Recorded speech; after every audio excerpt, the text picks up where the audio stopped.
Oh Hit you God, another time. here we are again Hello. from last week, and we got reinforcements. We have one more person here A to. weeb. Hi, it's me. I'm reinforcements. Oh, hello, Mr. Reinforcement. How are you doing today? I'm doing pretty good. I'm ready to reinforce the discussion. Nice. Actually, do you have any thoughts on the Batman out of your head? I don't know if you were able to, if you So, rewatched I've it seen at all. half of it. Oh, so I've you've seen seen, like half of the. I've seen the good half, yeah. from what So I you've seen, understand. the first hour is really strong, Yeah. and then it just takes a fucking nosedive, basically. What I saw was a really strong film by some rare instance of someone who seems to have an actual vision for the Batman in terms of wanting to use him to tell a story rather than just wanting to capitalize on brand iconography and whatnot to hmm have man jump around punching poor people. Yeah, To that use the doesn't last meme. very long. Yeah. Oh man. But that movie The movie gets, was really great when it wasn't trying to be a superhero movie, and then it tried to be a superhero movie, and then it sucked. yeah, pretty much. It's like, oh, this is a nice little detective story with a murder mystery, and now Batman is tanking 700 bullets. Okay. Great. Not Oh, just tanking, like walking forward into them and not even being slowed down. Yeah. Like, Why even bother with guns at that point? Just say they don't have guns. Yeah. Just give yeah, up. yeah. Make a Did you medieval see Batman. the part where the bomb explodes in his face? I didn't. that- I'm sorry. Yeah. yeah, Oh, that was you the one must that have broke made me. less than halfway through. Oh, Yeah, I guess there's so. this there's the And Riddler that's takes the point where the movie starts getting really shit. There's Yeah. a point where he's got like some senator, or what was it? Was it the DA? It's the DA, DA, yeah, yeah, the the DA. DA. Okay, yeah, so he's got like the DA, and he's got like a saw trap bomb around his neck.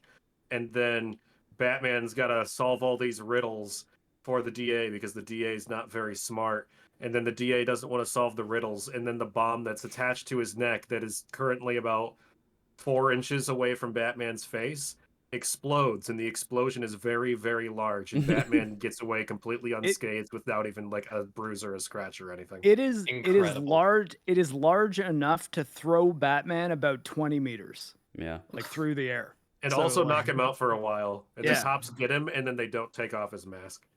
Yeah. He's unconscious long enough to be brought to the police station, still unconscious. Yeah. Just don't do it at that point. Just like Yeah. It's Yeah, even maybe don't funnier do the because bomb. the Riddler thinks he's working with the Batman currently because he's inspired by him, but he just blew him up. But that's never mentioned again. he should Now, be in very real- concerned. He just blew up his ally, pretty much. It's really In weird. real and in bad. real life, you'd probably still be dead in this scenario, but I think like honestly, a lot could have been done by just have him turn around before the bomb goes off. So then it's like, well, it's not hitting anything but bat armor at least. Yeah. But you like could- his face is exposed. It's yeah, like, he well, just face tanks. I mean that face is liquefied. Like there's no getting around that. Yeah. So, needless to say, the 2 hours that follow after this are kind of shite. So, hmm, well, That's we Not worth watching. yeah. So, yeah, we did a forge of this last week. Go check it out if you haven't. But today, luckily, even though the Batman wasn't very good overall, we got something really, really great out of the Batman. Yeah, it almost doesn't make sense. We are talking about the Penguin, specifically episode 1 through 4 today, and it's basically just it starts right after the explosions happens. Pretty much, I think the idea is we kind of cut into when we see the Penguin at the end of the Batman just looking over the city. I think we kind of Oh, before you get into it, yeah, okay. how much do you think we need to explain to Theo about the ending of the Batman? I know about the stuff with the seawall and whatnot. Yes. And this being Mr. So are- Riddler's Yeah. plan. I mean, So, I have the um, notes I- here I- because the show kind of leads you into that. It tells you about Carmine and the city flooding and stuff like that. So I Yeah. guess we can just I just wonder if it might be beneficial to show him like some of the insane levels of damage that happened to the city, because I think it's like my number one problem with this whole show is the things that it has to take from the Batman.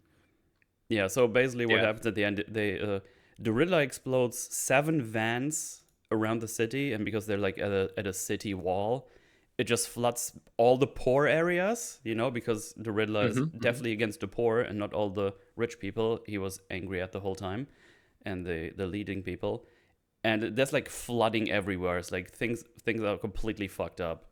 There's buildings collapsed, and there was like the Gotham Square garden that has been flooded and everything. So I'm just checking if there's a Like it's hard to minimize just how bad it looks in the movie. It's like borderline a Roland Emmerich film for the last 20 Right. minutes.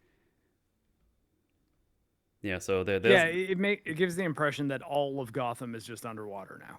And, Yeah, well, at least here Well, it's yeah, just like, because there's an explicit shot right at the very end where you get like a wide shot of Gotham, and there's just water flooding all of the streets and like boats going around it.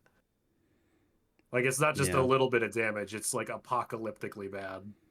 there was a Batman comic arc, a fairly recent one that similarly was a Riddler story that just goes way too hard with the Riddler doing something that essentially causes an apocalypse in Gotham, and it's called Batman Year Zero, so it's supposed to be like this version of Batman's origin story.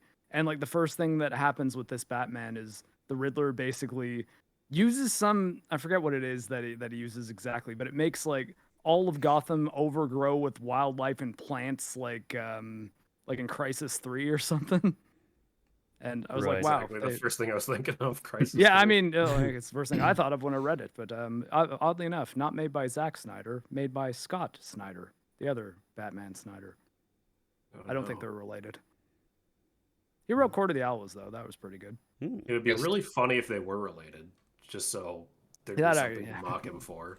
I Oh, feel your like that brother's would be better than something. you. I guess not I to skip feel- too far forward, but on the note of this, I feel like I'm not sure if this jives with exactly how the end of the film goes, and it doesn't fix the damage for sure. But I appreciate the acknowledgement from the writers of, yeah, this has had a very opposite effect of what the Riddler probably would have wanted. Yeah, they Like, it's kinda take only hurt this poor and- communities. and roll with that. Yeah, because that's what we were saying on the last Forge, and also 2 years ago on the EFAB we did on this that I was on. It's like, oh, Riddler, I thought you were against all these people in power with, with rich people and stuff.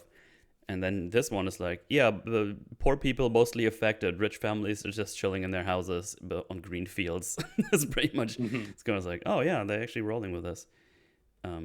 Doesn't change the fact that he really shouldn't have done that, right? Yeah, But yeah, I'm glad they recognize what's actually happened. yeah, absolutely. Oh, okay. It was 0 year, and here I'll show okay. you a picture of what Riddler does to Gotham in that. Like, Yeah, it and looks this is like like, Interesting. This feels like more like a Poison Ivy thing. yeah, you'd think, but it was just mostly weird because it's like, why is this like a Batman's first mission story? Like, this is really high scale. Yeah, hang on, let me get this on Large scale, I guess. on the screen here. Bloop. Wait, why is this? No, wait, this is wrong. This is hang on.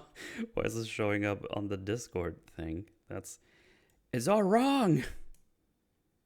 There you go. This is like complete. See, you can see it, Premiere chat, or whenever you watch this. This is what it looks like. Yeah. I don't know why the picture is going over the Discord area, but it just works. Okay, there you go. It's hiding us. No, the thing The is, Riddler it's the behind. Riddler's plan has worked. It's behind our avatars, but it goes into the part where we are. It's just probably too large or something. It's fine. People saw what we meant, but yeah, this is what we done. What was it? 0 hour, 0 day, 0 year. Year. 0 year. Well, It's supposed to be like the first time he's actually Batman and doing some stuff, and the Riddler ends up being the first villain he faces, and it's pretty good for several issues. And then this happens. I was like, whoa, okay, guys, slow down, calm down. Wait a minute. I was expecting more of like a Batman Begins type thing. Well, I guess Batman Begins gets pretty apocalyptic by the end as well, and that's Yeah. the silliest part of that movie also. So the reason I bring it up, because I think it's like possibly important, is that like the biggest issue I have with this show is that it has to bounce off of the Batman, where it's like this, like they think they have like an explicit line where they're like, my brother died 2 weeks ago. Yeah, like the Carmine's sister. Yeah. They say it's been 2 weeks, and it's like I look at the damage that happened in the Batman, and I look at where Gotham is 2 weeks later, and I'm like, I don't fucking believe that There this should be city there should be has more gotten Superman. over the flooding. there should be more Superman water cleaned it around. up. There should be more water around. That's true. Yeah. Absolutely, like Yeah. because like the sea level rise with the seawalls, Yeah. like that was massive. That's like a city annihilating damage, and the show just kind of brushes past it. Yeah. Like 'Cause, there's some like slightly flooded areas, but most of the water is gone, and I don't like that. I think that's one of the worst parts of the show is that it's Yeah. it's not Interesting even you- like a problem of the show. It's a problem because of Batman. Yeah, it's interesting that you mention this because I just see this shot, which will load in here really slowly for some reason because Discord is very good. They do show this, so Yeah. This So there let me seems to see if I can be- find. I want to see if I can find the screenshot that I'm thinking of from the Batman because Yeah, yeah. it looks catastrophically worse than that. Mm-hmm. Let me just see if I can get it. I don't have the movie file. Oh yeah, like just look at literally the very first frame of this video and then compare it to that screenshot. Oh, hang on. Oh, Jesus Christ. Yeah, like you see what I mean? Like Yeah. there is absolutely no fucking way that in only 2 weeks you Right. solved this problem.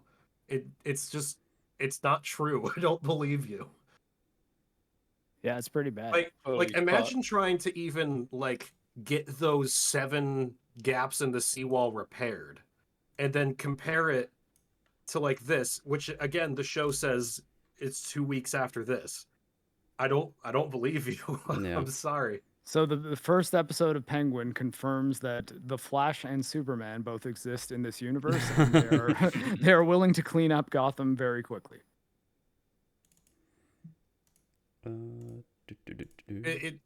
I honestly, I think the show would have benefited from literally just not having anything to do with superheroes, partly because it really doesn't have anything to do with Batman or any other superheroes in the first place. It really stands on its own. Like I could recommend it to anyone Oh yeah.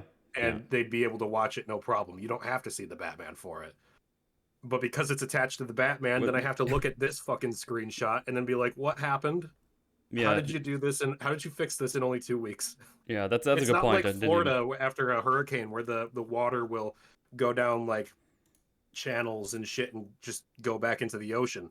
The ocean's the reason there's a fucking seawall here is because the ocean level rise has surpassed the actual height of the land. You're not getting over this that easy. Yeah. Yeah. You know? No, that's a good point. I didn't. It's funny because even though I rewatched it, it feels like so far away from the Batman. I didn't even think about the flood the whole time. Because as you said, you don't even like- need to watch the Batman to. Well, I mean, Yeah, it, like, it like does, when I like, started Victor. the Penguin, I thought that it was Yeah, going yeah. to be like a prequel to the Batman, and it would make sense. And instead, it's a sequel to the Batman, and this does not make sense to me.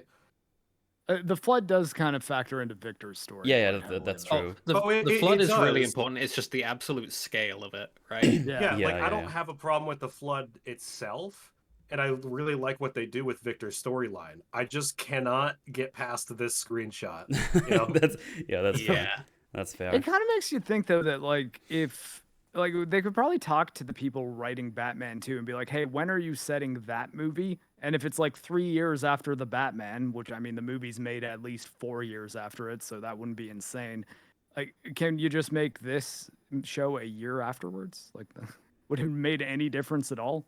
Or They just you know, said, yeah, if this you is 1 year after you the could Batman just be happened. like, you could have shots that are like, or you know, have it take place in a different part of town, maybe on like high-rise areas, and then show like shots of these still flooded areas. Like, there's still ways you can do this with Yeah, a because good you chunk could of have Gotham flooded, have but because they go to like Crown Point and stuff later in the show, and you would feel like because this is the place where Victor lived and everything got flooded, it's like, oh, there should be like water there, and then we can say, okay, whatever happens wherever the Penguin is and stuff, that might be in another part of town, but there's like no water anywhere apparently. yeah, no, I mean, there's Yeah. destruction, but there's Yeah. literally just no water anywhere, and it's like, how the fuck did you Fix that. Yeah. On thinking about it too, I think the proximity to the Batman actually is important because of the Falcone power vacuum. Like, I mean, like them not really being sure like who's in charge of the Falcone family, and like that sort of being a push and pull between a few different characters. Alberto, I suppose, being the first one, and then others later. That actually is pretty integral to this story, and I don't know if that would have made sense to have those stories happen a year later, because Alberto would realistically have to be pretty settled into the job by then. Yeah. Oh wow. Well, there you go. But yeah, that's a good point. Actually, I didn't think about that. It's pretty dry considering everything. Yeah, my brain's working today. Yeah. Hell yeah. I hate to say it because it's like I love this show. Oh yeah, it's no, really it's really good. completely fine. It's just that like this is the very first thing I thought of when I started watching this, and I have not been able to get past it since. Well, you ruined it for everyone. Good job. Yeah, I'm sorry, everyone. The Penguin sucks. Go watch real TV like Breaking Bad. Yeah. I haven't seen that in a while. I should rewatch that someday. So good. Yeah. I rewatched it when Better Call Saul ended. They're both quite good. Nice. But yeah, I guess we kind of touched upon what happened before the start. So, as we know from the Batman, Carmine got shot. He's dead. So that means the Falcone family is currently in a bit of disarray because they need to have a new boss, which would be Alberto Falcone, the son of the man. He's now the leader, but he's very well known to have like alcohol and drug problems, even by the crazy Gotham News people that show all the horrible things on the television. He's the Hunter Biden of Gotham. Yeah. City has been flooded allegedly. Poor places are mostly affected, as we already pointed out. A whole lot of turmoil with power, with all the different gangs and factions and stuff, and everyone's trying to make some power grabs here and there. And we just see the Penguin watching over the city, wondering, like, you know what? Maybe it's my chance to do something. And yeah, that's basically the little tie into what's been going on. And we will learn that Penguin is the type of character to constantly be on the lookout for opportunity. Oh, yeah. He's such a horrible person. I fucking love it. What do you mean? He hasn't even done anything yet. Oh, You know, he's looked at a city. Yeah, but he looked horribly at the city. Menacingly, even. Well, I mean, I guess from there, the first thing he does is go right to the Iceberg Falcone Lounge. office. Yeah. Like Falcone's office in the Iceberg Lounge. Yeah, he goes up there. Yeah. Breaks into his safe like immediately. Yeah, because he has like a little. I say a little. The vulture. He has a big old hammer. Goes up there and grabs something out of a safe, and we see there's some very blackmail-y, spicy photos in there with someone having some sexy times. We don't know who these people are yet, really, but you can tell it's like, oh, this is for blackmailing someone. You can tell by how satisfied Oz was when he saw it. Like, he's just like, oh, this is good. Yeah, perfect, beautiful. He's like very happy about this, and he puts it in his, like in his in his coat. And then there's also like a whole thing full of jewels. It's like, ooh, that's nice. Oh no, what are we gonna do with those? But someone's pointing a gun at him, and it is Alberto Falcone.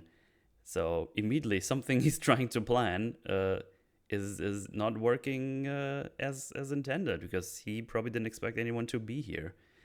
And you can tell first he's like, oh shit, but then he's immediately like, okay, time to adapt. He's like, oh great, Alberto, you're here. That saves me a trip. Awesome. And it's not like in fucking Star Wars Outlaws, where Kay Vess is horrible at lying. This guy is so good at lying, it pisses me off. He's really, really fantastic at it. The speed with which, he comes up with a cover for why the hell he's here and doing this and whatnot is it's a really good way to introduce his character, because he's an opportunist and very, very adaptable. We have those things right off the bat. Yeah. His first port of call was come here to get stuff because he's greedy and looking for opportunities to work his way up in the world. And straight away, the moment things don't go straight according to plan, we're improvising pretty successfully at that. Yeah. Yeah, because he goes straight up nice, like, oh, Alberto, these belong to him. Your father made that very clear. And, he also makes sure to talk down the other guys, like, oh, you know how they are, fucking scavengers and all that. But, Yeah. as you can tell immediately from the show, everyone is pretty smart that is included in the show. It's actually kind of impressive how most of the people don't do anything really, really retarded.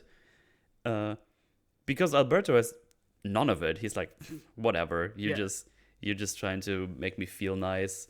But yeah, Penguin eventually gets him to chill. He's like, oh, you look kind of bad. We have some drops in the back if you need any.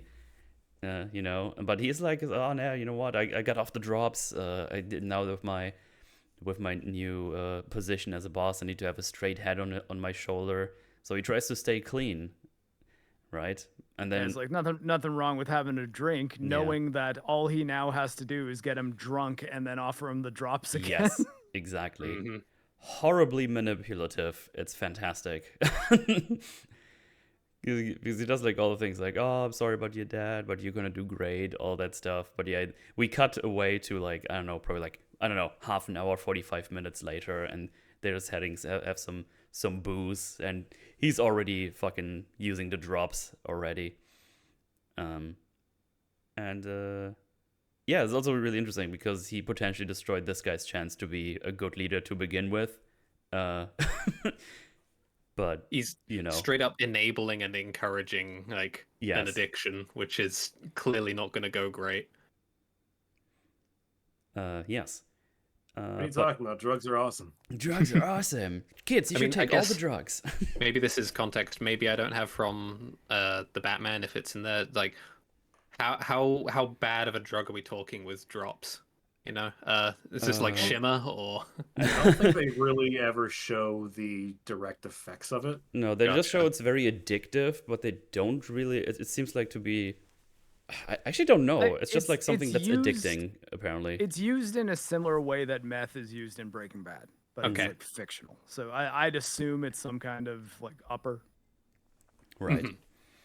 I like to imagine drops as like those gumdrop candies that just get you extremely high. Yeah, maybe. But you put it in your eye, which I don't know. That doesn't sound like a good time. Oh wait, is it in your eye? Drops in the show. Oh, is it? Okay. I don't know. I just hear drops and I think gumdrops for some reason. I think it's because I'm hungry. No, I'm hungry for drugs. This forge has been sponsored by cocaine. Get your fix now. Hell yeah. But yeah, they just basically have a good time, and eventually Oz gets some information about a new possible drug shipment that's coming in, but he should keep it at a down low because it's not ready yet. So don't just tell all the other people. And he goes on to tell Oz, like, you know what, my dad knew you were taking money off the top, but you know what, it was never too much to make him care because he knows you get a little bit extra money, but you did some good things for the business. So you know what, he was very good with the stick and the carrot, if you will. And he's like, oh, okay, that's interesting. So very true to the business because everyone's skimming off the top. I'm sorry, they are. Yeah, pretty much. But he also has some doubts because, oh man, I don't know if I'm going to be as good as my dad. And the Pengu goes like, oh, you're gonna be fine. Your father had good powers. You're gonna be good. You're gonna do good. But there's also another type of power. And then he tells him the story about this old school gangster from where he lived. He was loved by. And it does. Yeah. It seems really heartfelt to Oz. Like you can tell that this is not a lie. Like this actually happened, and he does think about it a lot. Yeah, there's a couple of scenes where I feel like he does speak from the heart, but it's mostly just followed by more bullshit right after to ooze someone put some sneak in some truth with a lie. Sorry, I had to laugh because I wanted to say to oink some poison in his ear, but I couldn't say it with a straight face. No, it reminds me of Jimmy McGill in Better Call Saul in a lot of ways, where every time he's like cooking up a big lie, the truth sort of seeps in, is how I'd describe it. Like, whether or not he is conscious of it, he is saying things he probably actually believes. Yeah. Maybe he knows that and he's using that as like a manipulation tactic, or maybe he's completely unaware and that speaks to the sort of denial going on in his psyche. But I I don't know, I suppose find it very interesting. Go on. that would also make sense as a way to sell a lie too, because if the person can tell that you are genuinely feeling something when you're saying certain things because it actually is true, then when you throw some bullshit kind of in the periphery of it, it's easier for them to buy that all as true. Yeah. Yeah, it works very well with the. This is something the show that was the. And I guess that gets more clear when you watch more of the show. The big challenge for the show was to make us believe that maybe somehow, maybe, you know what? Maybe this Oz guy, this Penguin Man, maybe it's not so bad after all. Maybe there's there's a good guy in there. But when you finish the show, you can tell it's like, no, I don't think so. That's exactly what he wants to put forward to you. That's what he wants you to see. It feeds back into his ego. Yeah, and they do a fantabulous job here. And we're only in the first scene, but we get so much already. It's so good. I know we're going to talk about it probably a million times throughout this episode and the next one, but I'm very, very happy that for fucking once we get a villain story where the villain is just the villain. Yes. Yes. Yeah, and I think like, though that he the has story redeeming qualities, but he's not like a fucking anti-hero. Like, they always make all their fucking villains all the time. It gets really exhausting being like, can I just see the bad guy be the bad guy? And I think though the Rex Calabrese story that he's like telling, that that is the thing that kind of makes you think, oh, they're gonna make him like the noble gangster or something like that. Like he's just misunderstood. But then this scene ends. Yeah. So and go ahead. What's interesting, I think, which is kind of supported by some of the other things that he does in this season, is I think that he might actually kind of consider himself that way or want himself to be like that. I don't really think, like, I don't get the impression from him that he explicitly wants to be the villain. I think he does admire the story that he's the guy that he's telling this story about. Oh, absolutely, and I think he would like to be remembered as that, kind of supported in what he says to his mom in the final episode. But you know, just in practice, he isn't that, even if that's what he wants to be. I guess I'll clarify. What I was saying is I think that that was the moment that I thought the writers might have been going that way of, oh, they're just going to make him like a lovable teddy bear this entire time who's just trying to make his way in the world. And he's got some bite at the conclusion of this scene that kind of shows you it's like, well, no, he will indiscriminately kill a motherfucker. Yeah. So yeah, he tells the story. It's like, this old school gangster where he lived, loved by everyone. He knew everyone's name, asked if they were okay, if they were doing good, even gave them some cash up front if they needed to pay for rent and all that good stuff. Like a very, very nice gangster, if you will. I mean, at least he thinks he's a nice gangster. He probably had some shit on him too, considering the world building of these gangsters. But the important part is he kind of liked that. It's like, oh, you know what, he was celebrated, and at some point he died of a heart attack, and people threw a party in his honor. It was nothing big, but you know, it was a good gesture. So they really enjoyed this guy. And Alberto's like, what? Fucking loser. But what do I want to do with some small folk shit, basically? What do you think I am, gay? Yeah. Because this would be small time as fuck to Alberto. Why would he give a shit about any of this? Yeah, because there's, oh, is that your dream, Oz? Oh, that's bollocks, you know? Maybe you want this, but I don't want this, because you won't even get this, because no one actually likes you, and it's so small and pathetic, and God, you suck. And then you can see his face go like, what the fuck are you doing? I just told you like a heartfelt story. Why you're such a dick? And then you can see his face. I mean, I'm just gonna, let me see if I can find just like a shot of his face, because he looks upset, because he goes like, oh, this is your dream, like marching down the street chanting your name, and Yeah, I'm gonna put it here on screen. I'll give you guys the screeny here. It's just, you can tell stories by just a look. And if Discord's gonna get his shit together, it's gonna give you the screenshot there. There you go. He's like, "What the fuck are you doing? Why are you being such a prick? Like, I don't like this." He's And fucking angry.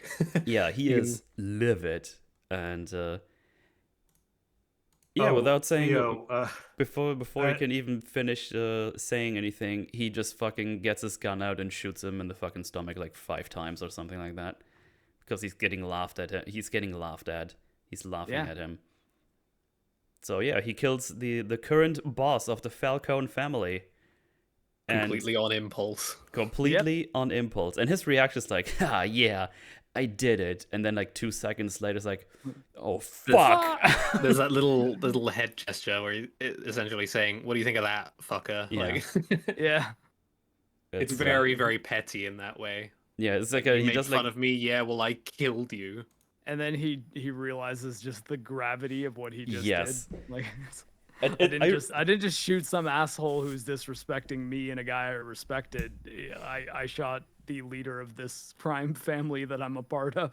Yeah, it's like this great. They also cut the fuck at the FU, of course, and then he goes like the that penguin. was- It's a fun cut, but yeah. Yeah, it was a nice little gag. I did want to ask, Theo, what was your reaction to finding out that this is Colin Farrell?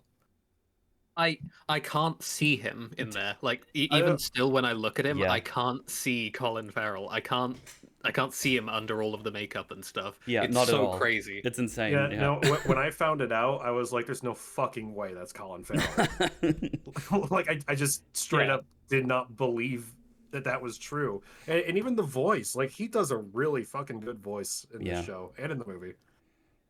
It's even like it's not even like he got fat for this either. Like it's also a fat suit. hmm His ability to act under all of that prosthesis and stuff is crazy to me. Yeah, stunning, honestly. Yeah, I Like, mean, the I level always of liked him as an performance he actor, but like he's elevated quite a bit in my estimation after this show.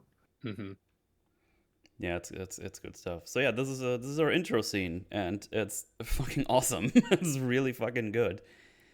The penguin is impulsive. He is an opportunist. He has this dream of adoration from like the people around him and the people below him. hmm And when someone shits on that, he doesn't take it very well. Yeah, even absolutely. if it's not to his benefit. Also, you You can learn a lot. It's very, very quick and effective, like setting of the scene and characterization for him. instantly tell us like, "Oh, this show is balls." Mm-hmm. I'm Yeah. curious what else they're gonna do, because it's been 5, 6, or 10 minutes. Sorry, and it's like, "Oh, we already shot the guy." That's wow. Okay, I'm And this is like really important. I'm hooked. This dictates the course of the entire season. Yes. You know? Absolutely. So yeah, it's Talk about an inciting incident, I guess. yeah, exactly. And and what I really like, they show us how he's getting rid of the body. He's putting him in like a bag. He takes his phone, makes sure to unlock the phone with his face ID, and I assume in between shots he gets rid of the face stuff, because that's not hard to do if it's unlocked. Just small things. It was like, oh, you thought about this. Good shit. I appreciate that. And yeah, he starts like going down the stairs, and he's like, wait, what am I doing? And just throws the corpse down the stairs. It's just, I just think I was thinking like that exact thing as he was doing it, and then he just did it, and I was like, oh, a character who thinks. yeah. Yeah, it just fucking throws it down. It's good stuff. And yeah, he just cleans up all the things. You see him get out of the iceberg lounge with some plastic bags, probably with like cloths and shit that are full of blood that he cleaned shit up with. And then I appreciate how scuffed and like untidy it is of a cleanup operation. Yeah. He's not good at doing this personally, and it is not easy for him because of his leg and whatnot. Yeah. And because we've established that this place is kind of going to shit and there's a lot of crime happening, some people are trying to steal his tires or his rims, as they say later. And this gets us to our second protagonist of this season, Victor Aguilar. Because Penguin just starts shooting at them and they all run away, but he does not get away in time. So he gets kind of, he gets basically taken hostage. Yeah, effectively. And we learn that he has a stutter. And Penguin is a bit irritated by this. Like, wait, what's going on? What, is he just afraid or what's going on? He's like, it's to a degree. It's like, okay, calm down, take a breath. Jesus. Yeah. Yeah, it really catches him off guard. Yeah. Like the way he looks at him also is like, what are you going to say the words or what Bro, are you chill. doing? Are you okay? I appreciate the actor who plays Victor, like really selling the stutter. Like it really makes it seem like he's struggling to speak it all the time. Those words are a fucking fight sometimes, and it's really effectively portrayed. Yeah. But Penguin is like, you know what? I have this guy here. I have a body to carry around. I have some cleanup to do. You're gonna come with me and gonna help me with the body. And I'm pretty sure at this point he's like, oh, I'm just gonna do this and I'm just gonna fucking pop 2 in his head and just get rid of him right after because that's a smart thing to do, as he's gonna tell us later on. But I think even like Victor seems to know it too. Oh, Victor is pretty much on death's door here. In his mind, it's like, oh yeah, he's definitely gonna kill me. There's a couple of there's like a thing where he looks away and Oz is like, how far do you think you're gonna get? I have a gun. And he's like, yeah, okay. And he does like the thing. It's like, oh, you wanted to steal my car so badly? You know what? You can drive. And on my first watch, it's like, oh, that's like just a little bit of a fun thing to do. He just doesn't want to drive himself. But then I thought about it a bit more. It's like, no, that's actually very smart because if he drives, he can't just fucking jump out of the car because now he can use the gun to fucking threaten him the whole time. And if he starts to do some bullshit, he can just still basically kill him if he needs to. And anything Victor might want to pull at that point is going to hurt him as well. Exactly. He has to crash the car or try and jump from the car, which probably isn't going to go very well for him. Yes. So what choice does he have at that point? Yeah. And also in the meantime, he can deal with Alberto's phone and see some, I think there's like a couple of pictures on there and stuff. And he sees one specific thing, shipment, it says. He's like, oh, that's probably the drugs that we were talking about earlier. Interesting. There's also another one that says Arkham Knights, which I don't know if that was like a teaser for another show. No, Gotham Knights. It was just something Is there a game called Arkham Knights, or is there is Arkham Knight, Gotham, but Knight is in Knight. There's also Gotham Knights with a K, and that was the I put it in the Discord. So I don't know if that was like a teaser for something. I'm not sure, but I saw that on my rewatch and I was like, oh, Gotham Knights. Oh, you know what? I think that's also a sports team. I think it's their. I think it's one of the sports teams. I think they kind of. Oh yeah, that could be. Newscastle.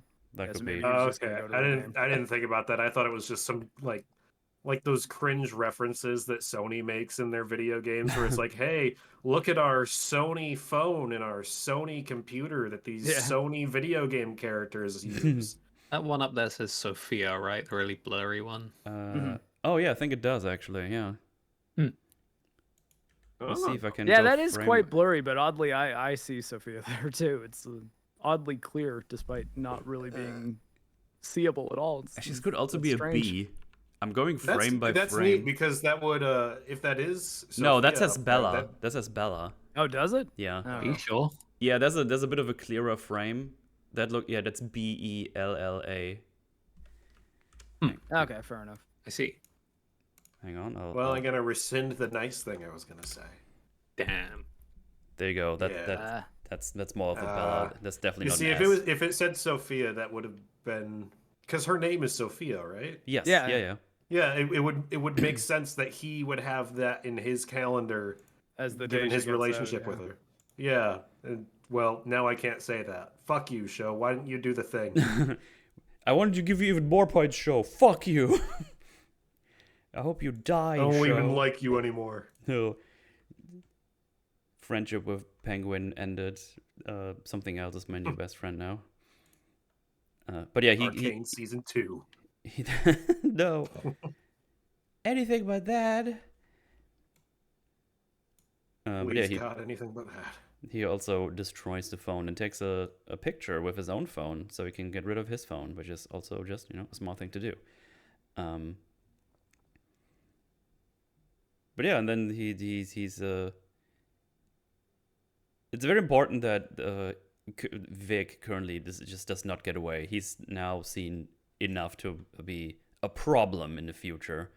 So yeah, just make sure that he's there, and he's just trying to calm him down almost when he's just looking around. Like he's like doing some conversation about, oh, I'm also from here and there. I don't know if this is here or on the next one where he talks about the mixed slushies and then says like, oh, I'd like to try them someday, and then he's just like, hey. Oh yeah, right. That was talking about his air freshener as well, right? Yeah, it's like, it smells nice, huh? And he's like, it's nice. You get the sense he likes to brag about the nice things he has. Yeah. I think absolutely, which makes sense because he always wants to have nicer things all the time. He wants to portray himself as like magnanimous as well in that regard. Look at this nice car you're getting to drive. Look at this nice air freshener.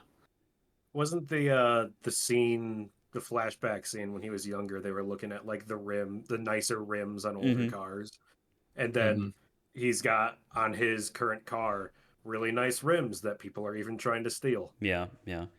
He's definitely getting a bit of a better life, but he needs to be more. It needs to be more, and there's a reason for that we get way later in the show. But there's more pressure from someone else that makes him go a bit more nutty than he might go overall. But we'll talk there when we get there, which would be the next Forge actually, because I think that doesn't come up here specifically. I don't know. Maybe we talk about it anyway. Who knows what might happen? Anything could happen. I could explode. Oh my goodness! Did he just explode? But I got better. Spoiler: Gandalf dies. Oh my god! But he gets better too. That's true. Unlike someone else. Right. So, but yeah, basically he does enough small talk to him that he doesn't completely freak out, but also has a pretty set line. It's like, hey, if you're gonna try to run, I'm gonna cap you. I'm gonna shoot you on the spot. And it's like, okay.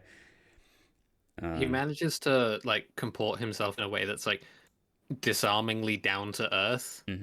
Like he comes off as just sort of like a guy.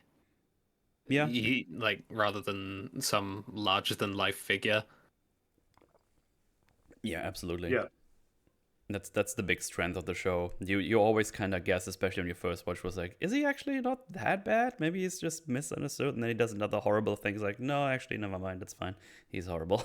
Well, the show does a really good job of continuously showing us, like, giving us every reason in the world to be like, this is a bad person. Yeah. But because of his personality, it can trick you into thinking that maybe he's not all that bad, even though the show continuously shows you like, no, he really is. Yeah, absolutely.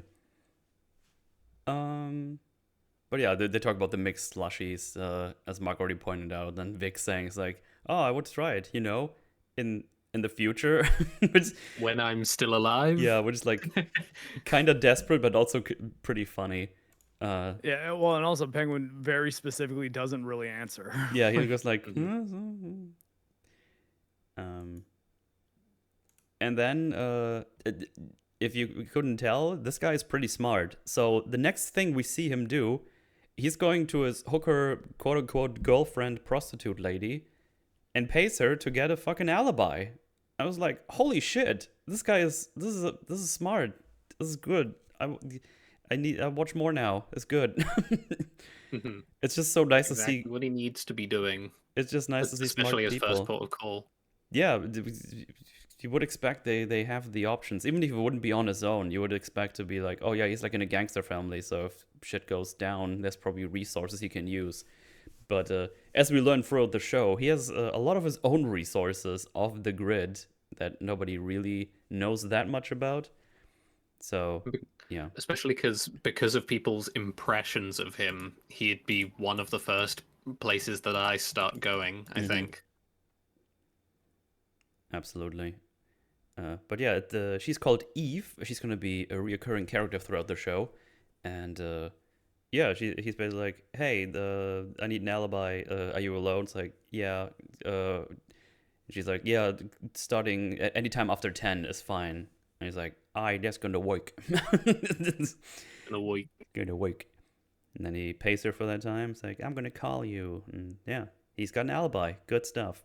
They seem to have something of a relationship that isn't, man and his hooker. Yeah.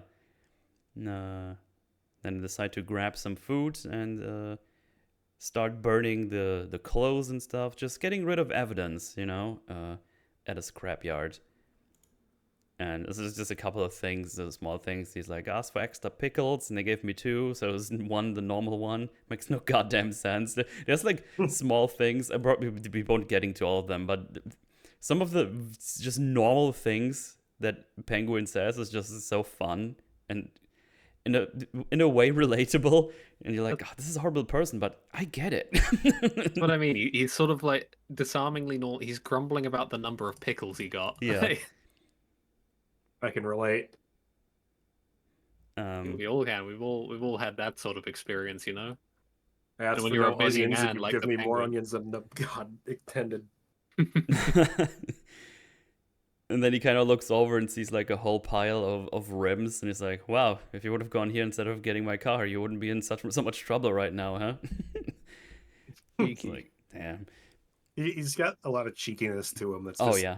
It comes across as fun instead of like mean-spirited. It's also throughout the show, every time something funny happens that makes you giggle or laugh, it's very natural. It's not forced. The show is very well aware when to use it and when it's appropriate to do so, which is a very good thing. Victor also offers his pickles to him. He's like, I want the pickles you touch with your dirty mouth. What are you talking about? You're crazy. It's like, the fuck does Victor think? He's like, if I give him pickles, will he not kill me? Yeah. But simultaneously, what a fucking stupid thing to offer. What are you saying, man? He's thinking like, what cards do I have in the deck right now? Yeah. Mm-hmm.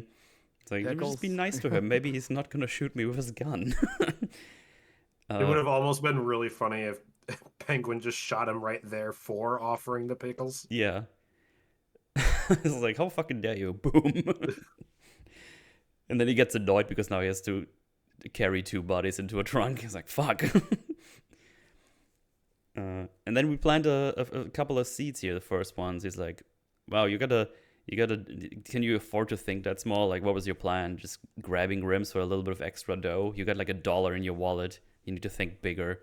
No goddamn ambition, he says. And then it's like, okay, get rid of the fire. We're losing sunlight. And they put the body in a random trunk on a scrapyard. And the idea that Victor can't afford to think small is an interesting one in terms of when you're like a really small time like no prospects criminal, I guess, like really boosting rims is like the best you've got. Yeah. Because that's not going to meaningfully improve your situation. Like, the opportunity cost, I think, is what I'm trying to get at. Yeah.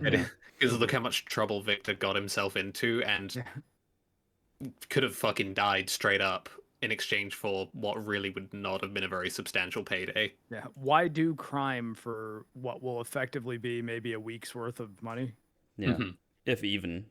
Who knows what the rates for rims are. And well, especially with the group of the people that were because right? like I mean, there's like 5 of them. Because like most rims don't go. I mean, it depends on what rims you're getting, but even for like the real nice expensive ones, you're talking like a few $100s. And, 4 of those with like what was there 6 guys? Yeah, like, it's not going to be a big payday, much. Considering they got shot at and almost died. Yeah, and obviously Victor now being in the situation that he is, as you guys already pointed out.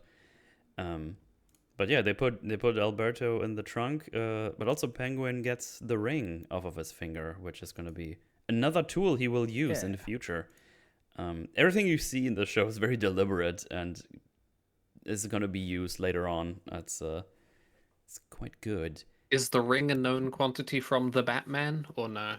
I don't think I so. I actually think Falcone might have actually been wearing it. He wore it, but it's not like a thing. It's basically It's not a thing we should know about, right? Oh, it's basically just the rings. Like, you're currently the big boss in town. Yeah. And we learned later that he took that from Salvatore Maroni when they did the drug bust that they mentioned in the Batman as well. So it's just I don't know, it's more like a symbol, I guess. It's an idea. But now Honestly, it's just kind of a ring, right? Yeah, it's not a fling ring or anything. I'm guessing I'm assuming that in the Batman that was just like a wardrobe choice for like costuming. And Yeah, probably. For this, they were like, okay, like what elements can we use here? He's got that ring on. Let's make that Maroni's ring, and because they don't reference it as Maroni's ring in the Batman for sure. No. And if they did, it wouldn't matter because the movie was so fucking confusing with way too many goddamn characters and plots that it wouldn't have been something I'd remember anyway. We did True. 5.5 hours on it yesterday, and we got 4 episodes of this to talk about today. We gotta not talk about the Batman. I don't want to talk about the Batman. One night is enough. I mean, last week. Last week was enough. Yeah, illusion. Ooh. Immersion destroyed.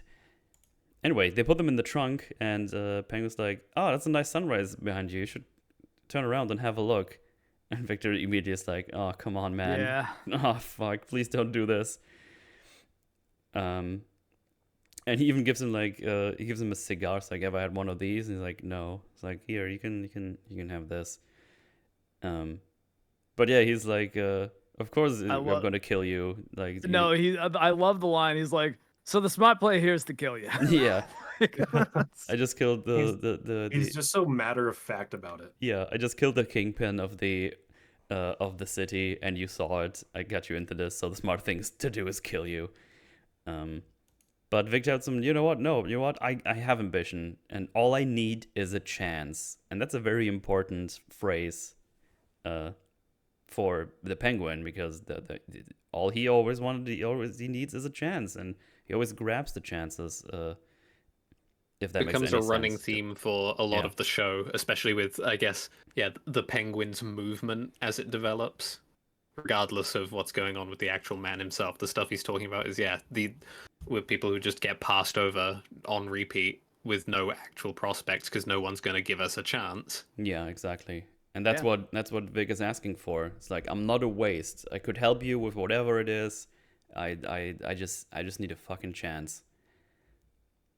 And he's like, what the hell? Fine, I'll take you over. But if you fuck it up, it's Jova for you. I'm gonna gut you like a pig, or I think that's something he says later. But I'm gonna stuff you, or whatever he says. But he basically is like, you know what? I could use this. I could use someone right now. Maybe you'll be useful. I'll keep you around. But if you fuck up, it's you're gonna below the ground. You're gonna murder you. Anyone I'm you gonna care about. murder you. I'll gut you like a fucking fish. Yeah. I want to know how Colin Farrell managed to get that accent, like It's so good, basically isn't it? flawlessly. Because like I'm American and I can't fucking do it, but he's Irish and somehow he can. What a And trooper! very good actor. But yeah, now we have our. There's an interesting thing about that scene that I kind of want to mention, which Yeah, is this is when he ends by saying, like, "Now get out of the way. I want to see the sunrise," right? Mm-hmm. Because that makes the way the scene starts kind of interesting insofar as, like, did he actually intend to kill him? Because he himself actually wanted to see the sunrise. Mm-hmm.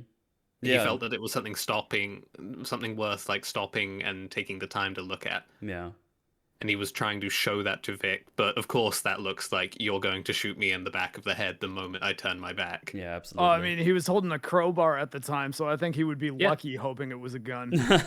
yeah. Oh yeah. That's true, yeah. But yeah, we got our two protagonists for the series now. They're partners in crime, literally, actually. So yeah, they go home to Oz's place, and he's like, "Hey, you can clean up yourself over there, but I'm just gonna go back to work. Like nothing happened, because it's a day like no other." And we also see his fucked up foot, which looks fucking nasty. It looks worse than mine. I appreciate how little the show talks about it because it's communicating from the perspective of the character in that way.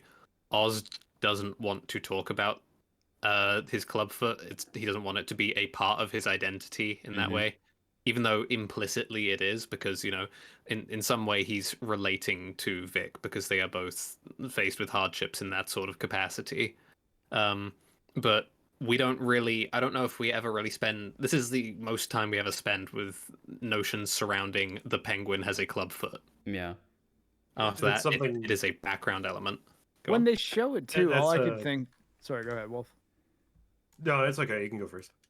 I was just saying that like when they show the actual clubfoot, all I could think was like, man, like amputation would actually probably serve you better, man. You wouldn't be waddling around. You'd move better.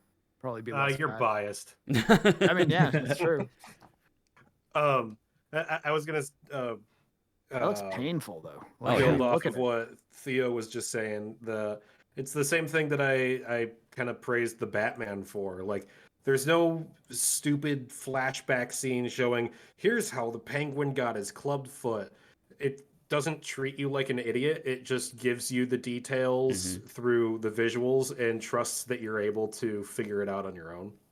Yeah. Like, not having to over-explain, like, here's Batman's backstory that you've seen 17 times before. Yeah. Also, I think the way this thing works, I guess it's like strapped onto his like thigh or his knee, so it takes off the pressure of the leg or something, because he steps onto the metal bits, right? Yeah, it redirects some of the weight distribution up into the thigh, I believe. But I think the effect is this is what gives him the Penguin moniker because he's waddling. He waddles. But where is his monocle and top hat? Yeah, you bastards. True. He's not the real Penguin until he has that, and also And they the changed exploding his penguins. name. How dare they? Yeah, Fucking. No, I guess they just didn't want to have these. it's clearly bad because it's not like the shitty comics. Oh no. They just didn't want to have the people in his story that is this like grounded and serious saying Cobblepot constantly, I guess. Oswald Cobblepot. Wait, Can you that's blame him really for not? Yeah, that's really his name. Yeah, they changed it to Cobb from Cobblepot. Okay, yeah, that's just objectively better. I'm sorry.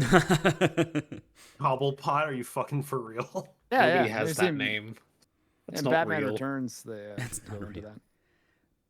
And yeah, and then he also puts the little ring in a little box on his nightstand, and they're off to the drops operations. And actually, we see a little bit of water here. Actually, there's a destroyed bridge and some water around. So now I'm just confused where exactly they're driving, where there's no water. But it's fine. Do you have a screenshot of that? I just want to see it. Yes, it's when they go here.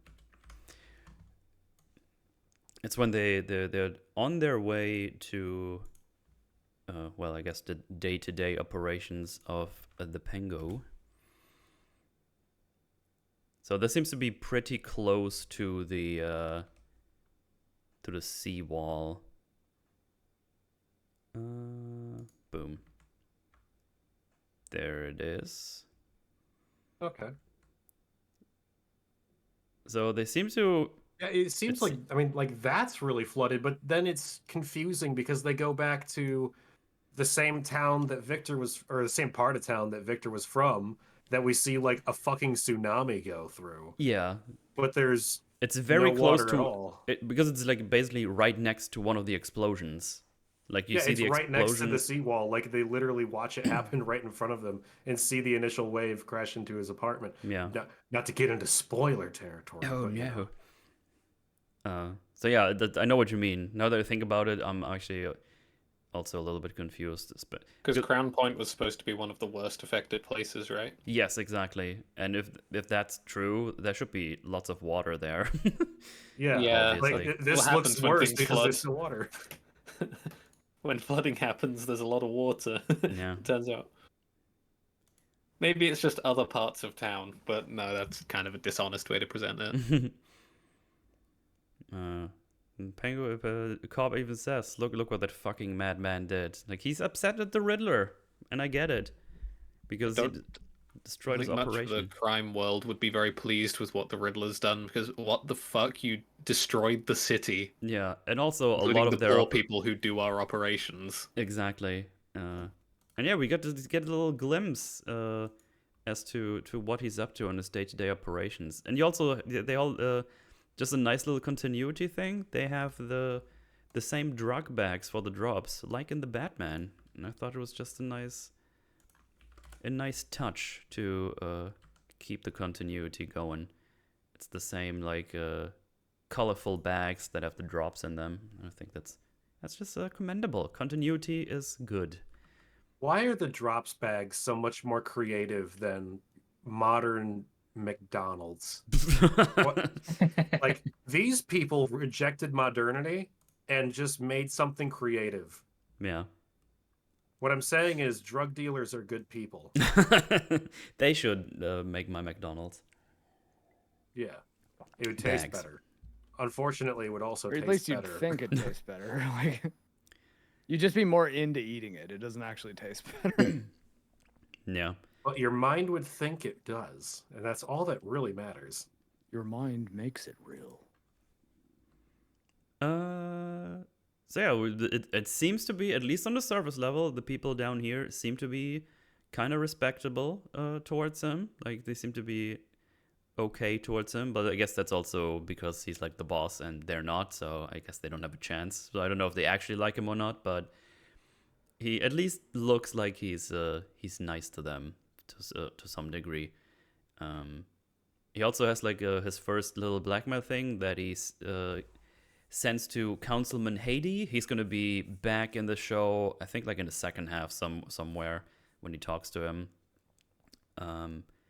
But yeah, that's like another blackmail thing, and he just writes a little thing on the letter, just says, "Let's be pals." It's just like such a cop thing to do.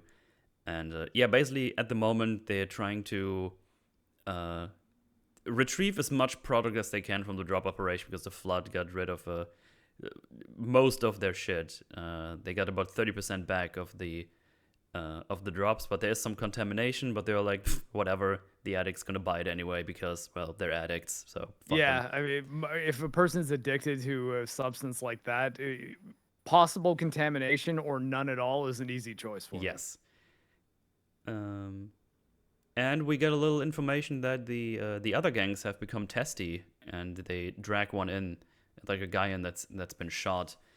And yeah, like all the other gangs are trying to see what they can do because they're currently a little wounded in this operation, so they try to steal stashes from them and attacking their operations and stuff like that. So yeah. just a good amount of the head of setup the here. biggest family got killed, so Yes, exactly. everyone's going to start gnawing at the ankles to see what they can take now, because there's going to be a lot of restructuring and whatnot that needs to happen, especially with Alberto being who he is, often just off on a bender. Absolutely. And then he gets a call by the family, and he has to go there.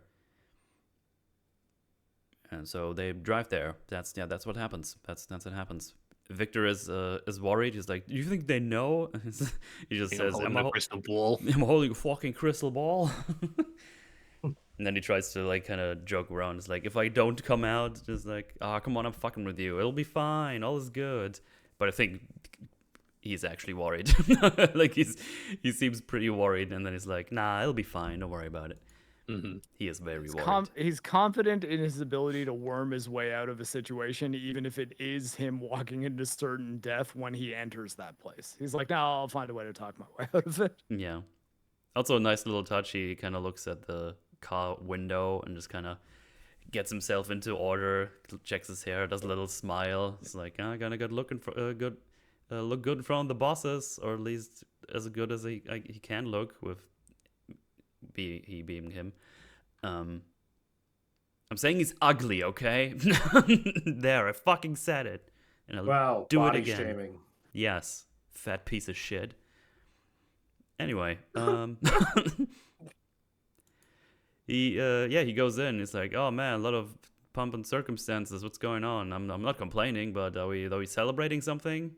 What's going on? It's like, we're gonna shut down the operation.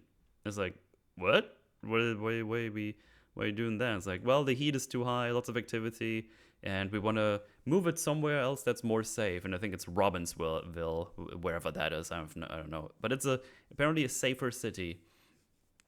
Yeah, Cobb was like, yeah, sure, it's safer, but it's also way less business. And also, you can't just shut down my operation, which is an interesting way to phrase it. And he also immediately starts lying again, because he says, oh, you know what? We didn't actually lose most of the shipment. We actually retrieved 70% of it, which is way more than he said before. He said it's 30%. More than double what they actually have. Yes. And Johnny Vitti and I think it's Luca's the other one who's here. Hang on. Let me see the shot of both. No, it's not Luca, it's the other guy. Luca's not here yet, right? Yeah, I forgot the other guy's name. He's not that important. He's just around sometimes. I don't think he's. But yeah, the guy who's sitting down, that's Johnny Vitti. He's going to be pretty important throughout the whole season. Doug Stamper. And yeah, he's like, you better check yourself, because this is our operation. You work for the family, but I think you forgot that apparently. So yeah, you better do what you're told. Because they're like, we're vulnerable right now. It's a very strange thing to say. It's like, this is my operation. You can't shut it down to your boss. Exactly. You know? And then he does like a little pause, and you can see he's like, oh fuck, he's scheming. What is he? What are you up to? What are you up to, Cobb? Because they tell him, it's like, you're free to leave, and he's like, hey, what if I can fix it? And then he tells him, I got wind of a shipment of drugs that would gonna revolutionize the game. This goes beyond drops, and it's gonna be a lot of money. You just need to sit there and rake in the cash. It's all great. I'm gonna do it. What do you guys think? And then you can see someone appearing in the background. You see a silhouette of a woman. Ew, woman in my show. I knew this was woke. Okay, tough crowd. Never mind. You see, if you had like a less shitty accent, it would have been funny. Oh, shots fired. Wow, that gets a reaction. You're all fired. But yeah, it's Sofia Falcone in the background. And because everyone's just looking at her, and they're kind of wondering, so, oh, what's she doing here? And yeah, we learned that she has just been released from Arkham and has been rehabilitated. And you can very clearly tell it's like Oz is like tense around her. There's something going on between the two that's probably not very pleasant. Also, the music and the way she delivers it, the way she says, I've been rehabilitated, in the most disarming, like, no, you haven't sort of way. Yeah. You know? She's like staring daggers through him too, but with like in a happy way that seems very superficial. Like she's got this like little grin. It's a lot of good performances happening in this show. Oh, absolutely. She's really good at conveying the crazy eyes. Yes. And she also asks him, like, hey, have you seen Alberto? And he's like, But before he can answer, the other family's members stop her, because it seems like they don't want this information to be out. Obviously, that the boss is just nowhere to be seen, the new boss. And they basically tell us to get out so they can stop rumors and all the like. And yeah, he gets sent away, and it's like, you got 48 hours to close down the operation. He's like, yeah, okay, sure, whatever, I'll do it. He's not happy about it, but what is he gonna do? Before he can leave, Sofia follows him and asks him again, have you seen Alberto? And yeah, again, Cobb is so good at lying, like, he doesn't even hesitate. He's just like, no, I haven't seen him, but hey, you know what, he's the boss, so he's probably just really busy, so I don't know, it's fine. So I don't know if they tell you he's gonna be fine, they should know. I don't fucking know what's going on. And yeah, it's just nice. But also, Sofia's also not stupid, because she notices the bullet hole or the bullet damage on the car. And again, Cobb immediately is like, oh yeah, this happened a couple of days ago with some teens, and I had to shoot them. Didn't get them, but they got the message, something along those lines. So yeah, It's everyone's like another one of those, like, he's lying about the time frame, yeah, but he's sprinkling it in with something that absolutely is true. absolutely. Indeed. It's yeah, just good conversations all over the show.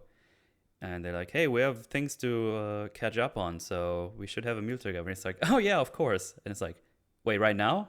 Yeah, right now. It's like, oh shit, okay, let's do this, I guess. And she's like in there, she's just kind of mowing down the salad or appetizer or whatever she has there, and he's like, yeah, okay. Yeah, like, she's eating with her hands too, right? Yes. Like she's really eating as if she is still in Arkham. Mhm. Fucking animal.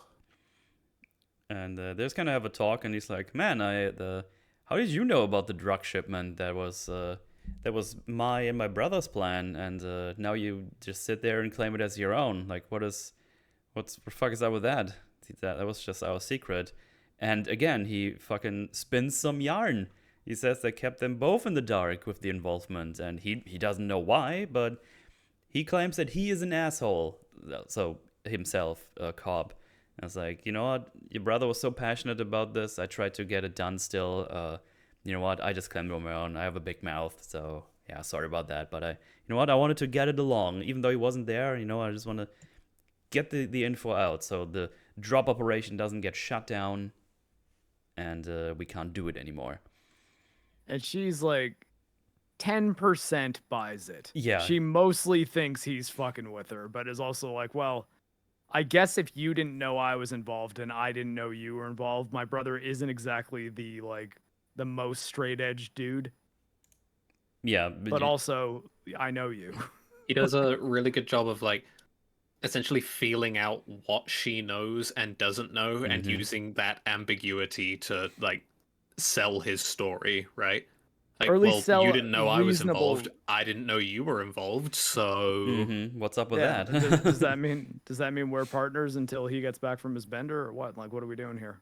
Yeah, and then she's like, wait, what do you mean Bender? And he's like, come on, you know, I hate to say it, I love him, but he's an addict.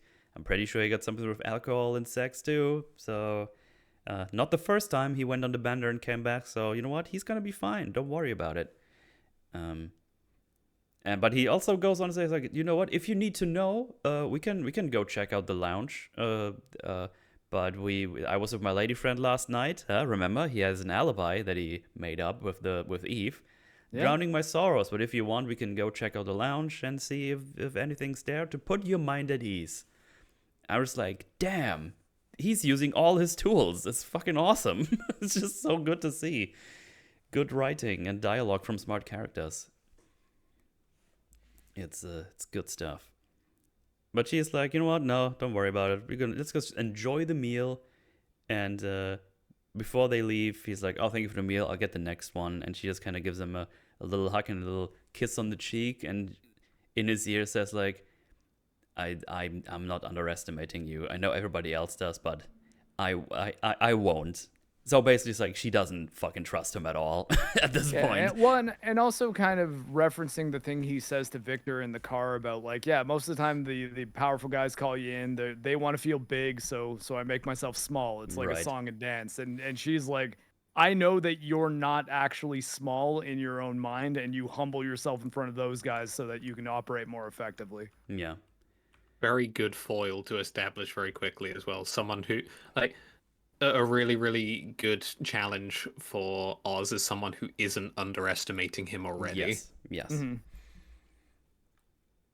But hey, this is dense. We going straight to the next thing, and it's not like in a crazy insano speed. They go through many things, but they also take a lot of time with those many things because they use their time wisely in this show. It's I really enjoy it because now they're making their way to Cobb's mom's place, which, as we learn later, nobody knows about her. He's been telling everybody his mom died because she would probably be a thing that would get in the way. People would take her hostage, and he just wants to keep her safe.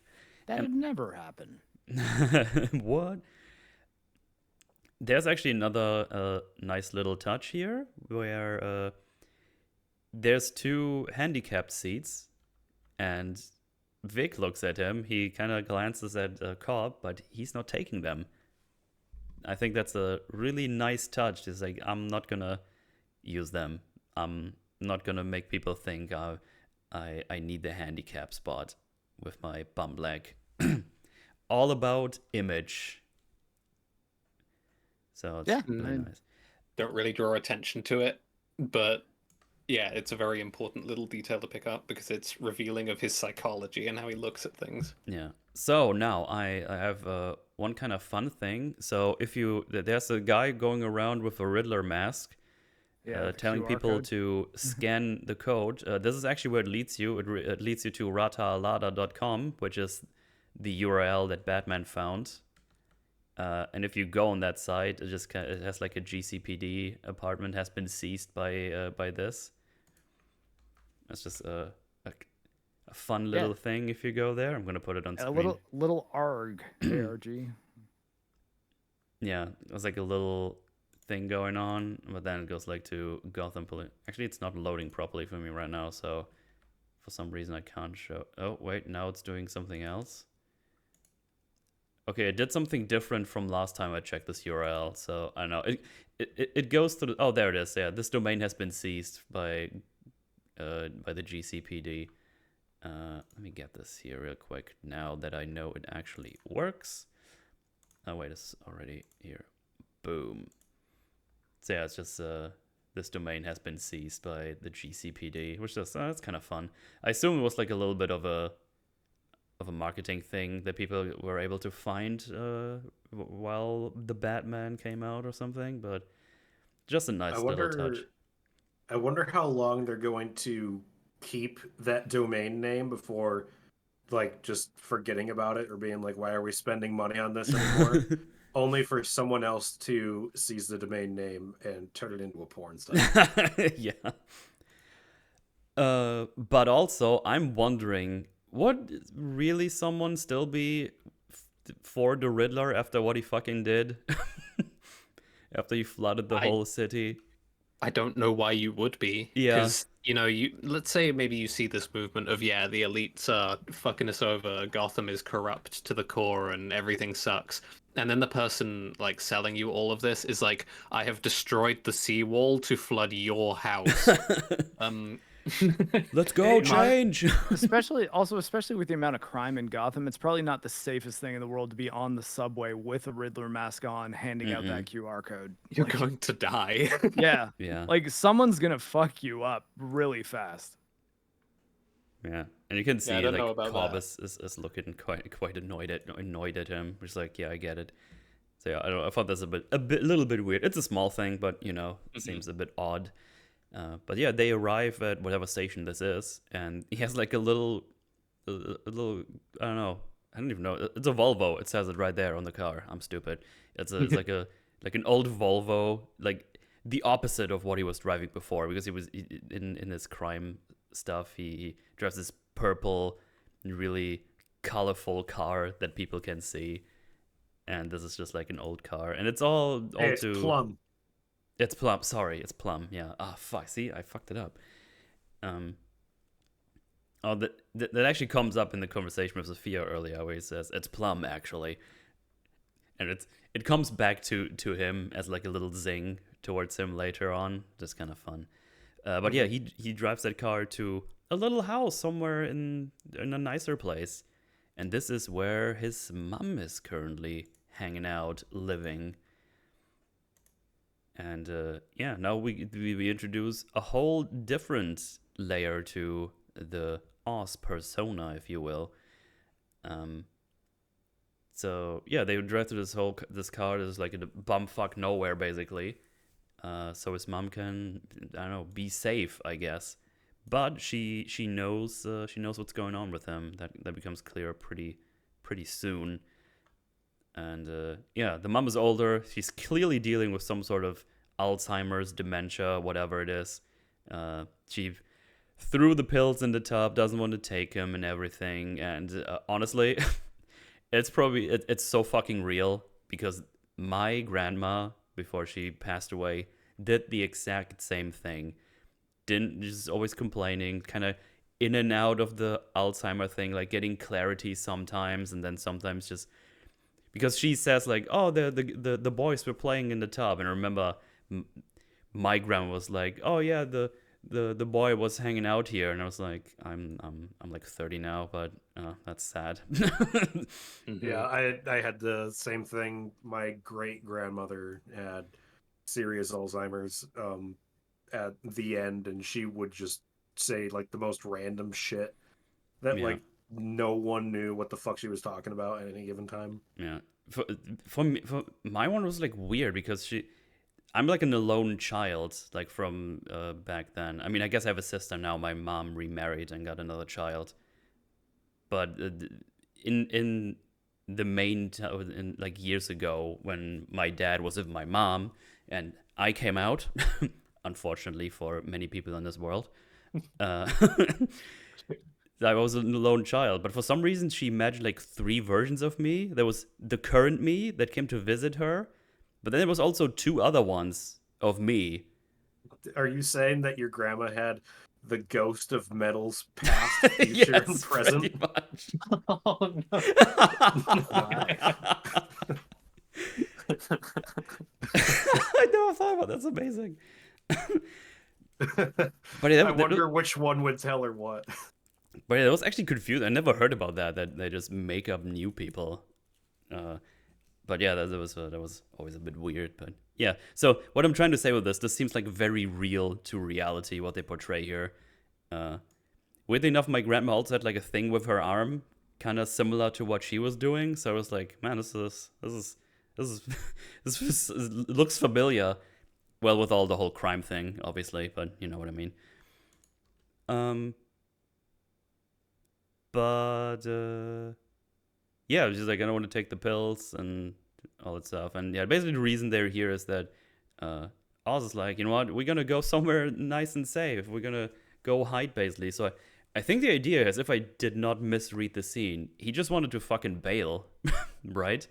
He wanted to take the money he saved and took off the top and just fucking go somewhere where they can't find him, right? Was that the idea? Or did I read that wrong? I think he just wants to get his mom away because like things are. It seemed like he was planning to run as well. Yeah. Yeah, that was the vibe I was getting as well. And the reason he doesn't is because the mom comes back to sanity, I guess, properly. Because she won't have it. Because, as I said, she knows all about his son's work, and it's like, you better fucking cut the bullshit and ask if I raised a liar. And he's like, no, Mom. It's like, okay, what did you do? Boy. What did you do? And it's like, Did you raise a little bitch boy? oh, don't ruin it. That comes in the end. Oh, really? Okay, I'm sorry. No. Cut that. No, I'm not gonna cut that. I don't fuck that. Like, you don't even edit your own boy. shows. This is not well. It's live normally, and this is a pre-record. You can I know pretend like it was live. This is totally live. Hey, you in You chat, you're throw in looking a good laugh today. Hey, you in chat, you're fucking ugly, and Oh, no. everything that everyone said about you Oh is my true. goodness! Metal's Forge is recorded before a live studio audience. Just hear the claps in the background, like the laughing track. But yeah, he tells her, it's like, I fucking killed Alberto Falcone. He's like, I was impulsive and stupid. And yeah, is that what you want me to say? And she's like, no, it was instinct. You did it because you wanted to. And in the context of the full show, this is a very interesting sentence to say. You did it because you wanted to. Yeah. He does do So yeah, that. we're gonna The fact that she calls it instinct, I think, is really important to Yeah. like all the things that he does. Like when he kills what's the kid's name in the very beginning? The Carmine kid, Alberto. Alberto. Like, yeah, like doing that instantly. Like, he didn't think anything of it until after he'd already done it. Everything he does later on with any character he does pretty much kind of according to almost like what's natural to him. The fact that he admires the guy that he was telling Alberto, the guy from the story he was telling to Alberto, but he can't be that because it's like almost going against his very nature. Like his instincts won't allow him to be that perfect version of himself that he likes to imagine himself to be. And it cuts to the core of who he is as a person with that context. Like, no.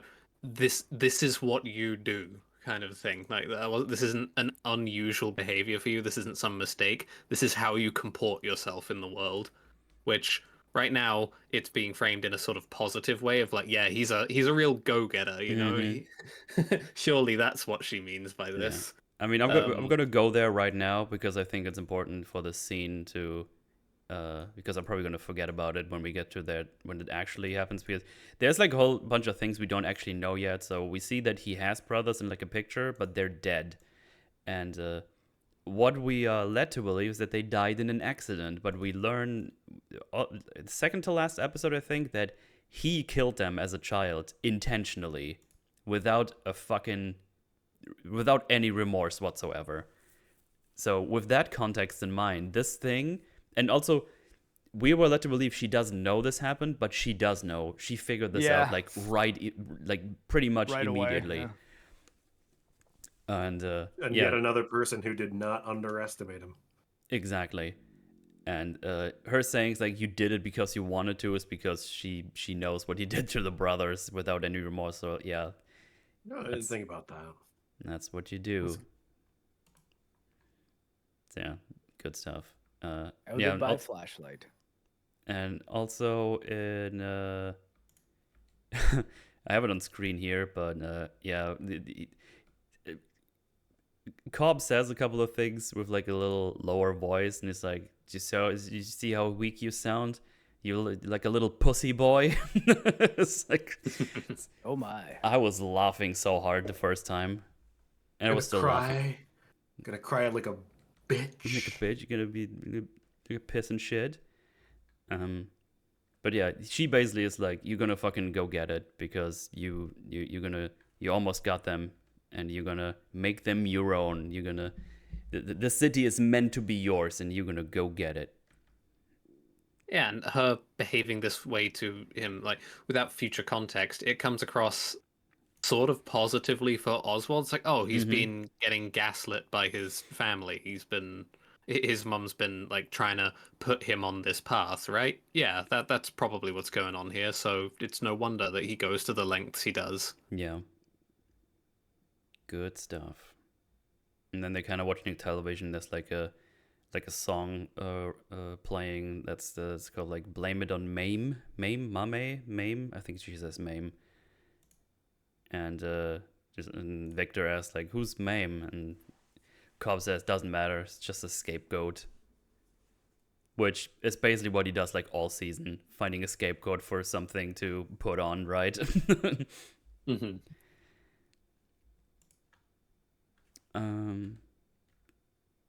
So yeah, next scene we see that he's talking to Victor, and basically just make sure that Vic is on board. He's obviously hesitant, but tells him that he knows where he comes from has been completely destroyed. He doesn't know if he has any family, anything left, but he needs a guy like you, like him, to, help him out, and also that this world wasn't made for guys like us. We need to fight and go and grasp whatever we can. So hopefully I can count on you to pull through. And Vic's like, yeah, okay, I got it. I have ambition, basically. And then he tells Victor to leave the phone on, because it seems like he has some kind of plan for him in mind that he needs him to do. And what that is becomes clear a little bit later. So he's basically just kind of reinforcing him, which again seems a little bit more positive, but he's kind of just manipulating him to be on his side. Yeah. He's like, Oz is super manipulative towards Victor this whole time, pretty much. And for a while, it's a fairly open question as to how genuine he's actually being all Yeah. the way to the end, I guess. Yeah, But absolutely. I mean, yeah, already we're sorry, go on. even after the end, because like Yeah. his motivation is not super simple for why he does what he does. That we'll talk about on another episode. Because we're already playing with this of like, yeah, is he trying to insinuate himself into some like almost mentor role in Victor's life to give him leverage over him? Or does he sincerely believe in the kid? Or both? Or And both, yeah. like the annoying answer is that probably it's a bit of both, but Yeah. exactly in what percentages is like the interesting thing to learn. Like, why specifically does he do the things that he does? Mm-hmm. Exactly. So he leaves Vic to whatever he's up to, and Oz goes to Gotham Prison to talk to Salvatore Maroni, the guy who's been busted for drugs by the Falcones. And yeah, we learn that he's been in charge before Carmine, and tells him that, hey, fuck the Falcones, basically. They've been trotting along for long enough. Been telling everybody how cool they are and how they fucked you over, and man, fuck those guys. They don't even know how it is to be in the dirt anymore. And you know what? There's gonna be something going on, and you know what? I got access to the ground game, as he calls it, and there's gonna be this operation that they shut down. It's actually a pretty big one, but they're gonna move it somewhere safer to Robbinsville. And you know what? I'm leading that operation, and you can just raid it, take everything over, and it's gonna be yours. And you're like, oh man, that sounds great. But Sal, being a gangster himself, and again, a smart guy,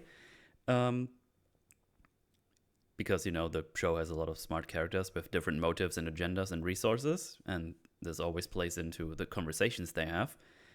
He tells him that he doesn't trust him, and remembers him that he fucked him over multiple times in the past. It was like, yeah, that seems like an Oz thing to do. I get it. And he basically tells him to get the fuck out, and he doesn't want to see his smug face ever again. Yeah, plan backfired. Yeah, At least for now. but also Oz is like, kind of glosses over it. It's like, oh, you know what? It's fine. Think about it. Let it simmer. I'm gonna be back in a couple of days. And he's about to leave, and he's like, oh, right. I think this belongs to you. And he puts the ring that the Falcone Carmine took from him. And he's like, yeah, I think this belongs to you. And then he gives him the ring. And he's like, hey, where'd you get that from? And he just says, maybe I'm more than you think. And he just leaves. It's like, Yeah, oh. good Well, answer. he does Really? say that Carmine had it the whole time, right? Yeah, Is yeah. he wearing it like a trophy? Wearing it like a... Exactly, yeah. Yeah, so like he's immediately manipulating him with that by being like, I took it back for you, almost. Yes. But yeah, He does a really good job of insinuating himself back into having leverage, or like a reason that Sal should ever think about him again. Mm-hmm. And then he leaves, which is, yeah, very good negotiation tactic. But yeah, nice little seed planted for later. He's stirring the pot, getting everything in order for his apparent, I guess, master plan, if you will. So now he just wants to go home, and he sees that apparently Sofia is trying to visit him with some goons. It is like one of the things in this show. This show has a couple of coincidences and contrivances to make the plot go. Something I noticed on my rewatch.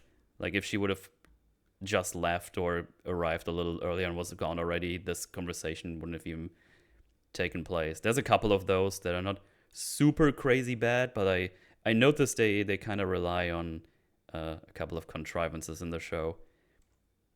Mm-hmm. I wasn't bothered by it. I will point them out as we get to them. Let's see.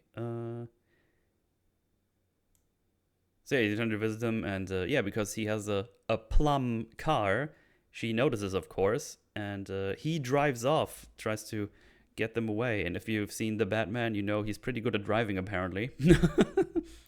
Yeah. Luckily for him, there was no flaming ramp for him this time to dodge, or to be, you know, chased Could off. be badly edited into jumping off.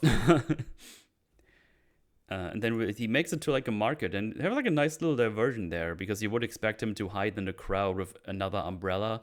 And I guess there's like a little of a meta thing. It's like, oh, the penguin has an umbrella, so he's gonna get an umbrella, right? Ha ha ha. But no, he actually just hides in the trunk, which actually I found kind of fun. Yeah, he leaves the door open too to like make it seem like he got out in a rush, which I mean he did.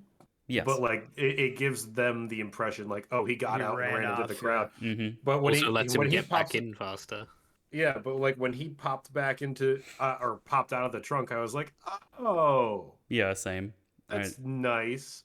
And the fact that it didn't work is also like another element that I still like. Like, of course, they wouldn't all go into the crowd; they'd have to split up just to make sure. Yeah, why would you not leave someone by the car Yeah. instead of marching His off into the getaway FEMA camp? vehicle. Exactly. And he kind of fights him off, and unfortunately the guy gets run over by a bus, which was, I guess that was unfortunate for that guy. But yeah, before he can do anything else, he gets caught by Sofia's bodyguard, I think. It's like that guy who ultimately has him at point blank. It's okay, puppies. Yeah. They're gonna go nuts. Oh yeah, he just kind of knocks him out, exactly. And then he wakes up completely naked, bound to a chair. And yeah, he's kind of like talking to him. We have this one kid, because they found one of the kids there that were trying to steal his rims, because, you know, because you have a plum car, people tend to remember these crazy cars. So we found this guy, and he's like, I don't know what you're talking about. You trust some stupid kid over me? I was like, oh, you say it was him? He was lying? He's like, yes, of course he was lying. And she just fucking straight up shoots him in the face. No one bats an eye.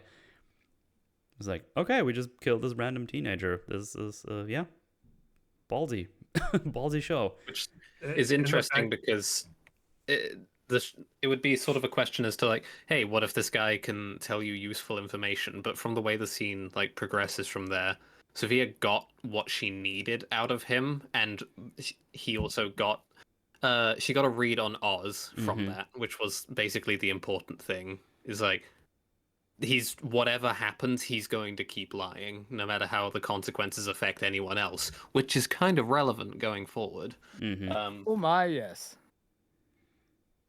And yeah, so something else is going to be needed to motivate him. Sorry, go on. Yeah, no, she points out, it's like, oh, you always try to get what you want, even at the cost of someone else's life.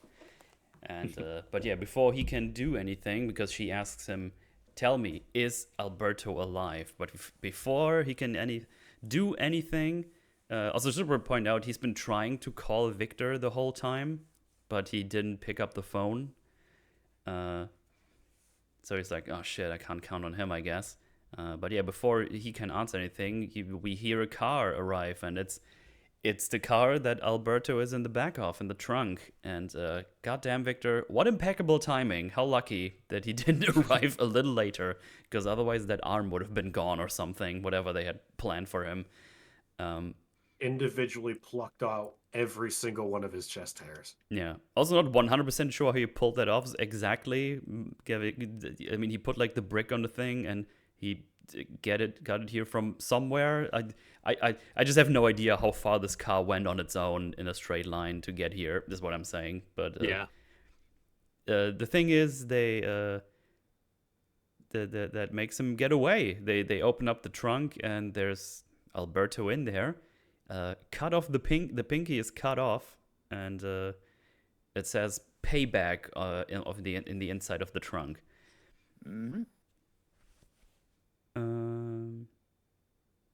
Yeah, so one thing I noticed though, so she's basically like, oh, you didn't kill him, I guess, so you're free to go.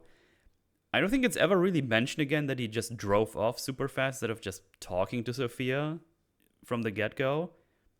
Like, it's not like she trusts him after this, but I feel like this should have come up again. You know what I mean?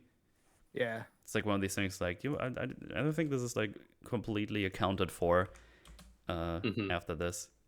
From his perspective, I can understand wanting to get out of there like as quickly as possible. Oh, absolutely. I mean, they make sure in the next episode that he talks to the guard guy. It's like, hey, no hard feelings, right? And he's like, yeah, it's cool, Oz. It's all cool. But I was like, man, why did you even drive off if you had nothing to hide, right? So that's that. I guess because he was getting tortured. Yeah. I don't know. Yeah, I guess I wouldn't want to stick around with the people that just tried to saw my arm off. Oh, I'm not saying that all. I say the other people. They don't say like, hey, why did you even actually like drive off? That's super suspicious. Right. Uh, A thing I think is worth mentioning in that scene as well is I saw before the last couple of episodes, especially, I saw a lot of discourse about this show, framing it almost in a sort of Breaking Bad-esque sort of way, where like Oz was gonna, get worse as he loses his like human attachments as the series goes on and whatnot. But I think it's very important to remember that what's happening right here in this scene is we get intercut shots of Sofia like finding out like Alberto's fate and whatnot, and then Oz is just cackling to himself in the chair. He's loving it. Oh yeah, he's loving that it worked out, that he's gonna survive, he's gonna get to leave. He's like, yeah, this is exactly what I wanted. Yeah, he's like cackling as he said. And then we cut away. He's having the suicide slushies, as he mentioned to Vic before. And they just kind of be like, yeah, it's fucking good, isn't it? It's better. He's like, yeah, it's good. And Basie's like, yeah, we're together now. Shit's about to go down. But also, I have to ask, what happened? The plan was you cut off his head, and it's only his head in there. And then Vic just like, I mean, I wanted to, but then I thought of like, how am I gonna get through the bone? And I'm gonna start from the front or the back. And just tries to explain. So he's like, okay, whatever, it's fine. Room to grow. It's fine, a little fun conversation. You will see it on Oz's end. He's almost like, okay, yeah, that's kind of gross to think about. Actually, yeah, ew. Fine, Yeah, because he was like saying like, how am I going to get through the trachea? And Yeah. He's like, nah. How about we talk about something else? It's like, I mean, all right, like, it's fine. You probably want to start from the back and then like pick a spot between two of the vertebrae. Yeah, everyone in chat, take notes in case you need to do that at some point. Are you going to be the Christopher Lee of this episode, Mark? I mean, like I don't know. I know anatomy because I have a job where I do medicine. It's the opposite of killing. You're a medicine man. To be fair, I do medicine for the army, and sometimes they do kill people. But yeah, that's episode 1. Good stuff. All right. I guess we should just roll right into 2 because what are we at? Like 2 hours already? Yes. Now? 1 episode down. Strong start. I guess it's worth saying. Absolutely, very strong start. I was, if I would have had like 8 hours, I would have watched everything all in a row. But unfortunately, that wasn't in the cards at the time. But yeah, I did watch it all in a row. Nice. It was great. Oh yeah, absolutely. You know how fucking stupid it is that the 2 shows I wanted to watch this year were Arcane and House of the Dragon, and they both went tits up so badly, so quickly. And the 2 shows I had less than 0 interest in, being this one and Andor, are like the 2 best shows I've seen in fucking forever. They're really good. My favorite shows are about a character who's famous for being a cardboard cutout from like a very not particularly good Star Wars film and a minor antagonist from a rather bad Batman film. Yeah. Well, Fuck. that's I how like they it, get but you it's sometimes. fucked. You should watch The Gentleman. The Gentleman's good. Although yeah. I guess technically that is a spin-off or possibly sequel to a movie. That's not really clear yet. Right. Hmm.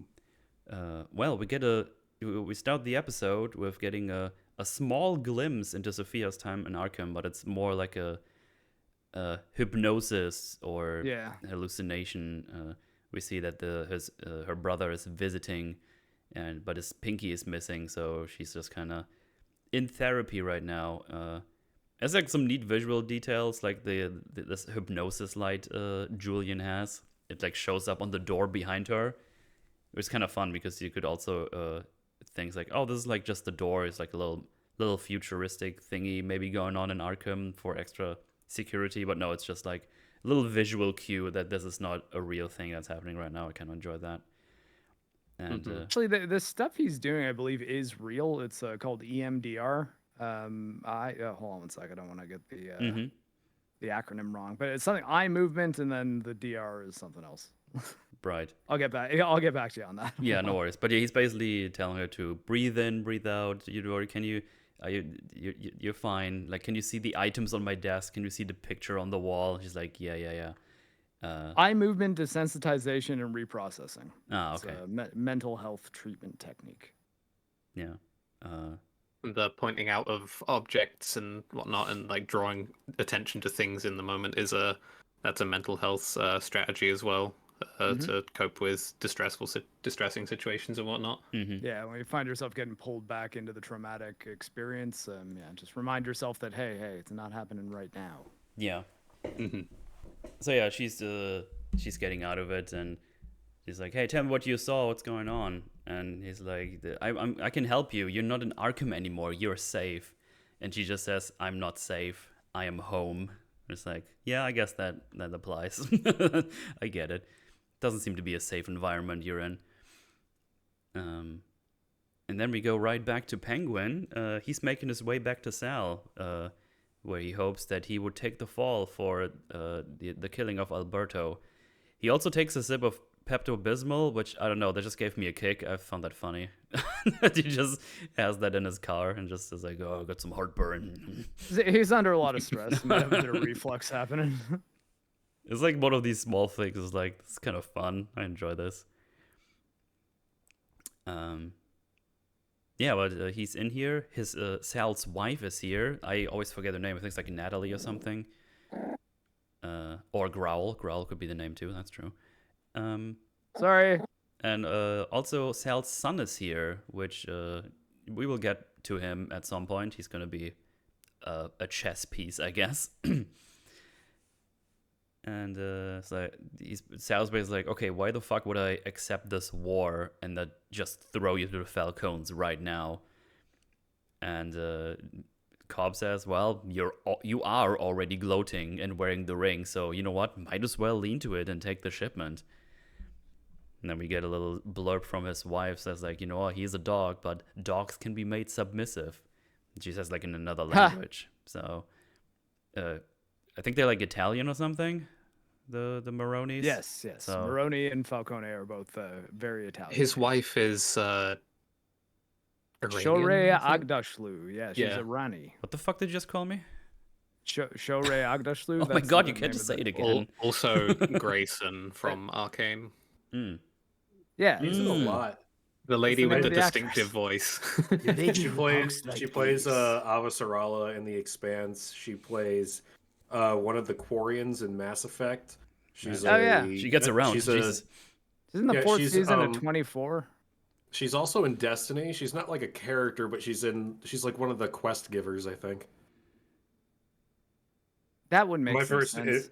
My first exposure to her was from Mass Effect 2. I think I first saw her in 24, season 4. I believe she is a mother for a person who is suspected to be a terrorist, and then it turns out to be his white girlfriend who is the terrorist. Yeah. She's a great actress. I was hoping that the writing in The Expanse was going to be better because she plays my favorite character from the books. Oh no. Oh. Yeah, it's unfortunate, but oh well. Let's see. But yeah, sounds like, all right, I'll claim Alberto. You do what you told us to do. Here's one of my capos. Wait, what's his name? Ervad. That's also the guy he needs to save later. And yeah, he agrees to take the shipment and to raid the route. And Cobbs tells him effectively forced himself into this position through what he just did with Alberto. Yeah. And he also tells him, like, you know what? It's pretty straightforward. It's a straight line to Robbinsville. I will be in the follower car. Don't touch that car, because I'm going to be in it. And I'm going to make sure everything gets into your hands. And that's the plan. And we're not wasting any time. We're going straight through the operation closing down. And you see the guard, the Sofia's guard is here. And he goes up to him. It's like, hey, I think Caesar is his name, right? Something along the... let me see. It should be in the subtitles here. Blah, blah, blah. Emergency barrels. Oh, Castillo. Not Alberto, not Caesar. I don't know where I got Caesar from. And he's like, hey, no hard feelings, right? We're all on the same side. And he's like, yeah, of course. And she's like, oh, you know what? That's just a smart thing to do. But he also, like, he turns away from him and just has a little smile. It's like, that fucking piece of shit. I hope I can get to kill him. But yeah, he just keeps up his bullshit at all times. It's so good. He just keeps up the thing. But of course, it's not gonna go as smoothly as you might think, because Johnny Viti arrives, and he's like, you know what? We're gonna add all kinds of artillery to the vehicle because, you know, we are in a gang war basically, so we can't let this operation go unprotected. To be fair, I don't know why the fuck they just show up here and don't tell anyone, because he was about to leave. If they would have arrived 2 minutes later, they would have been gone. So I guess it's nice for reveal, but you probably want to tell them that you're coming because they were about to leave. You know what I mean? Yeah. So this is just another instant of very convenient timing going on. It's just a weird thing. I don't know. You would just probably just tell them that's a thing. At least the day off. Not even the I don't know why I'm still explaining it yet. You know what I mean? Mm-hmm. But yeah, they just they drive away. And Johnny tells him also, hey, you know what? You said this was your operation, right? So you're gonna be in the truck with the drugs. And it's like, oh, fuck's sake. So yeah, That puts him right in the line of fire. right in the line of fire, exactly. So they drive off, and Cobb looks very nervous. He just kind of checks his watch at all times. And, well, the rest of the people in the truck are just kind of chilling out. The one guy even does like a little joke, I think, is like, why are seagulls above the sea? Because if they would go over the land, they would be called bagels or something along those lines. And no one's really laughing that much. And he even explains the jokes like, yeah, thanks, I get it now that you explained it. It's like, it's kind of fun little thing. So he's like, okay, we're about to hit the place where they are, and he again, just quick on his feet. Well, not really, but with his brain, you know, he's not really quick with his feet because he has a bum leg. But he's like, what's the difference between the mafia and the government? One of them is organized. And it's like, aren't we all laughing? And then the hit starts to happen, and he's already kind of holding himself in place so he doesn't fall over immediately. And yeah, everybody gets kind of shot, and the driver is still alive, and he's like, oh, it's you fucking traitor, and then he gets shot. He shoots the other guy. Ervad, that is. We're going to see him later. But yeah, Oz just kind of makes it out. Everyone died. And there's like a one thing. He holds up his Uzi at Castillo, and for a second think, oh shit, is he going to kill him to get rid of him? But no, he actually planned something else. He shot the other guy of the Maronis and made sure Castillo is safe. Because, you know, the plans changed. So he thought this was probably the best course of action right now, because there were more people of them left, I think, is the idea. So he would have probably just get shot by the other guys that were in the car that were left over. So Still some high-level double agenting happening. yes. And we're already establishing a trend of Oz's plans don't work out the way he wants them to. Yes. But he makes the best he can out of what happens. Like, the cards fall where they do, but he always manages to, like, come out ahead. Yeah, He's a fantastic improviser. Yeah, he adapts to the situation. There's even like a scene later on where he makes that clear to Vic as well. It's like, I always get the shit done, even if it doesn't work my way. I'm just gonna get it done. in any case, they're back at the house, and he's like, "What the fuck was I supposed to do? They raided us. I did what I could." And they're like, "They got the whole stash. It's fucking bullshit." So they're kind of like going back and forth. And Sofia comes in and says, what the fuck are you guys on about? Is this really always about money? We can just get more money. I'm more concerned with that they killed my brother, and I want his killers to be strung across the streets of Gotham, so they stop fucking around with us. And it's like, oh yeah, I mean, yeah. Oh yeah, and Cobb also even says like, here. It's like he is trying to get any kind of I don't know, reputation back or whatever, like finding someone he can latch onto to do whatever he's planned next. Really useful to him to have, or like it's a thing he'd personally appreciate, and very useful to him to have a reputation as like this hero guy, you know. And then Johnny is a bit mean to her, but the uncle is like, hey, you show some respect, you dick. And then he apologizes because now Luca, her uncle, he's now in charge because, well, the other ones are dead. So I guess now he's got the reins. And the most sincere apology you ever did see. It's really well acted. Yeah, I'm sorry. And yeah, Cobb asks, is there anything I can do? And he says, you've done enough, and then sends him away. And then he tells Sofia to be here, and she's like kind of like, you've always had a nose for bullshit. Your father knew that too. But if there is a rat... Oh, yeah, because actually before we said that, Sofia says, like, you don't see the bigger picture. Like, someone is working from the inside. Clearly, they know the route and everything, so someone is around here. And then in this 1v1, he's like, if there's a rat, the when and how, that's not up to you. I'm the boss. And she's like, what did she say? That's your call because you're the boss. He just kind of says it like sarcastically. And he's like, you know what? I'm going to let that one slide because you're mourning. You're grieving. So you're gonna go rest. Your brother's funeral is tomorrow. You should focus on that. So yeah, we have some power struggles inside the Falcones because she's now back. Everyone kind of wants her gone. No one's really appreciating she's back. And well, we get more on this a little bit later on. She's the hangman. The hangman. That's what they call her. Yeah. Yeah, you want a nutcase running around in your organization? That sounds like it might be bad for business. Mm-hmm. Yeah? Outside, Cobb is waiting for her because he's not done yarning his bullshit bingo yarn. That's a thing now that exists. And he's like trying to convince her. It's like, hey, you should still get the drops, and I'm on your side, and you should be the one inside taking the shots. But again, she won't have any of it. Tells him that it's very convenient that all of a sudden he's on her side, and saying that he just does that to take the last bit of dignity he has left over in hopes that she will fix it if she gets back in command, I guess.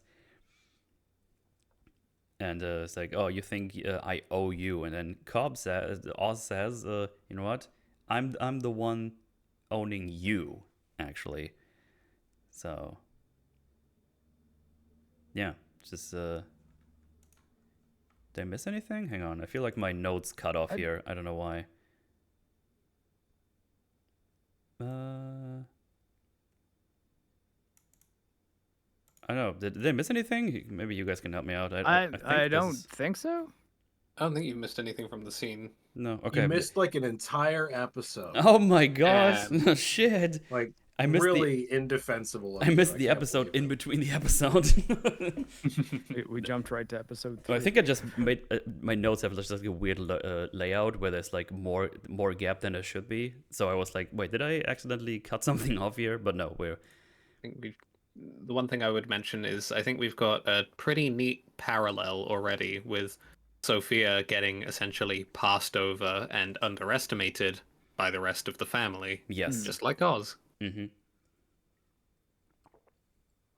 Yeah, absolutely. And I think he already kind of sees that as like a wedge he can kind of sneak into.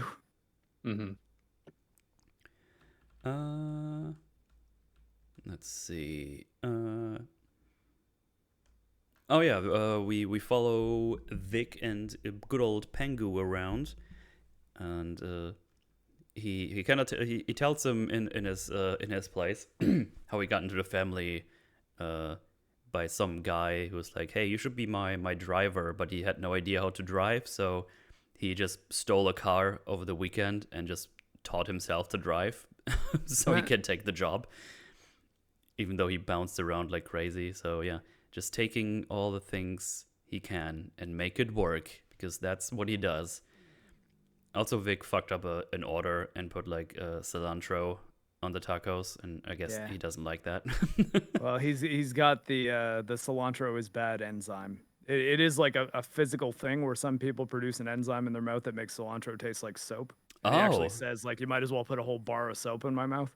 Oh, that's interesting. I didn't even know that. That's fun. Then we cut to Sofia, and there's like a thing on the radio where there's like a couple of things here. We have some world building where it seems to be pretty clear that even though we have Bella Royale as the new mayor, she's not really that much liked, because shit is still happening all the time. And of course she gets the blame for that.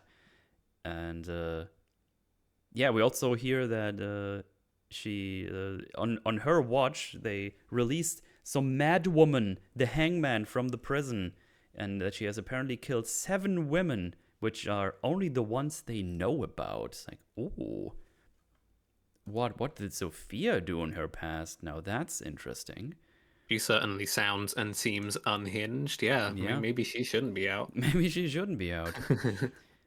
So yeah, they have like the little party going on, or start the party, and yeah, what's her name? Oh, Eve, that was the name I was looking for. Eve and some of her girls come around, and he basically has like a little get together by the people who have been attacked at the raid, because he's still trying to uphold his image. He's like, you know what, I'm the cool guy here. I'm gonna get everyone together and have like a little speech in a little bit. He's Rex. He's still trying to like present that image to the people around him. Absolutely. It's just they just keep that up in the show, which I just really enjoy. Always trying keeping his image up. Then Sofia talks to a detective in a bar who's trying to get some drops. And remind me, was he in the Batman? I think he was, right? Or am I imagining that? Sorry, which guy? The detective Sofia speaks to in the bar. Hang on, let me get you. Did you get a screenshot? I don't know what his face looks like. It's a guy with the crazy hair that has like a drug addiction, and they use that too. No, I don't think this guy is. No, okay. I was wondering, for some reason I couldn't remember, and I didn't know where to check in the movie, so I didn't. In a later episode, she talks to the guy that kind of talks like this, is it a commissioner or is he a chief? Like, he's something high ranking. But that dude who was in the Batman is in this show, but I don't think this guy was. Okay. No, well, I guess I misremembered. So never mind. Scratch that. But yeah, she's like, hey, rough night, detective. You, and he's like, oh, you gotta be. Yeah, no. With all the respect, I can't do this. And he just tries to leave. And also, he can't get his hand on more drop, because the guy on the bar's like, we're out. Blame the flooding. Like, there's nothing here. I can give you a beer. But basically, it's like, hey, you work for my father. It's like, well, half the force worked for your father. So what the fuck do you want, basically? It's like, well, you were particularly effective, apparently. So I need you to find an answer. We have a rat inside the house. So we need you to find that out. And he's like, you know what? I don't really want to be involved in this. This is crazy. And she's like, yeah, but here's drugs, though. It's like, okay, maybe I could. And she's like, you can go ahead, you can do them right now. And he just goes like, oh yeah, drugs, fuck yeah. And then it's like, yeah, Maroni decided to get Falcone transport. And it's like, oh, you think it's an inside job, so you can't actually ask anyone in the family. Which I just like this as like a little sentence on the side, because like, why the fuck would you come to me if you like in the Falcone family, you are a Falcone. What the fuck should I do? And it's like, oh, inside job. You can't ask them. Okay, I get it. So now I know he's actually not retarded and just a drophead. He actually is like an accomplished detective who's not very, very dumb or anything. And then they give him like a whole bunch of money and says, I'll need discretion. And it's like, all right, I'll see what I can do. So he's off to do whatever the fuck he does. I don't know. Find the rat. El Rata Alada, I guess. I mean, yeah, basically. Back to Oz. He's doing a little speech like, oh, Maroni's came at us, but we held our own. Fuck them, blah, blah, blah. But Vic gets a message from someone called Garciel, one of those. And it's like, oh, who's that? We don't know who that is. We'll know soon. And they kind of just do their thing. Oz looks over at Vic at some point and he sees he's like kind of uncomfortable. And he gets one of the girls to talk to him. It's like, here, you know what? Just Roxy, that's her name. It's like, here, she's very good at an entrepreneur in the camming industry. It's like, oh, so you're a cam girl. And then she's just like, yeah, I mostly do fetish stuff. It's like, okay. Sometimes even cake is involved, which I found that a funny thing to add. But it gets cop to say, you're like a sweet tooth. It's like, yikes. Fun. That's fun. But yeah, they just kind of have a little banter. And at some point she asks about his family because they have some small talks like, where are you from, blah blah blah. It's like, oh, I heard this was like the thing that was hit the worst crown point, yeah. And when she asks like, oh, what about the family, and she realized that he's like kind of he freezes up and is uncomfortable, doesn't really want to talk about it, which us as the audience almost implies like, oh, the family is not fine. Definitely not. But also, she, realizing that, you know, being in the business of making people comfy and feel nice, if you will, quickly changes the topic. It's like, oh, how did you get to Oz? Like, oh, you work for him. Oh, really? So they... Really smooth. She's good at her job. And this is the first like real look we get at how debilitating Vic's speech impediment can be. Yes, absolutely. Like, he just basically can't have the conversation. Yeah. It really, really sucks to see him like struggle to just maintain a basic talk with someone. Yeah, absolutely. But yeah, it's just like she's just a side character. She usually comes up like 2 more times, but even she's like, yeah, she's. They consider that she might be good at just picking up on those things, considering the work she does and just making people comfortable. So because for her business, that's the best, right? So she can get more money. So she would be good at that, obviously. I just enjoy the details. It's good stuff. Feels like a real person, which, yes, you know, I guess somewhat of a low bar, but it's worth praising. I mean, it shouldn't be a low bar, to be honest, but these days, unfortunately, it is. In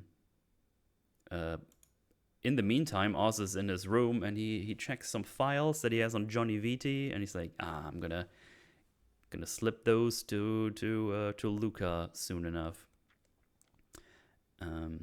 But Eve comes in there and she is like, you know, I know you killed Falcone, didn't you? You killed Alberto Falcone. So that's bad. You're putting me and my girls in danger. And you're like, oh, she's like the boss of the girls and she cares for them, and so she's worried about that. Another real person. That's crazy. What are we doing? Mm-hmm. Is this like a show that I enjoy? She has her own motivations. Yes. But then Pengu just does his manipulation strats. China's like, oh, she has a bet on the right. She has bet on the right horse. For some reason, I wrote bat in here, and I was like, why did I write bat here? Because and it's I got a confused. Batman show. It's Batman show. She has bet on the right horse, and he always comes out better on the other side. And when he takes over, he opens an even nicer club than the Iceberg Lounge. And you and your girls can work there, and it's all gonna be really cool, and that puts her at ease enough, so she can go about her business of the pleasure side. Sex, they're gonna have sex now, but I'm glad they don't show this. Yeah, boy. Yeah, Colin Farrell in the penguin suit sex scene would be probably not the Colin Farrell sex scene most of the women and gays in the world wanted to see. It could be really funny though, to be honest. Hey, don't underestimate me. I want to see it. So yeah, Not judging. just I a said probably, to be fair. So yeah, just a couple of scenes to establish some motivations and things of other people that will be in the plan, or cogs in the plan, whatever you like to call them. So yeah, we get a short scene with Sofia where she wakes up in her closet because she's not comfy just sleeping in a normal bed again from being in Arkham, and she also scratched her neck or her throat even.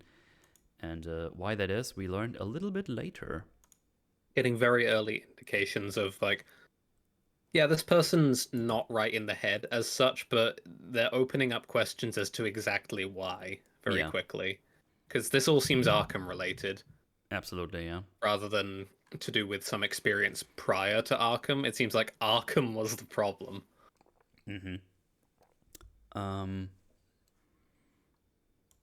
Then Pengu gets a call from the landlord.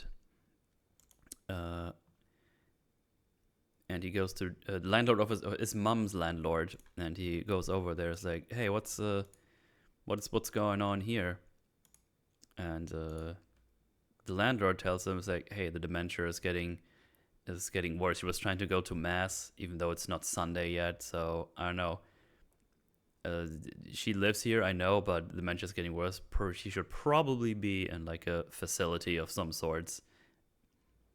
And then he just gives him like, I don't know, like $2,000 or whatever. I don't know, 200, whatever it is.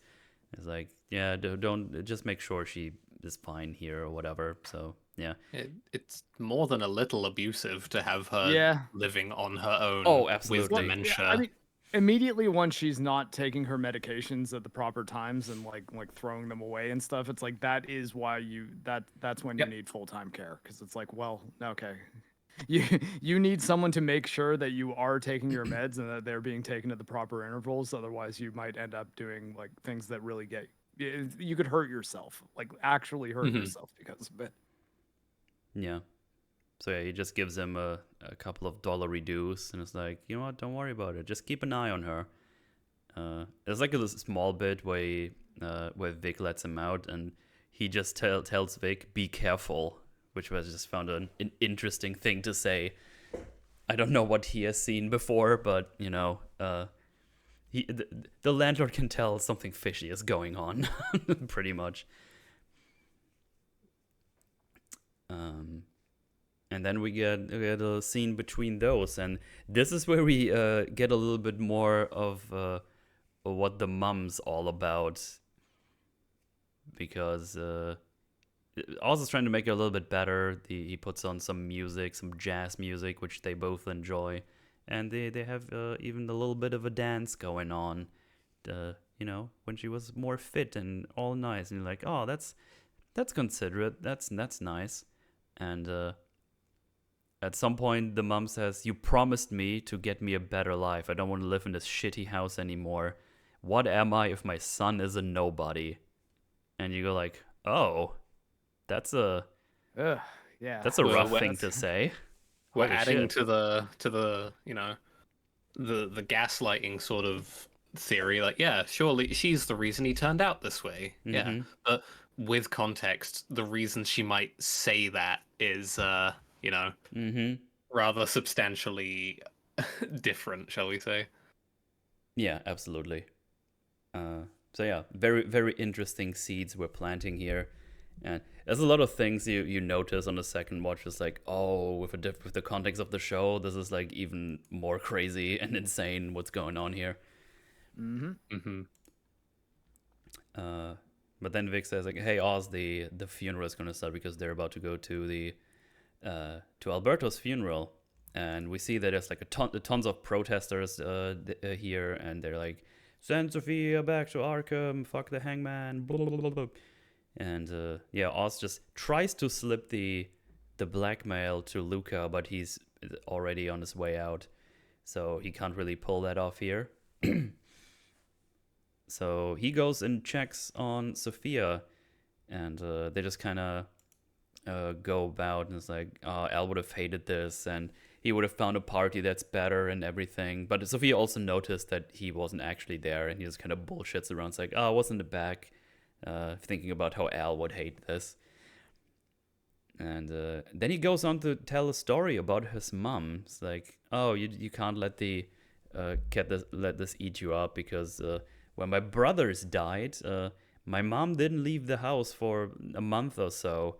And I tried everything to do to get her out, and my brothers didn't even get a service because she didn't want the pity from all the other people. But after a while, she did just come out, and the two went to dance all night and celebrated them, and that they would have loved it. This is a big rewatch one. Holy shit! Yeah, I didn't even take note of I mean, I've only been able to see the show once, so maybe on a rewatch I would have noticed, but my first it hit me today, like when I was rewatching it for this episode. I was like, oh shit. It comes across as if he's making all of this up to me the first time. Mm-hmm. Like none of this ever really happened, because this is part of what he insinuates here is like to cover for his mum, because he says that she's dead. Yeah. You know, which is very valuable idea to have spread around. There is no one for them to go after for Oz. It's just him. Yeah. But this particular story, it comes across like it's bullshit. It is in fact not bullshit. No, it's and the reasons it's true. not bullshit and why all of it happened, pretty important for like understanding his mother. Yeah. Yeah. And he doesn't know the real reason why all that happened. Yeah. He knows, he thinks he's good. He thought he kept it a secret the whole time. It's just a nice memory to him. Yeah. Like I feel like he's not even like cognizant of like the fact that for his mom it wasn't like that. Like that's just genuinely what he thinks it was. Yeah, I mean, I think that is the truth. Like he definitely does not know that she knows. Yeah, I think that becomes pretty clear towards the end. One of the few cases where he's not lying and it's just totally not reflective of reality. Yeah. Yeah. Because he was the one who was lied to, and that informed his memory. Yeah. And he ends with can't let everything eat you alive, and that it's much more fun to dance. And then she asks like, oh, what do you think changed her? And it's like, I would like to believe it was me, but I don't know, and I couldn't ask because she died a few years ago. I think this could be a bit of a double meaning. Like this is a little bit of, this is obviously to keep her safe, but I wonder if he also believes the whole she died a few years ago, because maybe that's when the dementia and Alzheimer's started. Ah, yeah, maybe. So maybe it's like a little bit of a double meaning here. I just found this a little fun to think about. It's like, oh, you know, maybe he has like a little bit of a real point here. It's like, oh yeah, maybe she did die and she's not gonna ask her now. That could be his subconscious talking, is the way I'd understand it. Yeah. And then Castillo comes around. It's like, we need to get to the house. We get a call. It's like, oh, things are going down. But at the same time, Cobb also gets a message, and it's from Sal's wife that they need to meet up. So things happening at the same time here. But I need a little break to use the bathroom, so you guys can talk about Alfred. No, wait, that was yesterday. Talk about Alfred anyway. I don't care. Well, I mean, like Sofia at the end of like that little exchange does something that was actually counterproductive, because the guy that they bring, he says like he'll perk up once the morphine wears off, and she pulls out his IV drip. And I doubt the morphine was still actively being fed to him. Like it was probably just like injected into him or something. But or like injected into the medication port on the IV. But if he's just getting were like a they- drip, I was Were they just trying saying, to imply that the morphine was in the IV. yeah. Well, I mean, it wouldn't be in the full bag. It would just be like you put it into the med port, just on the like it's the little kind of branch that comes off the IV line. But if that's just like a saline infusion and they want him lucid, that will help. It won't it won't hurt. But yeah, I guess the implication is the writers probably thought that like when that happens, the morphine is just in the bag. But generally, that's not how it goes down. Yeah, there you go. Marc's medical moment, and the triple M for today. Marc's medical moment.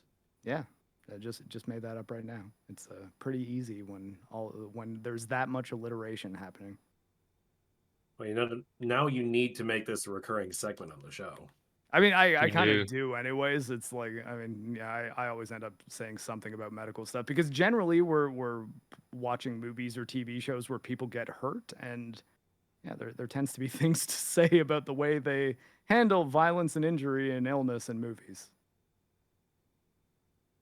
But yeah, I guess there's something to be said for Oz like naturally having the appearance of being slimy because his first instinct after Sofia tortured him is like Sofia, he basically beelines for Sofia essentially in terms of someone to talk to because he needs to, obviously. But that's of course going to come off weird from her perspective. Like, Yeah. why do you want to be in the same room as me after the last time we interacted? What's going on here?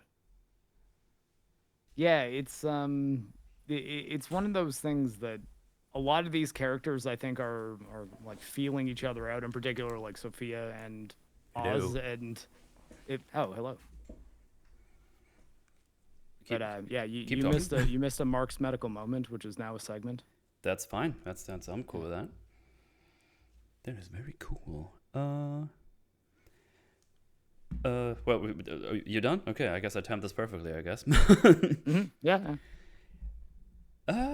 Let's see. We first go to Sofia, I think. Yes, the detective is here at the house to bring them some evidence.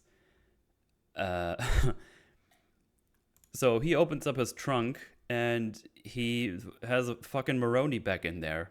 Brought him right here. Yeah. I don't know how the fuck he pulled that off, but I guess he did somehow. I don't. I'm assuming the I guy d- was in the hospital. I mean, after yeah, the, you just fucking carried him out there. Just like, Well, I mean, yeah, like he's also in a gown though. Like, I mean, you can drug a guy without him being in the hospital, but like generally you don't put him in a hospital gown. oh, I know, I know. I'm just wondering how he just carried him out there without anybody saying anything. That's what I'm saying. I mean, yeah, that doesn't make a lot of sense. I was like, okay, I guess he did that. Sure. Let's see. I mean, yeah, that's actually everything for now because we go straight to Pengu. I like calling him Pengu. I don't know why. I think it's funny. I don't know where Pengu came from, but everyone convergently just started calling him Pengu. Everyone was doing it. It's great. I It's think so funny. Swole was the first one who told me Pengu good. I think that's The where I group picked I it up watched from. with might be Patient Zero then because that's where I first remember it. We all just started calling him Pengu. It's your fault, Swole. It's your fault. Yeah, blame everything on Swole. Fuck that guy. Oh shit, get wrecked. Let's see. Oh wait, I scrolled too far down. I'm such a fool. Idiot. Fucking moron. So, oh yeah, basically, Sal's wife's like, hey, you broke your word and we won't tolerate it, and they're about to stab him. And he's like, whoa, hold on, in my pocket, get the thing. It's like, look, there's all this blackmail stuff I'm gonna do, and then shit is gonna go down. It's gonna be great. Like I can Johnny VT, I can fuck him up with this because he's fucking the boss's wife. It's like, oh shit, he does have some spice on them. And He's like, all right, well, let's see what he has. Then, yeah, if you want to remedy the situation, we want our man back. Find him. He's like, yeah, sure, no problem. Give me the name, and I'll do that. And yeah, that's the stakes for the rest of the episode. He needs to get this guy out while still keeping everything kinda under wraps. But she also says you probably want to hurry because if he wakes up, he's probably gonna have a lot to say about you to Falcone. It's like, yep, I agree. This is not some easy game he is playing. No, absolutely. It turns out being duplicitous in the mafia underground, not the easiest thing to pull off, because things can go wrong in so many ways that are completely outside of your control. Yeah, there's a thing in episode 3, actually, that happens with Sal's wife when she crashes their little conversation. Because there was like a point where it was also things like, oh man, like I'm actually crazy can pull this off without anybody noticing, and then the show's like, no, actually they know. It's like, oh shit. Yeah, just to steelman the whole, yeah, this is not an easy thing to do. It's actually quite a hard thing he's trying to pull off here, and it's it's a bad time overall, I would say. Anyway, at the memorial dinner, there's probably like a better word for this, but you know what I mean. For her brother, she comes in there and everyone is kind of looking at her. It's like, oh look, the crazy bitch is here. Oh no, there's like even people's like, oh, she's unhinged. Oh, and she just starts leaning into it. She just grabs like a fistful of fucking noodles and shoves it in her mouth. Like, she's already fucking done with this. It's like, oh god, fuck those people. Yeah, fuck you too kind of thing in terms of her. Like, there's no attempt to blend into their sense of decorum. Like, it sort of matches with her actions as the show goes on. Of like, she rejects all of this like, very quickly, rather than trying to buy in and like please the people who are never going to let her in, as it were. Yeah. She's taking a different path from Mr. Penguin in that respect. Yes. It's good stuff. Pengu is arriving. Now, see, I actually can't stop calling him Pengu now. Fuck. At the party, but he's like, yo, Vic, you need to plant these jewels in Johnny Viti's car. And he's always like, I never done anything like this before, so I'm a bit worried. It's like, you know what? Don't worry about it. You figure it out. I trust, believe in you. Whatever he needs to manipulate him to actually do the thing, even though he's very worried about this. And yeah, that's the plan. He needs to do this while Oz finds the guy inside somewhere. Let's see. Yeah, on the inside, Sofia is just trying to get more information from Castilla. It's like, hey, anything? Is he awake? It's like, no, he's still out cold. So everyone seems to be a little bit on edge here right now. Everybody's edging in all the corners. So Oz is just kind of, I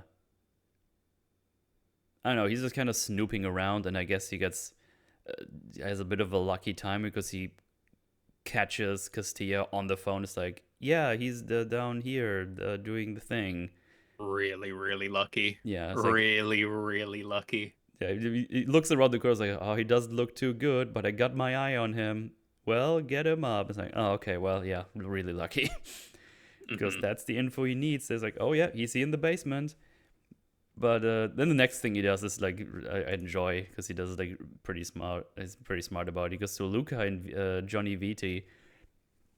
He goes up to him. It's like, what did you do? Come on, I already know about the guy in the basement. It's like, he goes like, oh, that's fine. Keep talking. I already know about it. It's like, here, you already know what? It's like, what do you mean? The guy in the basement? Why you don't stop bullshitting me? Like, you had the fuck. Oh god, Strover. Oh god. The penguin got me. He's like, you should have told me you had one of those scumbags down here. Why do you trust some guy of Sofia above me? It's fucking bullshit. and then he just leaves. She's like, "Oh, you fucking cheeky cunt." It's like, Yeah. Great way of handling that. yeah.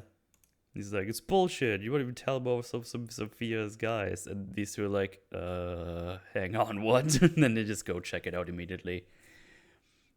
Then we got a little emotional scene with Sofia because she sees a video they played of him as a memorial, and she's like, he gets emotional about it because she clearly misses him, but it's just a thing we get more of later as well, because he tried to get her out the whole time while basically everyone else was like, no, she's crazy actually. Yeah, and I guess we'll get into that in Yeah. 2 episodes from now. Yes. She grabs a dirty martini as well again. And then an old friend comes around who is seemingly pretty nice at first. It's like, hey, remember when we did this vacation and all these horny boys? And they're like, yeah, that was crazy. It's like, yeah, we should totally do like a girls trip again. She's like, oh yeah, okay, yeah, sure. She's like kind of unsure because she's probably confused about the niceness she's receiving right now. But And, I mean, it's a little suspect that she's immediately talking about, like, yeah, like maybe we should leave the country again, like right away. Like, Yeah, no, like, hey, you want to go grab a coffee together? Maybe you should get out now. And then this lady's daughter comes around, and Sophia's like, "Oh, who's this? How are you doing?" She kind of goes down, tries to fix like her bow or what it was, and the apparent friend immediately like kind of grabs the daughter, is protective, and it's like, "Oh, you were just bullshitting and kissing her ass or something. You actually think she's horrible too." And Sophia immediately notices as well, and it's like, "No, your beret is... Oh, it's a beret, okay." And the lady's like, "I know I can do this." He just kind of looks up to her, very angry, like, "I got it." And he's like, "Oh shit, fuck, okay, now you got it." And it's like, "Yeah, she's a real cutie. You should make sure a young girl in this family is safe because it might not end well for her." It's like, oh shit. And then just raise Speaking away. from experience, but yeah, she's trying to be the person everyone thinks she is at that point, essentially. Mm-hmm. Like, because that sounds like a threat. Definitely sounds like a threat. I mean, hey, like that lady does have very good reason to be afraid of Sophia, it turns out. Yeah. Then Johnny VT comes to grab her because they know now about the basement guy. So they want to go check it out together, I assume. And then we see that Vic is about to plant the jewels, but he gets caught immediately. He was like, oh shit. Yeah, he's not very good at it. And then he just has to run away and was never able to do this. Yeah, he runs away from this a lot better than that rim jacking. Yeah. He's not getting a hold at gunpoint this time. Fortunate there were no guns trained on him, I guess, but I don't know if there would be. Hey, he's pretty fast. I gotta say. Yeah. You can I run. I would have liked a scene at some point where they point out to us like, hey, why was your fucking driver at Johnny VT's car? I feel like this should have been brought up again, but it never does, unfortunately. It seems reasonable to me that nobody got like a good enough look at him, maybe, or nobody would remember his face. Yeah, or have maybe. reason to, but I don't know.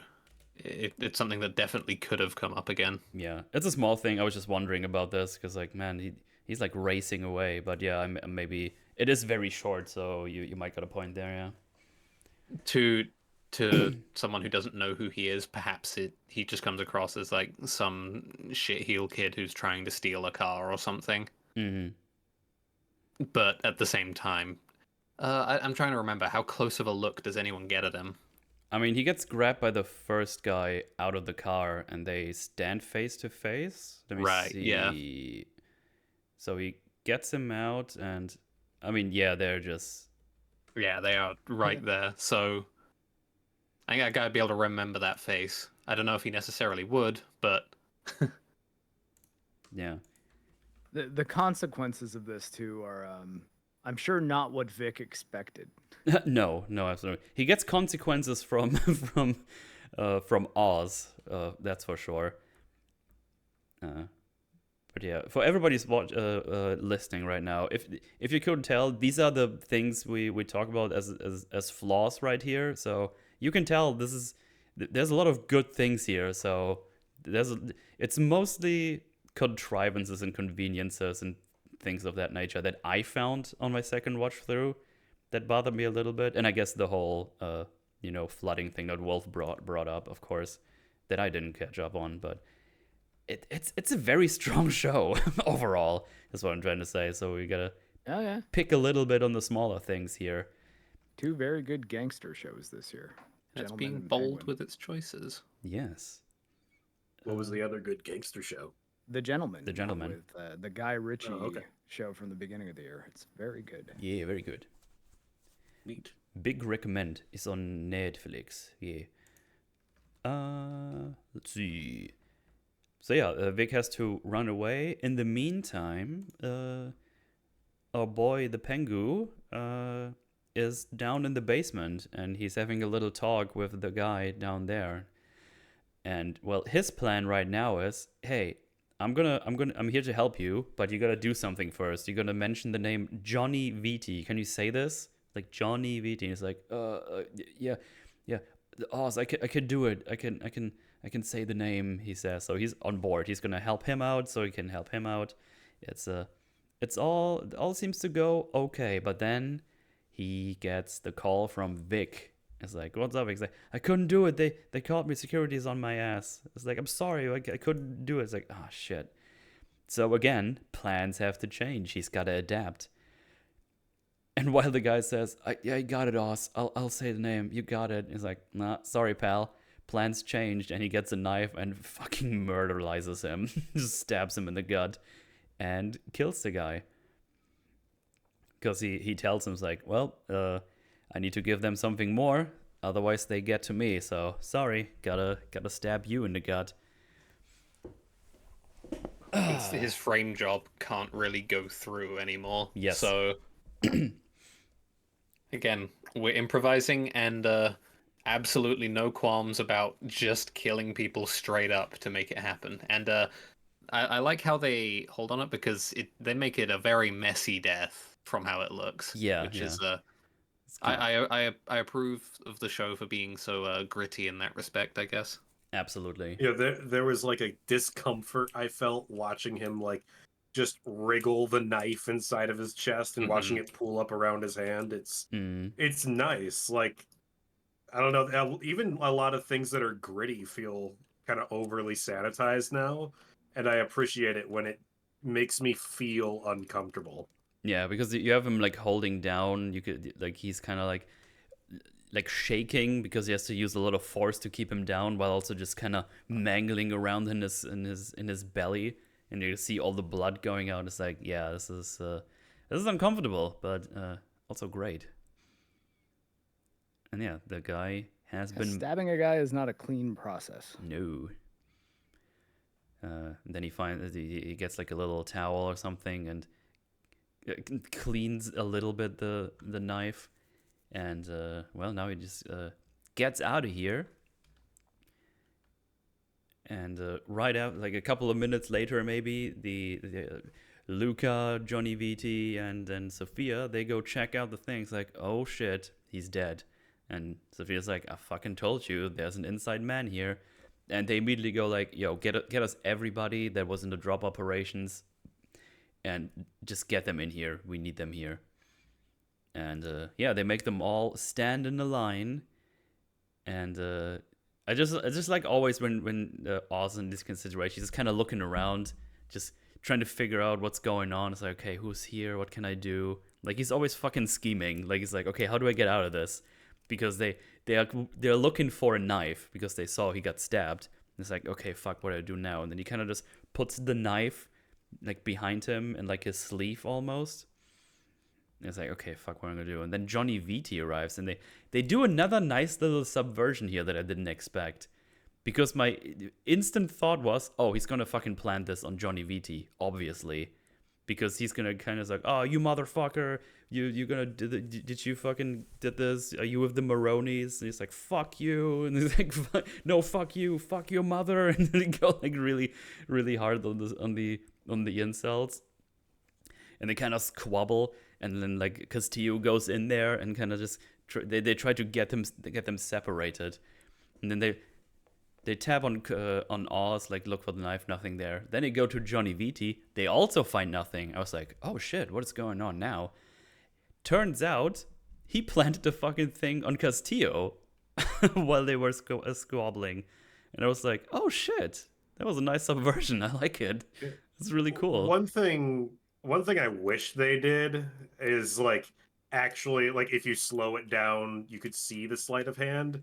I mean, Yeah. you can't. I tried to slow it down to see like, oh, can you actually see him do it? And No, you can kind of see like where his hand might have been, but it's not. I mean, it's not a big deal. I just wish they would have done it because it would have been cool if they did. I know what you mean, because I tracked too. I was like, oh shit, can you see it? And it's like, oh no, his hand is like kind of behind the Castillo, that's his name, so you can't see his hand. But yeah, I was thinking the same thing. It would be kind of cool if that would be a thing. I would have enjoyed that quite a bit. But yeah, it's like, oh shit, it's like they think it was him. And I was like, oh, was you? That's fucking crazy. And they're like, no, I didn't do it, I swear, blah blah blah blah. But yeah, doesn't look really that good for him. Doesn't, like, of course you would say that. Yeah, obviously. Even if you did do it, you would say that. So and Sofia's like, give me the gun, but then Luca just goes out and shoots him. It's like, yeah, I took that thing. So yeah, they think they got the guy that was ratting them out. So yeah, again, Oz just fucking getting out of the situation by being a quick thinker. It's just, man, and it's all like it's always like a believable thing he does. It's just nice.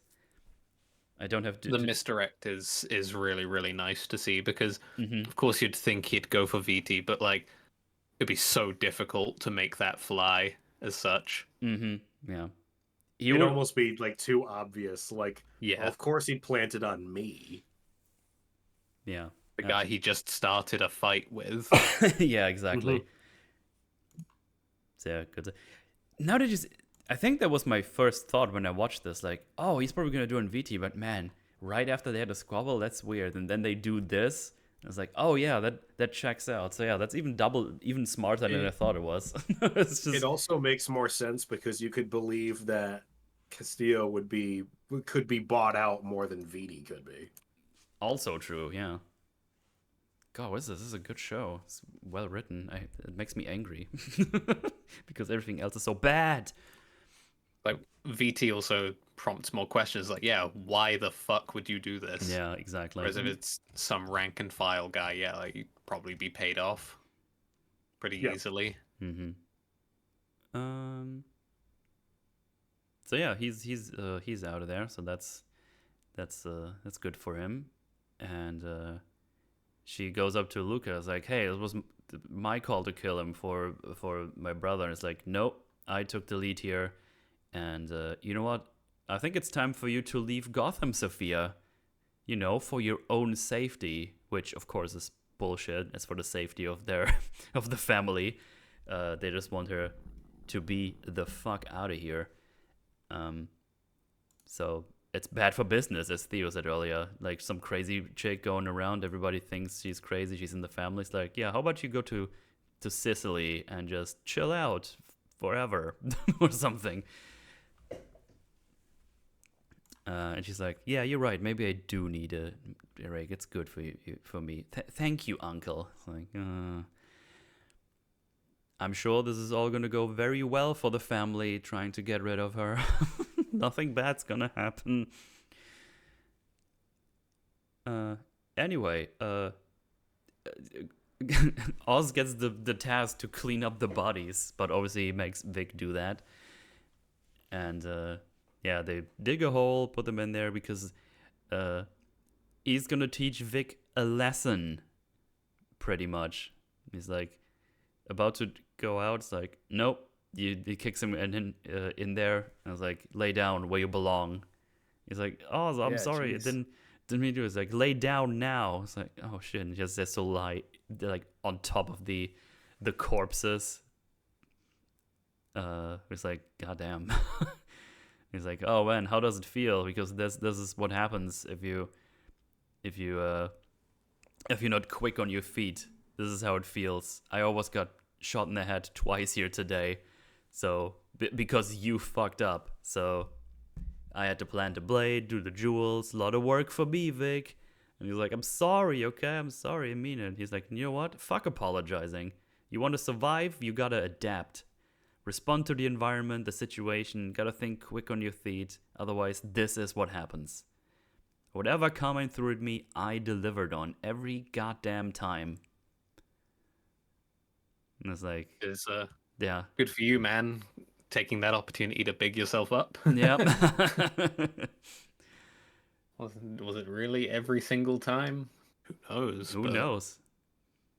And it's like, okay, did you get the message? He's like, mm-hmm. He's like, "Oh, fine, fucking get up here." And then he gets him out of there. Let's see, what is this one? I feel like there's one line I wanted to see that I did not write down, but there's subtitles here, so I can see. Oh yeah, he says like, there ain't no playbook for this kind of shit. Maybe I saw something in you, or maybe I was wrong. You tell me. Maybe you ain't cut out for this life. And then he gets a call from Sofia. So yeah, more pressure on Vic to stay around, and yeah, we get more on Vic on the next episode. But we end the episode by Sofia being how do you call these things, like the basements with the coffins in there? Mausoleums. Crypt. Mausoleum. Yeah. Mausoleum crypt. Yeah, they have one of those, and Sofia basically decides, yeah, this guy, he killed my brother. He was the rat, meaning Castilla. And it's like, yeah, for what? Just a couple of jewels? Because I think the idea is that he planted the diamonds somewhere else now. I'm actually not entirely sure where the diamonds went. Maybe you guys can help me out. I wasn't 100% sure. I think they say Oz put them somewhere. That would make sense. I know if you guys To be honest, clear it up on me. yeah, I didn't catch it. So. Yeah, I'm not sure. Sorry. Let's see. Maybe the subtitles. Maybe I just missed something here. Some diamonds. Oh, these were in Castillo's apartment. Okay, so I guess they planted those there right after this happens, I assume. Presumably. Okay. I guess they... The thing is, I don't know time exactly frame and how things play out work on that. I mean, it's still daytime, and now it's night, so I guess there would have been enough time. I mean, yeah, I think I can accept this, that he somehow got them in there, I guess.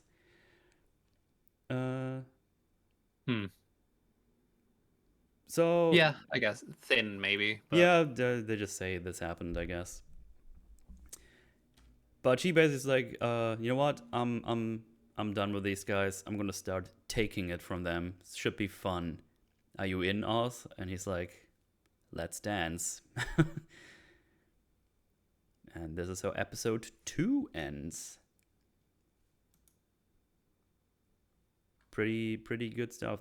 These are our equivalents of action scenes, you could say. The whole Penguin getting in a situation and needing to quote unquote fight his way out with his wits.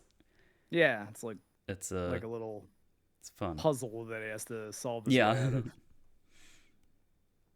So obviously we set up that the family doesn't want to do anything with Sofia. They want her out of here. They're done. They don't want this hangman persona be around because bad for business, bad people are gonna look. It's just not good for them. So they want to get her to safety, somewhere where she can chill out. It's gonna be good for her. Pinky promise. We're just looking out for you, Sofia. Absolutely what we're doing. You know, it's crazy because like I watched all of this in one sitting. Mm-hmm. So I kind of don't remember like every event that happens in like what specific episode it happens in.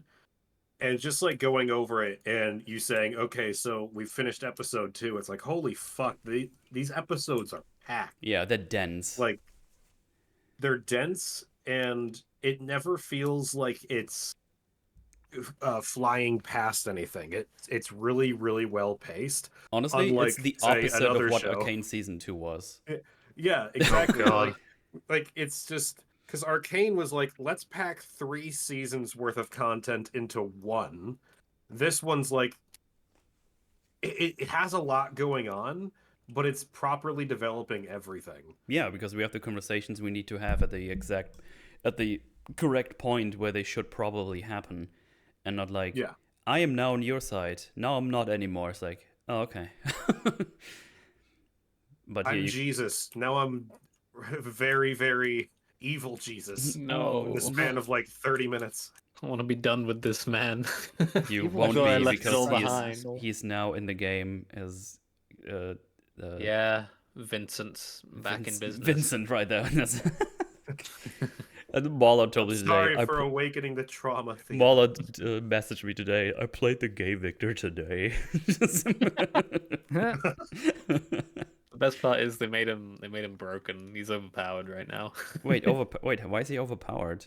They buffed the shit out of him when they made all the changes. So they didn't give him any actual gameplay changes, but made him overpowered now. They added like some gameplay changes Okay. to come with the visual update. Yeah, he's really, really broken now because of them. Oh, great. Can't wait for him to be nerfed into oblivion and then no one's playing him again. And everyone agrees that Vincent was a mistake and he gets reverted. That's the golden timeline. Vincent was a mistake. Well, actually, I guess Arcane Season 2 being bad means that we're not in the golden timeline at all, and we Yeah. never can be again, but like that's the better version of this doomed timeline. Mhm. Ironically, swear one to of God, the things if- that if- made it bad. Ironically, one of the things that made it bad were the alternate timelines in season 2. Mhm. Oh man. Sorry, go ahead, Wolf. I swear, if Andor season 2 and if both Andor and the Penguin go to shit, I will literally never watch TV ever again. for the rest of my life. Just over. don't want It's no like- second seasons ever. Yeah. Be like, you got one No, shot. No, not even second seasons. I will just literally not watch TV shows. Like, if someone tells me you should watch this show, it's like, no, I'm not gonna do it. I've been burned too much. Fucking Game of Thrones got me back into watching TV, and I've been punished for it ever since. Yeah. It's not You can always count fair. on you can still count on Black Sails at least, I guess, you know. Oh, have you watched Black Sails? Yeah, I watched that earlier this year and some last year. That show is really fucking good.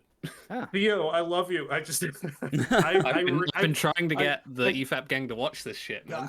I recently watched that with a buddy of mine because like we were trying to figure out what show to watch, and he was like, I heard of this pirate show a while ago, and I was like, yeah, fuck it, let's watch it. And it, like that final conversation between Flint and Silver is like one of the only man. dude, it's one of the only conversations, one of the only scenes in any medium ever where I can memorize every single line of dialogue from both of those characters. It is one You of too, the most, huh? like, it's I will watch that scene just to remind myself what good writing is like. I've done the It's- exact same thing. it's Like I swear to God, it is like one of the most magical moments in the history of television. I fucking adore that show. Black Sails. That goes on my notes. watch Black Sails. Yeah, it looks like it. You have no idea. I'm like bouncing. I'm so happy that someone else knows how brilliant that fucking show is. I've been How- trying to recommend people to watch. Is that one season? Mhm.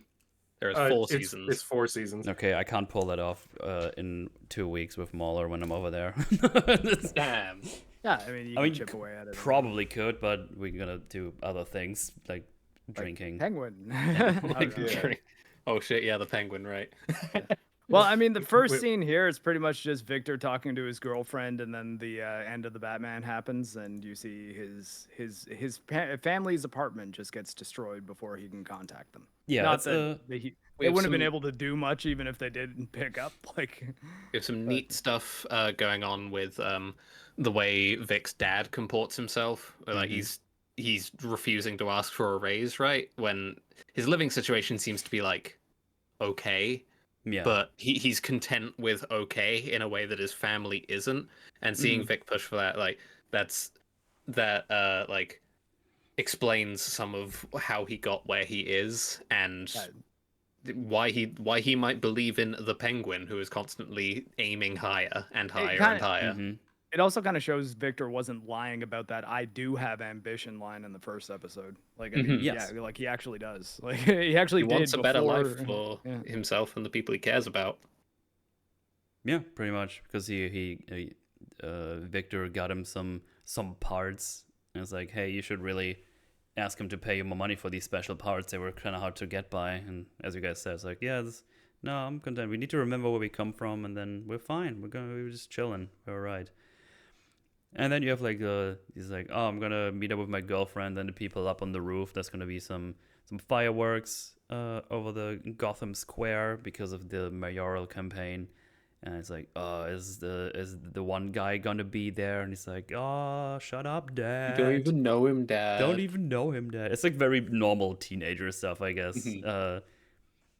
But not in a cringe Especially- way. It's just like, oh, he's not in Squid's gang or whatever. And he's like, okay, whatever. But yeah, he just goes up and it's like, no, I'm not gonna stay for dinner. I'm gonna go up and eat with the homies and my girlfriend. It's gonna be great. Gonna be fun times. Nothing bad's gonna happen at all. And the mom is like, you should bring her to here. We have enough food. He's like, no, it's fine. I'll eat later. We're hanging out. So yeah, they go up on the roof and obviously they just have some drinks. The one guy is telling a story about how someone got killed or whatever. And it's just funny. It's like, why did you tell us this? And he's like, I don't know. It's fucked up. So I don't know. When something fucked up happens, you tell people about it, I guess. Yeah.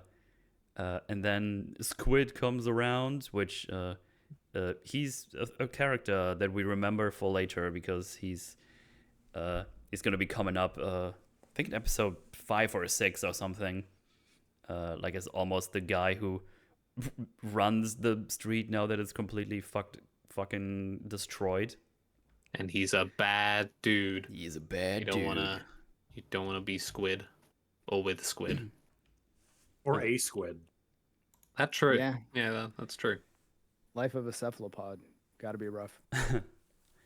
But yeah, and then they hear like they see some fire. It's like, yo, the show starts. When it's like, hey, wait, there's explosions everywhere. And this is where you see that they're very close to one of the explosions and everything gets fucking flooded. And that's where the whole question comes from. Where's all the water in this place? A fucking wall of water gets into how many stories up is his apartment? Like his family's apartment? Probably like 5-6 stories, maybe even more actually. Let me And it see. just bulldozes it. Yeah, it's this place is getting completely fucked. Yeah, actually, like, it his looks like there's like several meters of water at least if it all settles down. Like, I don't know how the city ever recovers from 1, that. 2, 3, 4. It's like 4 stories high, and they have like one of the smaller buildings. I think that building is like completely underwater now. But yeah, that's basically the like a little backstory for him here. Let's see. Something I really like about this season is that it does a really good job of pacing out how it shows the backstories of these characters. Yeah, Like it feels like really natural in a way that I feel like a lot of shows don't do. Where it's hard to explain, where it feels like the flashback is happening for a reason. Like the narrative is specifically happening because, or rather, the flashback is a consequence of where the narrative is at, not just bringing the flashback out just kind of at random and then being like, all right, now we're going to shoehorn that into the episode. yeah. They put the flashbacks into place where it's like, okay, we're gonna focus on this character for now because this one is not completely focused on Vic, but he has like a big decision he makes in this episode. So we need to see what's been going on back there. And they kept it nice and short. It's like 5 minutes or so. And it's just nice. It's nothing like super deep or crazy that's going on here, but it's just well made. You know what I mean? It's very efficient as well, Yes. because like I said, with the stuff with the dad, we're further characterizing like Vic, and we're pushing him in a direction that, you know, jives with where he's going with the Penguin and whatnot. Yeah. while also, yeah, providing some interesting and useful context for where this episode is gonna go. Exactly. But yeah, we go straight into Pengu's office, and there's like it's kind of going through the plan. It's like, oh, the Falcones are gonna be taken care of by the Maronis. They're gonna take care of Sofia. It's all gonna come together quite nicely. Obviously, it won't, but that's what he wants to believe. But he also notices that Vic's head is not quite in the game. And he's like, hey, if you're still worked up about the jewels, if you ask me, it's ancient history. And he's like, oh man, I'm asking a lot of you. And I just realized we never talked about your salary. And then he's like, how about I fucking start you with 1,000 a week? And he's like, holy shit, 1,000? Which is probably more than he ever made, like, in a month. So now he gets that in a week. Which is the first thing in this episode is like, oh, he's going to get more of the things he wants right now. And this is going to clash with the other thing he kind of wants, being the girlfriend. So we set up a nice little confrontation in his brain that he needs to figure out for himself throughout the episode. You can have money or bitches. You can't have both. Some good manipulation going on from Mr. Penguin. Like, kid seems kind of down. Yeah. Money. That's right. We never talked about your money. Mm-hmm. Right. Yes. Feel better now. Yeah, at least and also be more dependent on me and be more incentivized to work for me. Exactly. Yeah, absolutely. Yeah, that Penguin guy, he's a bit of a piece of shit.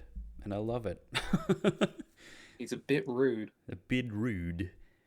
But he's like, hey, Sofia's coming up. And before she's up here, he's like, oh shit, I'm getting called. I need to take this. I think he's getting called by Nadia. Yeah, Nadia is in his name, right? I said Natalie earlier. It's Nadia. He's like, well, what if you can't just leave her alone with me? What if she asks about the things? And he's like, maybe tell her you killed them both. See what happens. I was like, thanks, Penguin. Thanks for the help. Helpful. You're welcome. But yeah, they have like a thing. He's like so awkward about it as well. It's like, oh, hey, where's Oz? It's like, oh, he's just getting dressed. And he turns around, she comes in, and he just does his hand. He's like, yep, come in, welcome. I know it's a funny awkward that he does. I don't know, made me laugh. Just kind of looking around. She turns on the fireplace and puts on some music, and she just says, tacky. Just turns it back off. I don't know, that's what I mean. There's like some funny stuff here that comes quite natural. It's I enjoy that. It's like, hey, getting to see her just try and like get a read on Oz from his place, you know, like trying to suss him out essentially from an assessment of his place, and like, because this is all information that I think eventually she will use to form like the picture of Oz she ends up with by the end of the show. Like, because a tacky fireplace is one thing, but a tacky fireplace in the context of a bunch of other stuff, that helps develop into a portfolio of the man. Absolutely. And they just have a little conversation, the two. Like, hey, how did Oz find you? And he's like, oh, I did some work on his car, and he thought I did good, so he made me his driver. And he's like, so you're a mechanic? I was like, yeah, something like that. Which I guess would make sense that he would use that because his dad was a mechanic and he kind of got parts for him and stuff. So yeah, that makes sense to me. And then she wants to light a cigarette. He gets the lighter, but he can't work it. And she's like, "Oh, how come you can't work a lighter then?" It's like, yeah, so he's very nervous. He's on edge here. And yeah, she doesn't really trust him either, I think. He's like, I think this guy's bullshitting me, but I don't really know to what extent, and I don't know what to do with this information. He's just the driver, I guess. I mean, I guess technically, though, like him just thinking like, oh my God, this is that murderer lady, and like, I'm alone in this room with her. Like, yeah, you'd figure that she would be like, oh, maybe he's just nervous because he doesn't understand. Oh, maybe she just thinks he's nervous. Obviously, yeah, that could also be. It works either way, but I don't think she has like any reason to be like he's super duper against me or whatever. He's Yeah. I don't think she considers him a threat like at all. He's like this driver, teenager, maybe young adult, just doing the driving. It's probably not the first time she sees something like that in the family, like probably even before Arkham. It's like, oh yeah, there's probably like some guys who got their own people that they pay to drive them around or whatever.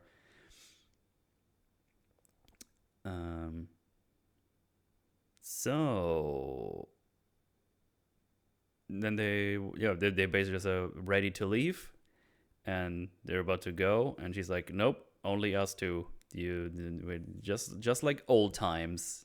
Yeah, you can drive me around. Yes. Real quick, since I think we actually glossed over it, she asks him like what he does and like how he got that position, and it's very clear that unlike Oz, he is very shit at telling lies and making things up on the fly. That's true. Like yeah, just the total polar opposite of him. It's like a fun foil, because like they're both on like the same side, but he's like, so Oz is like taking Victor under his wing and like showing him like, hey, this is what the gangster life is like, but he's just like fundamentally a completely different person. He can't do what Oz does, which plays into where the story goes from there. Because she asks like I forgot exactly what it was she asked, but he tells her that he's like a mechanic, and like as someone who has worked at a car shop but is not a mechanic, you would be able to tell very, very easy that I am not a mechanic, because there's a lot of things that like there's so much technical knowledge to cars that mechanics have that just regular people don't. Even if you're a car enthusiast, you wouldn't have that kind of knowledge, or you typically wouldn't. And so she would be able to suss that out very quickly, or just be like, hey, I got this problem with my car, can you check it out? And his cover would be blown almost instantly. Yeah. So he can't really make up lies that are convincing or sprinkled in with truth like the Penguin can. Yeah. Good shout for sure. But yeah, he gets left behind because they're going alone, which is convenient for this plot to happen again. To be honest, it's like if they wouldn't have done this tonight or the next day, it's like, yeah, she would have been gone. this conversation would have never happened. So just another little, convenience, contrivance, whatever. I never know where to use the right word because I'm retarded, but you know what I mean. I think they're synonymous, aren't they? Are they? Maybe I'm not as retarded as I thought. Let me look it up on thesaurus.com. I can't write or read, you know that. Contrived. But yeah, Or maybe if I use, because now that he's here alone, he calls her up, saying, "Hey, what's up? You want to come over and have some pizza and stuff?" So yeah, they're gonna have a conversation here in a little bit. But for now, we follow our dream team of Pengu and Sofia. They're gonna go and grab the shipment they were talking about, and we learn that the shipment is coming out of Arkham. We're like, oh, that's interesting. What's that about? And Oz is even like weirded out and unimpressed by this, because all she got from there are mushrooms, just some fungi. And he's like, you can get fucking fungi in every dorm room. It's nothing really revolutionary about this. Like, what are you, like, I wonder if he's actually thinking right now, it's like, have I just done all the mistakes for this bullshit that it's not even actually doing anything? There's this new drug. It's unlike anything you've ever heard of. It's called shrooms. He's like, yeah, that's not new. Yeah. And she's like, well, you're not having a good imagination, because we're actually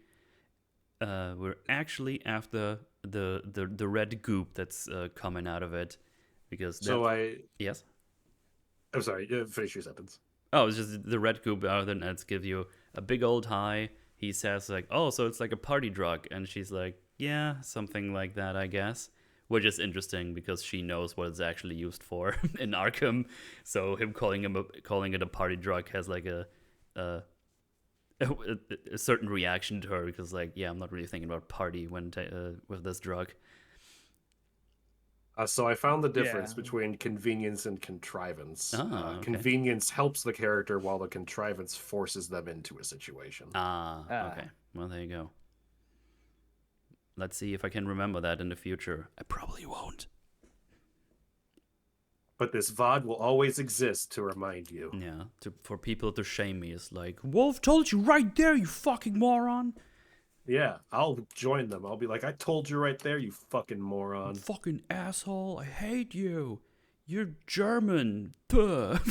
Yeah, my favorite insult. My favorite insult. But yeah, they're after the red goop, which gives them a very crazy high. And she's gonna want to use that. But yeah, actually she doesn't say something. Like I think she just has like a little pause instead of answering to the party drug comment. But yeah, we learn in the next episode that she was given the drug, or people in Arkham are given the drug to to be calmed down and be submissive to whatever experiments and crazy stuff they want to do there. But yeah, the Sofia says that, well, we can't really use any of the family connections, obviously. And she says, like, well, Oz, that's why you here. You know all the businesses, so get to work. Do your connection thingies. Yeah, back to the apartment. Vic has invited her over there. And the funny thing is, Cobb told him, like, do anything stupid, I can sense it. And she puts like a beer on the table, and he just gets the coast like, it's like, he's like, oh, don't worry about it, it's fine. It's like a fun reaction, I think. But yeah, they're kind of just hanging out, happy to see each other because it's been, I guess, like a couple of days, maybe even a week or two. And it basically turns out that she's like, I'm leaving. I'm going away. I'm going to California. And it's like, oh, what the fuck you want to do there? It's like, why? It's like, well, my fucking house is gone. Our parents are dead, and I don't really want to live in a FEMA camp anymore. So I'm gonna go somewhere else and do a fresh start. And he's like, oh man, that's annoying. Like, what am I gonna do this? It's like, she's like, well, but you can come with me. Obviously, you can come with me. You can go back together. And he's like, oh, I can't really leave because my boss is not just a club owner lets me live here and I drive for him. He's a little bit of a gangster, and I've seen too much things, so he probably won't let me go. And then she tells him that, well, obviously you gotta go for sure now because nothing good is gonna come out of this, and it's not you to be this. I think he probably should have just said that, like, hey, yeah, I'm getting paid pretty well for this, and I signed like a contract for 5 years, so I'm sorry, like, I've got to stay here, otherwise I can get sued. But the fact that he's able to like tell her that, and she points out like, you really got to go. Like, that's a terrible position to be in. Like, if anyone should be getting out, it's you. And just again reinforced by what happens later. Yeah. I think though that like what he didn't realize is he just endangered her by telling her that. Yeah, that's true. Well, actually, I guess that kind of plays into what I was talking about earlier. Like, he is not cut out for this at all, because that's another thing that Oz does. He like tries to convince everyone that actually he has no one, but then Vic will accidentally, like, not even realizing what he's doing, endanger this girl that he cares about. So just someone who is really not cut out for this, who should not be here. Yeah. Also, interesting to point out at this point, Penguin was about to leave the situation behind. Sofia has currently the option to leave all of this behind. Now, Vic has the opportunity soon in this episode to leave this all behind and just leave. none of them take the opportunity, and it doesn't end well for any of them. And I think that's very interesting that they all have the opportunity or have the thought to run away, because Penguin is like, wants to grab the money, take his mom, and just go to somewhere else. You know? Well, Penguin does come out on top for the most part at the end. He does come out of top, but it's not really a happy ending, I would say. No. He seems pretty happy with it. I guess, yeah. Fucking piece of shit. But yeah, everyone has the option to leave at some point, and I think this is an interesting choice they put in this. I think it's a good juxtaposition with because the Penguin is very very adamant that Vic has nothing, because that's a useful line of rhetoric to the Penguin to get Vic on side and on board with like operating in the capacity of like working with him in the mafia and whatnot, because he wants Vic to feel like Vic has no other options, which, as far as we knew, was kind of true. We're now seeing that it isn't, but we've just prior in the episode, in the flashback, been given reasons that Vic personally would want to go along with something like this rather than ship off somewhere else. Yeah. Because he has opportunity now, in a sense. And this is what he wanted. Maybe not possibly in this and with this scenario, but he's getting it now, so he probably wants to pursue that. But for now, he tells her, here, take all this money. And he's like, no, listen, you stay somewhere nice, get me a ticket, I'll meet you tomorrow. And it's like, oh shit, nice, let's do that. So yeah, obviously at this point, it's pretty obvious that there's going to be a choice happening in this episode. Please, God, do it, Vic. Do it, run, Vic, run! Run away. Yeah, You have like the Walter White meme didn't where really he's in want the him to car. do it. It's like, no, Vic, no, Vic, Vic, no. I mean, I didn't really want him to do it during this episode, but man, Yeah. I do now. In retrospect, it's like, Vic. Vic. Or he can do the Riddler meme. Does he know? He doesn't know. Oh, God. Then we go back to the Falcone house, and Johnny Vita's like, fuck are you doing? Like, where have you been? And she's just kind of ignoring the questions, asking, what's with all the muscle? What's going on? It's like, well, we gotta lay low. Everything is fucking going to shit. And, yeah, I would just lay low. And she's basically telling them to like, oh, nice. Our men are getting mowed down by the Maronis outside, and you're having a little sleepover. That's nice. And Johnny V just says, take a fucking hint. Look instead of the family now. Fuck off to Italy, to Sicily. You have 2 days, and if you're not gone, I'm just gonna tell everyone that is where you have gone. And it's like, oh shit. He's not sugarcoating it. He's just gonna tell it as it is. Yeah, when he tells you to go to Italy, as he does say Italy this time. So there you go. I appreciate how much he really just doesn't like her. Yeah, it's like, I want you to fuck off. Because he just says all this, he's a spoiled brat who got what she deserved. It's like, god damn, dude. And Lake Como is a pretty nice area. Super expensive. Yeah. So yeah, she's on a time limit now. That's what we're doing. She has a time limit of 2 days to get all this Bliss action going. I guess we haven't named the thing yet. We'll name it in like 5 minutes, but that's what they were gonna call the drug. But yeah, Oz made a meetup with one of the Triads. Not the big boy, not the die low, but with Link, I think the guy is called, if I remember correctly.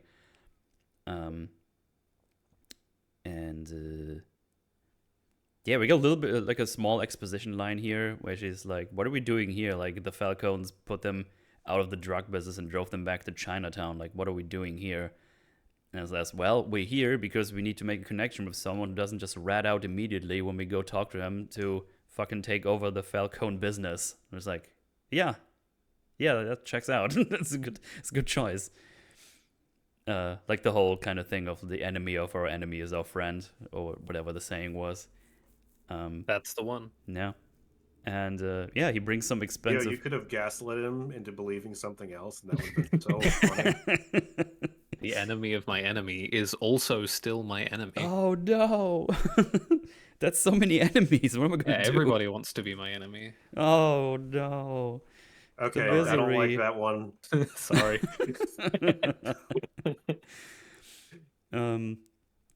So they get like they get checked for weapons. They get rid of them, and he brought a little bit of booze, and he's like, "Hey, you, we brought you some booze as a gift," and they just immediately put their guns in their face. Because of course has fucked them over in the past before. Well, as he does. As he does, yeah. It's always the meme now. It's like, yeah, we sent you some cigarettes, and where's our cut? We never got it. It's just, man, he's been having his nose everywhere to just get a profit out of everything. It's so fun. And he's like, well, I didn't come with empty hands. We have an opportunity for you. That's really good. And she puts like the little drug, little drug flask. It's and then he calls it Bliss, which I think he just named that on the spot, right there. There's the little look shared between them. Yeah. Sofia being so like, really? Really? Bliss? Oh, That's fine. what we're... Not yeah, Yes, really I not the guess most that's- creative name for a drug, is it? Reminds me of how they named the enemies in Gears of War 4. They just like randomly are like, we're calling them the Swarm. Why did you Yay. decide on that name? Well, you know, there's locusts, then there's the locusts form swarms, so whatever, they're the swarm. No. Fuck you. Fuck you. So, what they want to do, so the idea is basically, hey, we want to test run the drug in your club, and so can we do that? If you can get the dial O, he's going to check it out, see how it goes, and it's all going to be fine and dandy. And he's like, well, we need something better. Like, we need like a reassurance. And then he just makes shit up again. He's like, oh, don't worry, we got backing from inside the family, from Johnny Vitti. And fucking Sofia's face is like, the fuck are you saying? But she's also quick on her feet. She just fucking joins right in. She adapts and is like, yeah, just lies and strength in this. And he's like, yeah, he's trusting me. He's gonna be doing the thing. He's gonna backing us. And it's like, oh, okay, we need some proof that he does. Like, oh, what do you want? Like a letter of recommendation? He says. I was like, oh, a phone call would suffice. I was like, okay, yeah, we can do that. I was like, okay. That's gonna be a little bit of trouble, but they'll figure it out, I'm sure. And then that's quite the wrench to like have thrown in the plans. Like, yeah, you've got to get Johnny VT on side. Yeah. Somehow. Okay, we gotta. I mean, at least they do have blackmail on him specifically. That's a plus. That's I guess. That's why he said the name. I'd wager. I would say so too. That's probably why he did it. And then they have like a little murmuring after Link left. It's like, oh, you're just gonna trust me. You're gonna do this thing. I would have preferred if they would have done this outside after they left the club and not right after he left, just doing some suspicious murmuring to each other. But, you know, it's just... Yeah, that might come across rather strangely to people who are already very disinclined to trust you. Yeah. I mean, they had guns on you when you walked in the door. Exactly. It's a bit sus. So yeah, while they try to figure that out, Vic is trying to like practice talking to Oz. It's like, I'm gonna leave you. I'm not a rat, and it's going really badly. His practice already, and he's like, he's gonna kill me, which is fun. But then a cop arrives behind him, and he's searching him. He's like, hey, you're in a loading zone. Turn around on the car. He's gonna search him for stuff. And he finds a bunch of cash in his pocket. And he's also nervous. He has like a bit of a stutter. He's like, you nervous, boy? I was like, no, I just stutter sometimes. Like, okay, well, let me search you. And then he finds like a big thing of cash that he has. Like, hey, what are you doing all this money? And then Vic's like, I don't know what you mean. I don't have any money. And the cop was like, yeah, I guess not. When your boss is back, just leave. And I was like, oh, he's getting a taste of the power of money. He's in control. And he seemed to enjoy that little interaction where he was just able to solve his problem with a whole bunch of cash. Interesting juxtaposition of old Vic, like Vic before he met Oz, wouldn't have been in that position in the first place, but if he was in any similar situation, he'd just be screwed. Oh, yeah, absolutely. But yeah, nice. I like that interaction where he's kind of getting a little bit of his... he's getting a bit braver, a bit more rash. Pretty smooth. Pretty smooth as well, yeah. Like, he didn't even stutter when he said that, I'm pretty sure, if I remember correctly. It's like, I don't know what you're talking about. I don't have any money. I was like, oh, I guess not. So Yeah, it was slick. So yeah, he got rid of that. What could have been? The foreshadowing. It's like, So yeah, we cut to them being in a nice restaurant. They actually talk about it. It's like, hey, he finds my money, and then I said, I don't have any money, and then he took the whole fucking G, son of a bitch. It's just fun how he says it. He loves it. It's like, he took the whole fucking G, that motherfucker. I love that how he's like, that's just a part of the game. He doesn't offer to be like, yeah, here's your money back, or here's $1,000 you lost. Like, well, that's the cost of the business, kid. Yeah, there's like your bribe. Yeah, there's like a brief shot of him looking like he wanted to ask, like, so can I get some of that money back that I just lost? And he's like, no, of course he's not going to do that. No. And it also tells us, like, welcome to the life. There's also this one scene where the waiter comes in. It's like, oh, what do you want? And he's like, oh, I'll do the steak, the frite or whatever it's called. But he stutters, and the waiter, not in a malicious way, is like, a steak free, and it's like, Oz is immediately like, hey, don't do that. Let the man speak. And he's like, oh, sorry. And then he does it again and says it. And he's like, fuck those people. Let them wait. You have to show some space, I think he calls it. It's like, fuck what they think. Let them wait. Take up space. Show some there spine? it is. Oh. What was that? I didn't know if you meant show some spine. No, he says take up space. He's basically telling him, it's like that he's got fight in him, and he's gotta let it out. Yeah. So it seems like that make me sure that even despite what happens at the end, I think he did genuinely really like Vic. Yeah, wanted him around. I think so too. I think that motivates him to do what he did at the end. But I mean, we can get to that next week. Oh yeah. Because now he goes to like a pretty wholesome conversation with him, because he can clearly tell that he's a bit distraught with like everything that's going on. He's like distracted, and he's like, hey, tell me about your family. And then he tells like, yeah, my mom was in health services, my dad was a mechanic, but his real passion was to be a chef. He loved to cook, more like local stuff, like Dominican and Mexican. And the Cobb seems to genuinely enjoy this conversation. He's like, oh, it's beautiful. That sounds awesome. And then Vic says like, oh, but he was never able to eat in a fancy restaurant like this. And it's like, you know what? That's not right. That's bullshit. Because like being mechanic, that's a good job. That should be the American dream right there. But you know what? This world is not made for honest people. So you gotta hustle and take everything you can.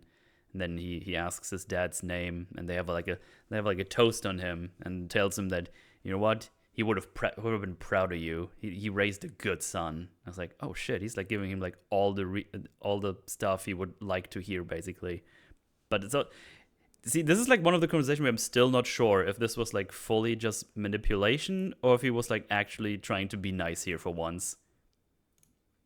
And this, I think this just heightens the show, because this is like the thing they have to try with the audience. Like, is he just full on a piece of shit, or is there still a little bit of humanity in guess there, So I the thing guess. is, because of the nature of their relationship, it is pretty much always beneficial for Oz to validate and Yes. try and like strengthen Vic, which At is the go on. no, at the same time, I think that's how Oz does see the world. Like actually, Yeah, I think that Definitely what plays he says. into it's the same thing with like that story he was telling in the first episode. Like I think that is genuinely how he'd like the world to work. Yeah. So yeah, good conversation, and also that's all gonna everything that's happening in this episode just plays into the decision he makes at the end. It's just really well made. Oz definitely like really enjoys to present himself as like the champion of the downtrodden. But the thing that the ending confirms for us is that all of it is ultimately self-serving. Like Absolutely, he yeah. is not a man of the cause. The cause is something he wears because he likes it and he likes the way it makes him perceived. Because he thinks it brings him closer to this idealized image of Rex that he has in his head. Yes. Yep. It's so good. But Oz has also been eyeing some ladies, and at this point I actually didn't know who they were. I guess we're not supposed to. At least I didn't recognize them. Maybe I'm just dumb. And Wolf's gonna be like, yes, you're dumb and German. Fuck you. So there we go. See, I stole that from you. You can't have that. But yeah, it's Luca's wife. And she's the one who has been sleeping with Johnny Vitti. And he goes up to her and it's like, I need a favor, but that one is gonna sting. So basically what they want for her is like, hey, you need to get Johnny Vitti to have sex with you somewhere in the hotel, and then we're just gonna come in so we can blackmail Johnny Vitti to do the call. That's the plan. I mean, yeah. I sometimes wonder if I'm missing something. Why would she agree to this? Fear, I'm guessing. I guess, yeah. That's all I got as well. I mean, she's like, yeah, do it. What does she do? Tell her husband? I guess we don't really know enough about the character to know exactly what sort of a position she's in or what sort of a person she might be to make a decision here. But but yeah, it must be fear of some sort. So because I don't know what the husband would do to her and the family in general. So yeah, I don't know. Also, there's just a weird thing that I noticed on the rewatch. Sophia's wearing some really weird fucking shoes here. I don't know why I noticed that. Really? Yeah. I didn't track that at all. I noticed that. I was like, those are for some wild shoes. They actually remind me of fucking Stella Blade shoes. Look at this. oh my god. Pointy, yeah. Just What in are case those? she needs to kick someone under the chin and impale them. I mean, yeah, that'll do it. That's some wild fucking shoes. I've never Someone seen go ask Santa who's the head elf. that Wow. before. I know this just sprung out to me by Ree, where it's like, holy shit, what are those? What are those? That's an old Vine meme for you. What are you talking about? That's an old Black Panther meme. What? Oh God. No, Oh, I do caught you not that remember? reference. Did they do the meme in That Black Panther? that meme is in Yeah. the Black Panther film. Yes. Yeah, no, I'm- like it's when they show him the sneakers. Yeah. Mm-hmm. And she Stealth shoes that she calls sneakers. Yeah, they do like the whole the damn Daniel meme, which had been outdated for like 2 years at that point. Well, guess you know when they wrote that joke then. Yeah. But yeah, they're in here and they're basically like, hey, yo, we're trying to get things done. And there's like a little thing going on. It's like, oh, you're working together? And Sophia's like, Oz working for me. And he just kind of glances over to her. And it's like, fuck you. But yeah, basically it's like, hey, you're going to make the little call. We don't tell anyone. Sofia gets a family. I get rich. You get to fuck her brains out somewhere on the beach. Sounds pretty nice. And Sophia's like, yeah, that does sound nice. They develop a lot of chemistry throughout this episode, Oz and Sofia, with the way they bounce off of each other, and like Sophia like builds into Oz's lies a lot more and more. Like Yes. they prove to be pretty effective partners throughout this episode. Yeah. What To the could have point been that, and like, whatnot. yeah, Which like makes that's the sense thing. Like, considering their history. Hmm. and you kind of feel yourself thinking, like, man, like, are they just going to become like best buddies and team up? And yeah, that doesn't happen. You know, you'd be very forgiven for thinking that's where it's going, because especially with again just before how this episode ends. Yeah. The show is really good with misdirection, like making you think one thing, but all the points are there to show you, like, no, it's gonna go this other way. Yeah. Really bold choices. Like, not to stick on this too long, because we'll get there, but like, it would potentially have been like a boring writing choice. It wouldn't have to be, but like they easily could have had it be like they just team up for the rest of the season, right? Yep. And then maybe at the end he backstabs her in a stunning betrayal or whatever. They could have done that, but what they chose to do was a much more bold decision in terms of what we're doing with our screen time to show about our characters. Yeah, it's good stuff. It's subversion that like doesn't feel like bullshit like so many other movies and shows. Yeah. Subversions can be really good if done right. Gotta write them well. Here you got them. Gotta be careful. Oh, absolutely.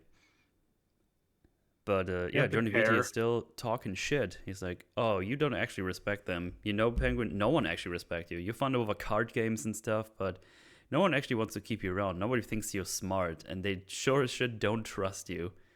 It's like they keep the Penguin around for entertainment, and Oz is getting the fucking angry vision again, and he just shoves the fucking smartphone in his mouth, and you can hear like the crunch from the teeth. And Sophia's just kind of watching. It's like, yeah, he's making this happen. No worries. He's like, you low-life two-timing fucking coward, VD. He's just fucking angry as shit. But he catches himself, gets out the phone, throws it at him. It's like, take the fucking call. And then he does. So, good stuff. And, yeah. They're doing the call because next scene we are in the club. They made it happen. We are test driving the drug this night. And yeah, Oz has like all the ladies here. Ryle Snow's like, oh, we're gonna make a lot of money. It's gonna the new drug called Bliss. Everybody, the bouncers know you. If there's problems, go to them.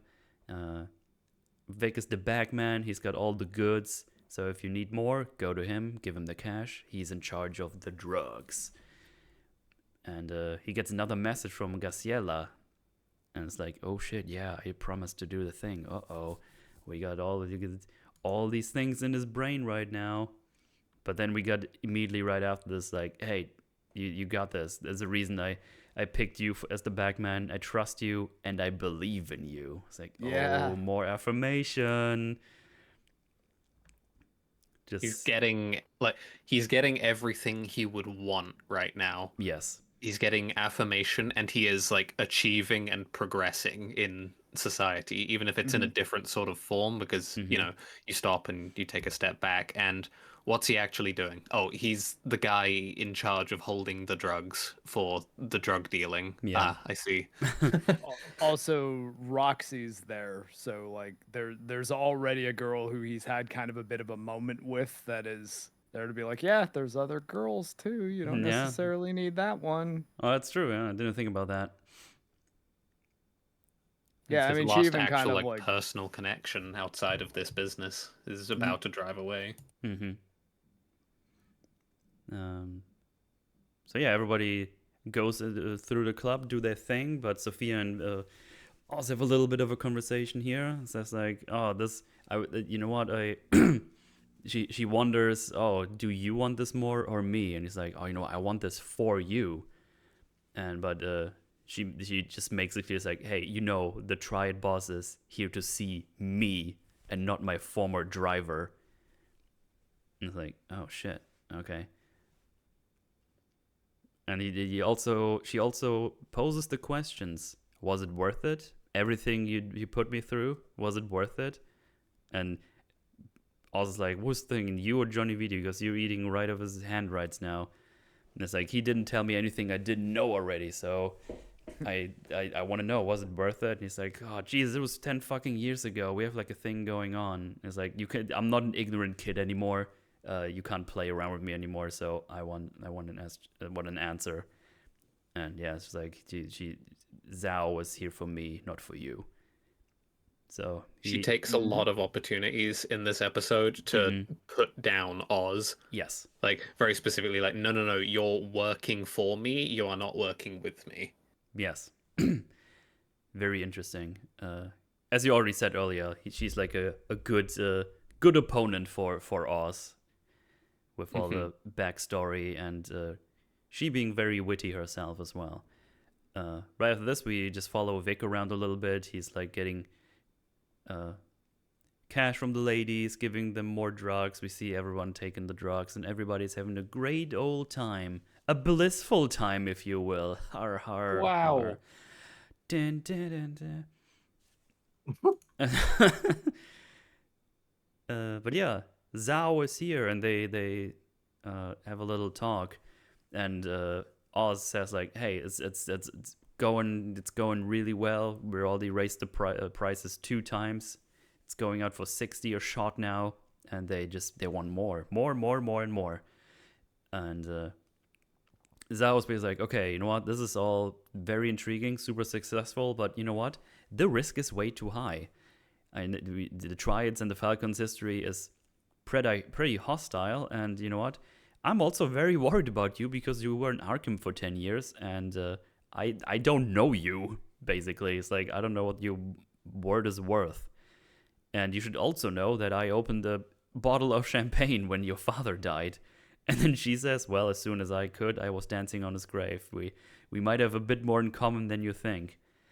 And she just kind of scoots over before he refuses fully. Says like, you know what? People have needs and do things a certain way psychologically. It's like, hey, their city has been flooded. They've been denied. Their mayor has been assassinated. But you look, they take this drug. Look at them. They're having a great fucking time. And they're probably going to pay whatever the fuck they need to have more of a great time. And, you know, that's. And this is also where she reveals, like, this shit is so potent. That's why they gave it to us in Gotham, to make us more content and submissive to whatever they need to do. Arkham, but yeah. Arkham, yeah, sorry. Mm-hmm. And, yeah, you know what? Very convincing, I would say. Using her own experience. It's a real good pitch. Yeah, especially because he's like, I'm worried of this because you were in Arkham. She's like, yeah, you should be, but also I know firsthand this drug is fucking amazing, basically.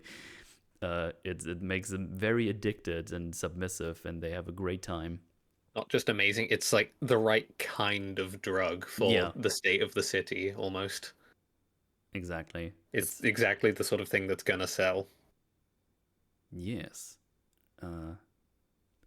But yeah, again, Vic is now going around doing its thing. He gets more messages by Garcia. It's like, the boss is going soon, you coming?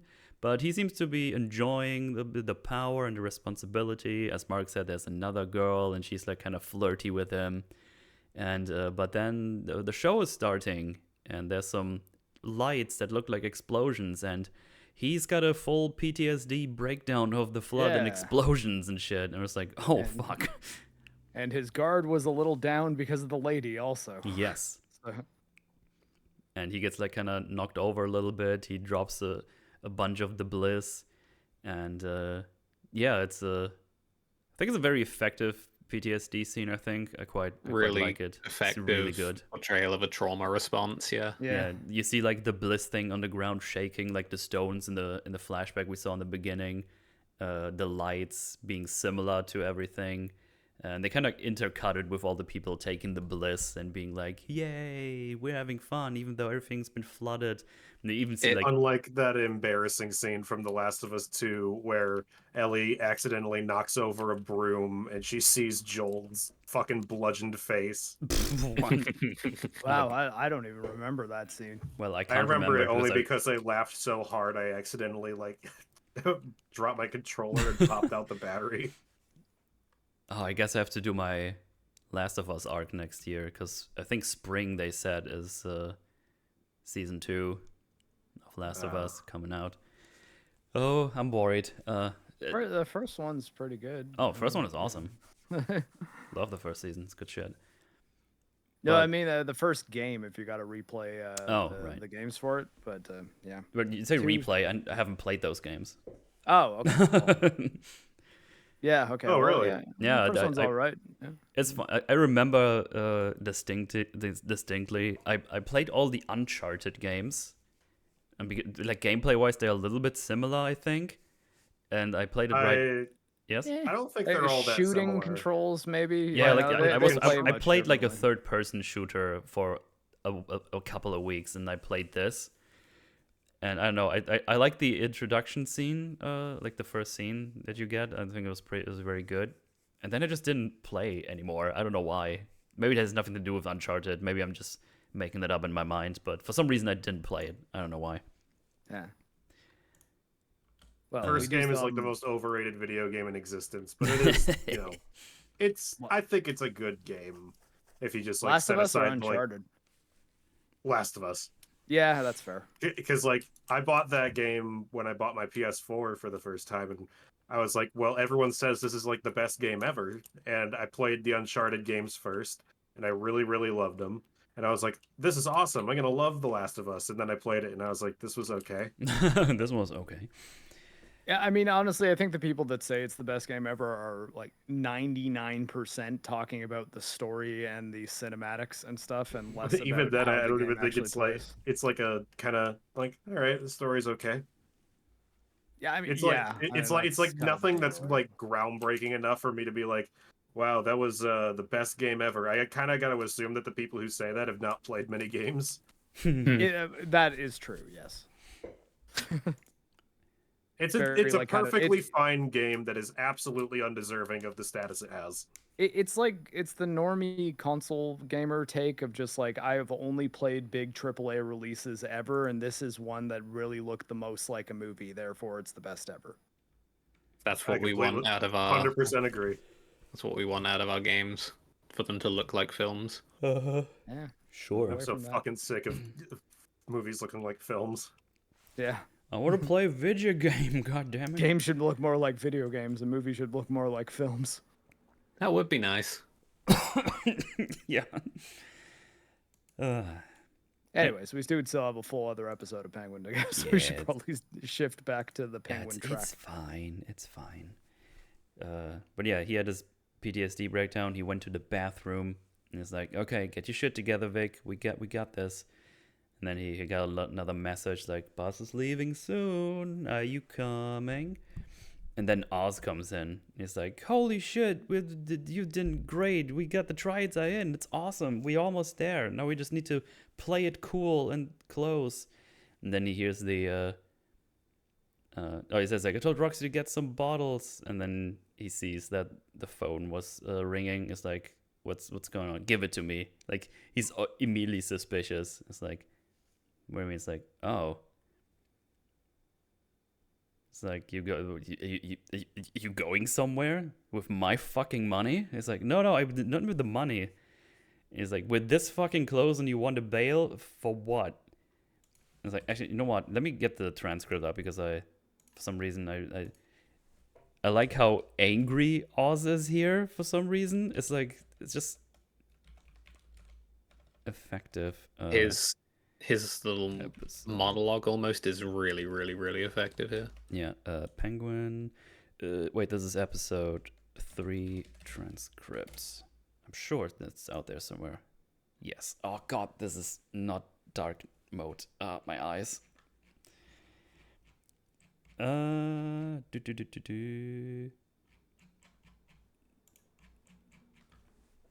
Say something. Hello? Yeah. So, how about that Penguin TV show? Okay, perfect. I found it. Things do look really bad, you know, in the situation he's in. It's like, yeah, I'm on the phone with someone who's talking about leaving, and I'm the bag man with your money. Yeah. I promise I wasn't gonna bring the money though. Yeah, exactly. Yeah. So yeah, he goes like, he's like, all right, it's not her, it's, and then he starts to stutter again. It's and he, opposite to what he did with the waiter, he just gets annoyed by the stutter. He's like, Jesus, kid. And then he's like, it's everything, all right? It's everything. I do everything you ask me to, all right? I do it all. I try to, at least. It's just, I don't know if I should. And then Penguin's like, what? You too good for this life? Is that it? I was like, that's funny coming from you. You want to go? What are you waiting for? Fucking go. Please do it. Vic's like, I can't leave. He's like, fuck, you think I'm holding you hostage or something? That's what you think? You're my fucking prisoner? And then he gets out the gun and puts it on in his face. Like, that it? Is that what it feels like, being with me? And he's like, no. And it's like, what did you have before I found you? Fucking nothing, that's what. A loser. A goddamn nobody. I gave you clothes, money, a place to crash. You got all the opportunity in the world right fucking here. For Christ's sake. But this is all you feel? You could have left whenever you wanted, but you choose to stay. How about you ask yourself why? And he's like, Oz, I don't. Nah, let me help. You stayed, because you want something better. You want more than your father ever had. And Vic says, no, my dad would have been ashamed of me. It's like, you know what? You want to know what's shameful, Vic? Working your whole goddamn life and having nothing to show for it. You still think there's good and bad, right and wrong? There ain't. There's just this: survival, security, pleasure. They don't give out awards for dying in the projects. And he just says, fuck you, fuck me, fuck the goddamn world. They don't give a shit about you or your family. You think you're nothing? You are nothing. Till the day you die. I thought you were smart, but that's the life you want? Guess what, Vic? Good news. You already got it. Get the fuck out of here. You don't deserve this. It's like, damn. The exact correct sort of sales pitch, and this one, more than any other one, I think is for sure coming from his heart. Yeah. Like, in a very real way. It's I really like this one. Because it all once again does come back around to being self-serving with Oz. That's because that's just sort of a fundamental of his character trait. Like, basically every trait that he has is self-serving in some way, no matter how he espouses it. But like here, it's like he's very offended that like Vic is that in the face of his perceived like magnanimousness, that Vic feels a gun to his head. You know. Like, fuck no, I'm being Rex. Like, you should be thinking of me as like an upstanding like motherfucker. Yeah, you should do all the things forever I tell you, because I've been so fucking nice to you, even though he's been nothing but manipulative to him. It's like, why don't, almost like, because Oz is very desperate to be liked, so it comes across very much like, why don't you fucking like me? Why do you why do you feel a gun to your head when I'm doing all this nice stuff for you? Yeah. I'm like helping you out and supporting you and stuff, and why don't you fucking like me, bro? It's really, really like sad in that sort of way, but like it really is. Yeah. It all comes back around with the Penguin like that, because everything he does is about this image. Mm-hmm. There's a really good exchange with Sofia right at the end that basically just affirms all of that, but it's got nothing to do with like actually embodying the principles or the ideas. It's the image of it and the way it makes him feel to like appear that way to others. Mm-hmm. Yeah, 100%. It's almost like he's gaslighting himself as much as exactly. Yeah, that's true. I'm this cool like friend of the downtrodden, like champion of the looked over kind of people. That's who I am. I'm not just in it for me and that's it and my own benefit. Yeah. It's interesting to think about as well, because he probably doesn't see himself taking him like hostage or anything. Like, he actually thinks he gave him the opportunity to leave at all times, even though the way he got him into this is with a gun to his head. Yeah. It's like, oh, if you don't help me, I'm gonna kill you. And he almost did in the first episode, and this whole time it's like, oh, Vic obviously thinks, oh, I've seen too much. It's like, no way I'm allowed to go. Like, that's insane. And he literally did say, like, you fuck around, I'll murder you and anyone you care about. So obviously Vic would think this, but he's like, no, I've been just nice to you. You can crash. I give you money, clothes, everything. Like, why don't you, yeah, as I said, why don't you fucking like me? Why do you hate? I like how that's that whole movie's legacy, just that one stupid fucking line. But yeah, And he's doing a really good job of needling Vic right where it hurts in terms of like, yeah, you don't deserve this. You're a loser and you deserve to stay in that sort of life, because that's exactly what Vic resented in his father. Mm-hmm. And the Penguin knows some of that, right, at this point, so he can exploit that if that's what he's doing here. But probably also knows that Vic himself has a chip on his shoulder. Yeah. But yeah, in a quote unquote last act of defiance, he takes the car. He takes Oz's car and just drives off to the bus station. So that's a thing that when I was watching it the first time, I noted as like I'm pretty sure that Oz is like making some kind of like gambit here. Like he's weighing up his odds because he didn't take his keys back. Yeah. He let Vic keep the keys, which yeah, I think Oz is too smart to leave his keys in Vic's hands without if he actually thought he wasn't gonna come back. Yeah, it makes you think if he was thinking, it's like, maybe he just needs to let off some steam. Maybe he's just going through something, so then just drive around with my car for a bit or whatever. Yeah. Maybe he comes back. This probably did the trick. I just gotta let him stew with it for a minute. Yeah, you know? Yeah. But yeah, he takes the car, goes to the bus station, and he looks at Graciela. She doesn't notice him, and he stays in the car, and he watches her drive away. Vic, go! You imagine if he made a little bit of a different decision there. Yeah, he would have been fine. Vic, my boy.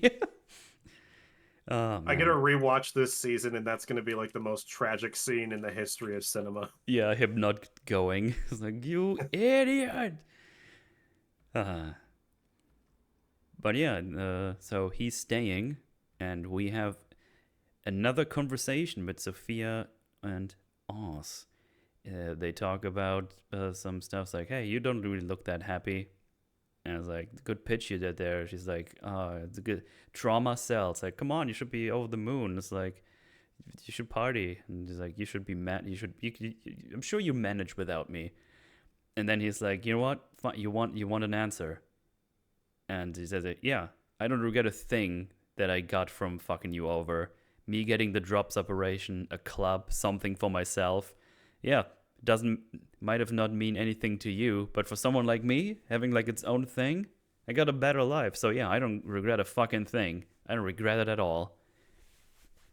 And I think that was the truth. And then the next thing he says is bullshit, because he says, but I do regret what happened to you, and you meant something to me, and still does. I was like, fuck you, liar.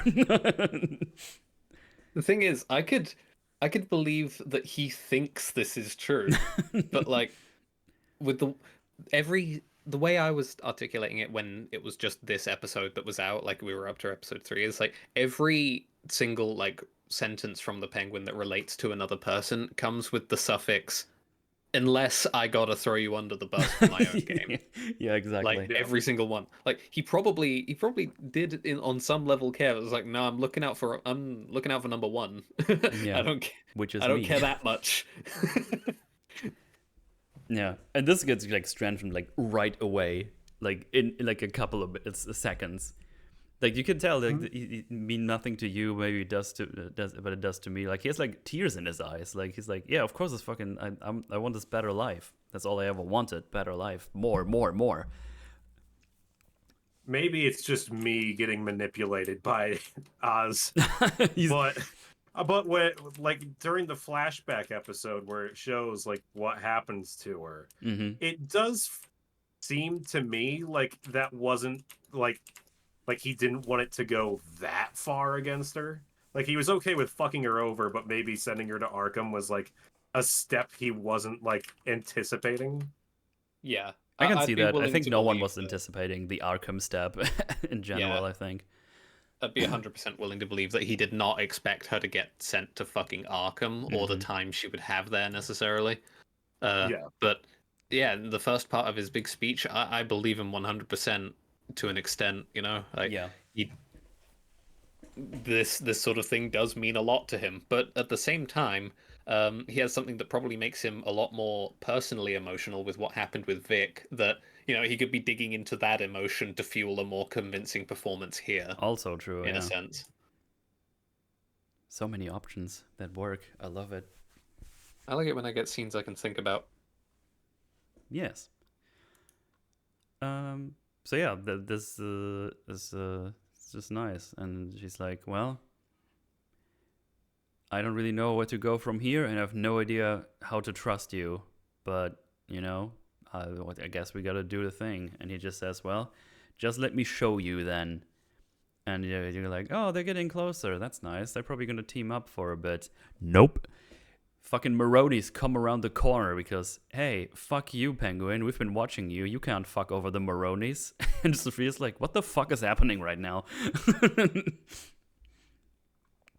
Man, the information we get on how Oz plays this scene out, like next episode, makes it so funny. Like the preceding conversation he had with Sofia. Yeah. Because, like, even in this one, like with how things go from what we see in this episode, when he piles into the car and like fucking leave Sofia, whatever. Yeah. That's funny enough on its own, essentially. Like, because he just had this huge heart to heart that seemed like really sincere, and then we're pulled back to the reality of how this man's brain works, which is, I'm looking out for number one. Yeah. I mean, I couldn't help but think here, like, you would probably want to get Sophia in the car to say, yeah, like, I saved your life just now, or make sure she's dead. Like, I think actually just leaving her there was, like, not a very good call. Well, what's he supposed to do as such? Well, I mean, no, I'm assuming he's probably got a weapon in that car, right? I guess so, but there's also other people with guns right now that are still if you gotta alive. assume that's true, there, you want him to get back out of the car. Well, I mean, into the people with guns. I don't know. I mean, not necessarily. Like, how many people with guns were there? Because like Vic was kind of like he was sort of stunned and like almost seemed like he was unconscious for a minute or two. Like when he smashes into the I guess what is it like? Yeah, it's the back of another car. There's and two you like, can see. It's not like there's people shooting at them. Like, let's see. Wait, there's like a shot where you can see a couple of them. No, there's no shooting because they're all just kind of dodging the cars. Let me see. There is one behind them that he runs over. Then there's Nadia right there. Oh god, it's already gone. So there's at least two. One more with a gun there. The guy that's getting run over shoots once, but I don't know what I don't know what's up with the and other then one. it's almost like the rest of them just run away immediately. And like, I mean, like see what I mean? Like, because Vic, the airbag deploys, and Vic is like sitting there, kind of bleeding and about to pass out, and then Penguin hops in the car, and is like, "Yeah, like, get going." Like, fuck, leave Sophia. But like, none of the rest of them, they're not there. Like, and there's no like bullets hitting the car or anything like that. You know, it's I think it just wasn't. The thing is, maybe it's like a direction thing, but it's actually another thing that now that you made me think about, because there's one guy left and Nadia. They're not dead. What are they doing? Because Sophia is still here. Did he just bring her somewhere? Which is not the case because she gets picked up by Julian. So I actually don't know what they did. Yeah, if they try to follow them or something. Like, it's almost like they just all dispersed and ran away really fast. But I don't know if that's just down to like the way the scene's blocked and directed. But I mean, I don't know. Maybe they just couldn't. They didn't want to pay those actresses to be on that set again. But like, you'd figure you could get just some goon to be firing a gun to make the situation seem a bit more like, hey, we got to get out of here and we got to get out of here now. Yeah, I don't really know what happened to them because. Obviously, Sofia weirdly getting pushed over and hit her head. I'm actually not entirely sure how that happened. but that's in the next episode. But yeah, let's just say Vic has some incredible timing to save Penguin out of this scenario, because he runs over the one guy shortly before he gets capped in the head, and he gets in, and they drive away, say, no, leave her behind, Sofia, and they drive off into the night. And that's episode 3 done. Maybe actually, my here, favorite episode of the show. I'm not sure. It's on. Yeah, I actually I really haven't like even this one. decided which one yet. I just enjoyed pretty much all of them. Mm-hmm. I would need to think about this, but I do really like the decision stuff that Vic has to make, and all the conversations with Sofia and Penguin. They're really good. Yeah, there's a lot of really strong dialogue scenes in this one. Yeah, absolutely. It's up there. It's definitely up there. I actually didn't think about that. Yeah.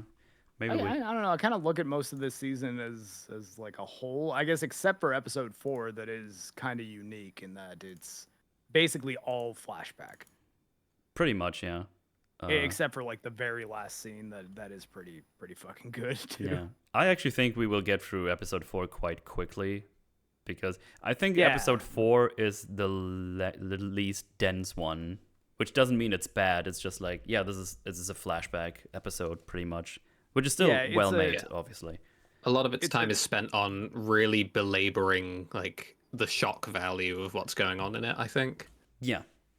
Yeah, it's like a color episode for Sofia. Like let's color her in a little bit. Let's fill in some of those blanks. Which, as Wolf pointed out earlier, another good point to put that in here, because Sofia is going to be the opponent for the rest of the season, pretty much.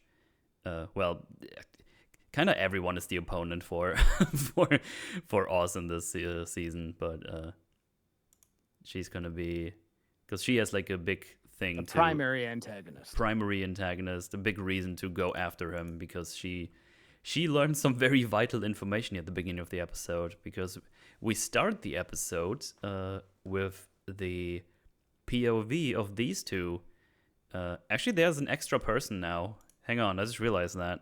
There's a continuity error. There's 3 people there's now. There's some fishiness going on. And none of the people are visible at all in the Oz perspective in the last episode.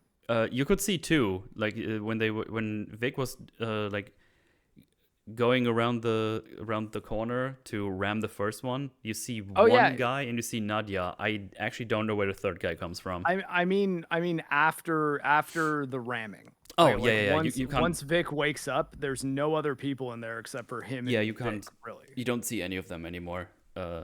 Exactly. So yeah, we get that POV, and my note says Oz is doing the meme that Wolf sent me.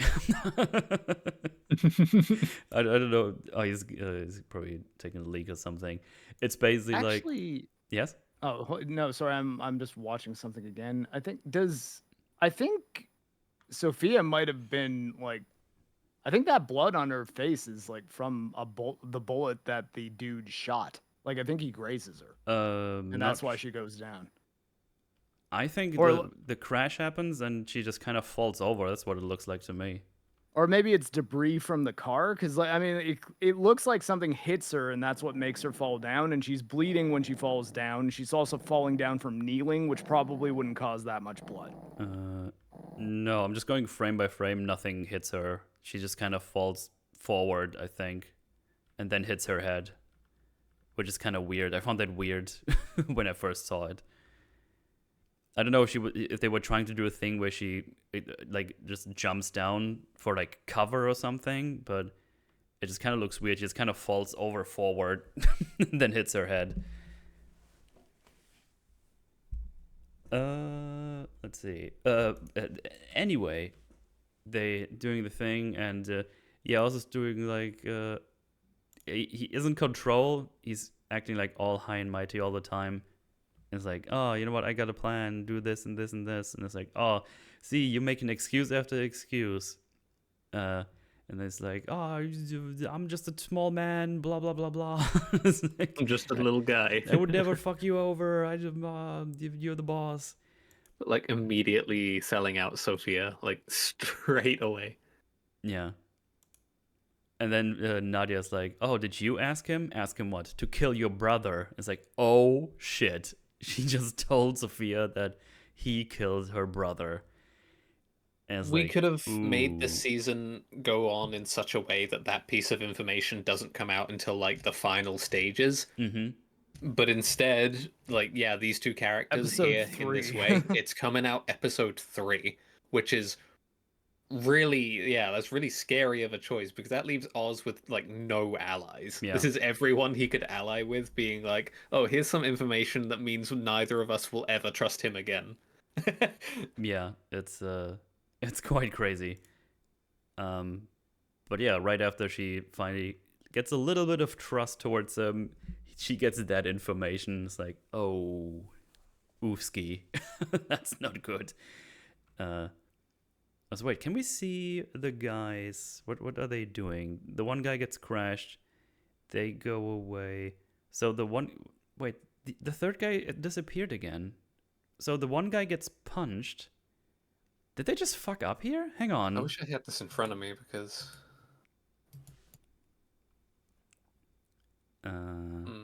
Let me see. I wanna. When does the crash happen? Come on. Okay, so there's the one guy gets run over, gets crashed into the other car. Then you see the one guy on the right that Oz punches. Nadia's just standing there. Sofia falls over. Yeah, where did the third guy go? Oz punches the one guy, gets into the car. Oh shit, wait, he shot the other one. Oh yeah, he could have. I see. He could have totally shot the other two. Why didn't he do it? Because now he's just against everyone. I don't think that he doesn't do any more things with Sal, right? No, he just tries to kill Sal later on. I don't know. Maybe he just wanted to get out real quickly. I think he was just just get me out of the line of fire of bullets immediately. Yeah, there's the one guy left who I guess has a gun, but he takes care of Nadia. I know I guess he wanted to get out quickly. That's all I got. Maybe he didn't think about killing him right now. Maybe just not in his plan. I don't know. I think I'm considering his priority list of keeping himself alive above all else, it seems reasonable to me that his number one priority was just get out. Get away, yeah. Okay, well there we go. We got there Halo eventually. reach ending objective survive. Survive. But yeah, Sofia calls Julian. He's like, I need help. It was Oz. Oz did it. And then we get the flashback episode. And I'm just going to go through it. You guys just stop me whenever, because I don't really have a lot of extra things to say. Hey, Okay, Wolf, I heard that I said the thing. My first note for this episode is Oz is doing the meme Wolf sent me. Which meme? The one where Oz is like, as soon as he gets punched on, he's like, "I'm the small guy. I'm sorry. I didn't mean to. I trust you. That one. You just gotta trust me."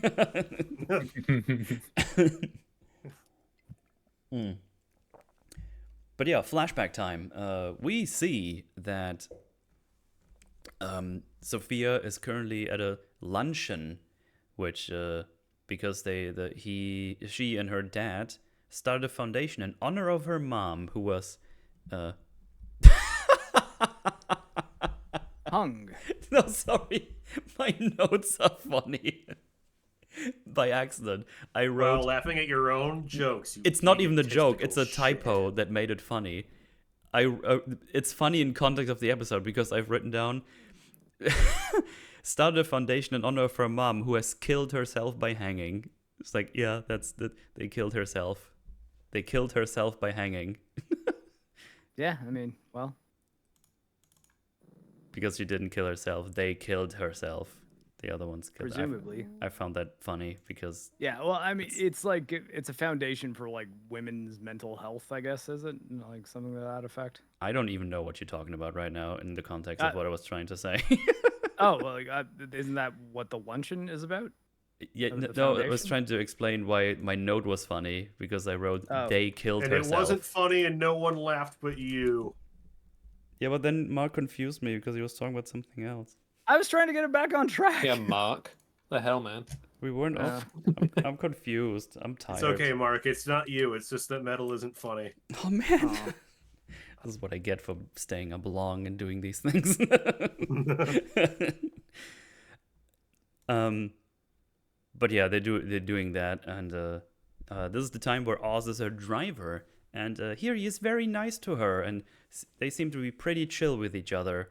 And obviously, in the context of the show and what we know about Oz, it kind of feels like it's all bullshit. Mhm. But You don't say. But he still seems to at least look out for her because, well, it's his job to do this.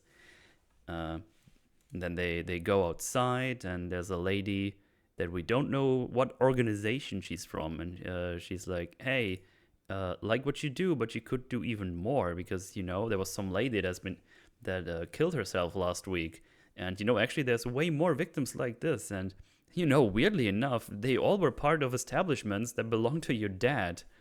And he's like, "What organization you're from again?" He's like, "Oh, I'm from the press." It's like, "Oh, fuck off. I'm not talking to press, like, ever, because this is like a family thing in the gangster family. It's like, you don't talk to press because that's just trouble." And then they leave. You can't benefit in any way from talking to the press, and you can Yeah, very easily not hurt. likely it would go well. Yeah, Yeah. exactly. As gangster families go, pretty good rule to have. Don't talk to the press. Then we get a small flashback inside a flashback. Oh my god. And this is basically where we initially learn that she was the one who found her mom hanging from the rafters. Mhm. So that's always a nice, not so nice thing to have You're rough. to see as a child. Yeah, And she doesn't really understand that she's dead either. No. By the whole And yeah, they're currently having dinner with good old Carmine. And yeah, we see also that Alberto is here, and we already see that Alberto is a little bit more of a troublemaker who's not as diligent with his dues. Like he's on his way to have like all the partying and alcohol and stuff, and doesn't even really pay attention to what they say at the dinner table. And Dad is also like, "Hey, you were supposed to get me this information of the financial stuff." It's like, "Oh yeah, sorry, I was busy. I'll get it tomorrow, I promise." And then he doesn't even stay for dinner. He just chugs the wine. It's like, "Oh shit, I gotta go. Bye." And it's like, "Oh okay." So we this is where it already started with him being like a little bit of the party boy. And Very consistent, and it seems pretty useless for the whole, mafia thing. yeah, it's like, "Oh, I need you to still do like things. There's times for partying, but you should also do your dues." Obviously, Carmine is annoyed and thinks he's soft. Like, he's not like you and me, Sofia. That's like it's like you're doing like all these good things. Also, he can't make trouble tomorrow. He can't embarrass me in front of the family. And she's like, I'm gonna look out for him, Dad. Don't you worry, that he doesn't get into any trouble." And Carmine thinks so highly of Sofia that he's like, "You know what? It's time to break tradition. I think you should take over the family. I want you to be the leader of the family." And she's like, "Oh shit, yeah, of course I want this. I would be honored, but I don't think the others would be in favor of that." And he's like, they know you're one of mine. They have to listen to me." So he's very much in control of everything. Very much mafia boss-ish here. So yeah, you could say it's going pretty well for her. She's basically the successor of the family. She's being favored by the dad. She's got the foundation and pretty much got everything she could ask for in this scenario, I would say. Even just her demeanor, it's to be expected, but it's props to the actress how much more normal she comes across. Exactly. Yeah, that's Just actually a in good how point. she Yeah. speaks and animates and talks. She's also like the way she dresses is like much more formal and tidy, you could say. Like Yeah. just yeah, way more normal, less unhinged, I guess. But I guess after 10 years in Arkham, I get it. I'd be a bit upset too. Arkham doesn't seem like the nicest place. No, it's especially when your dad sends you there to, I guess, die pretty much. Yeah. But yeah, she's like, oh, you know what? It seems like the reporter put a little bit of stuff in her head. It's like, oh, you know what, Dad? I don't know what it is, but it's probably foundation and stuff. But I've been thinking about Mom a lot, and yeah, I was thinking about her and saying, you know, I was young, but when it happened, but I don't really remember her being sick or depressed at all. It's like, so I also just wondering if she went to therapy ever or something. And the father just kind of just swats it away. It's like, oh, she was a proud woman, was very good at hiding it, and she refused all the help I wanted to give her. But man, oh God, I really tried to help. And yeah, it's pretty clear that he doesn't want to talk about it, but he's not like overly aggressive about it. He's like very, almost tactful about it. Like it's a mixture. Trying to be smooth. Yeah, he's smooth about it, but also playing his patriarch card of the family, obviously. Right, it comes across pretty diplomatically. Like, yes.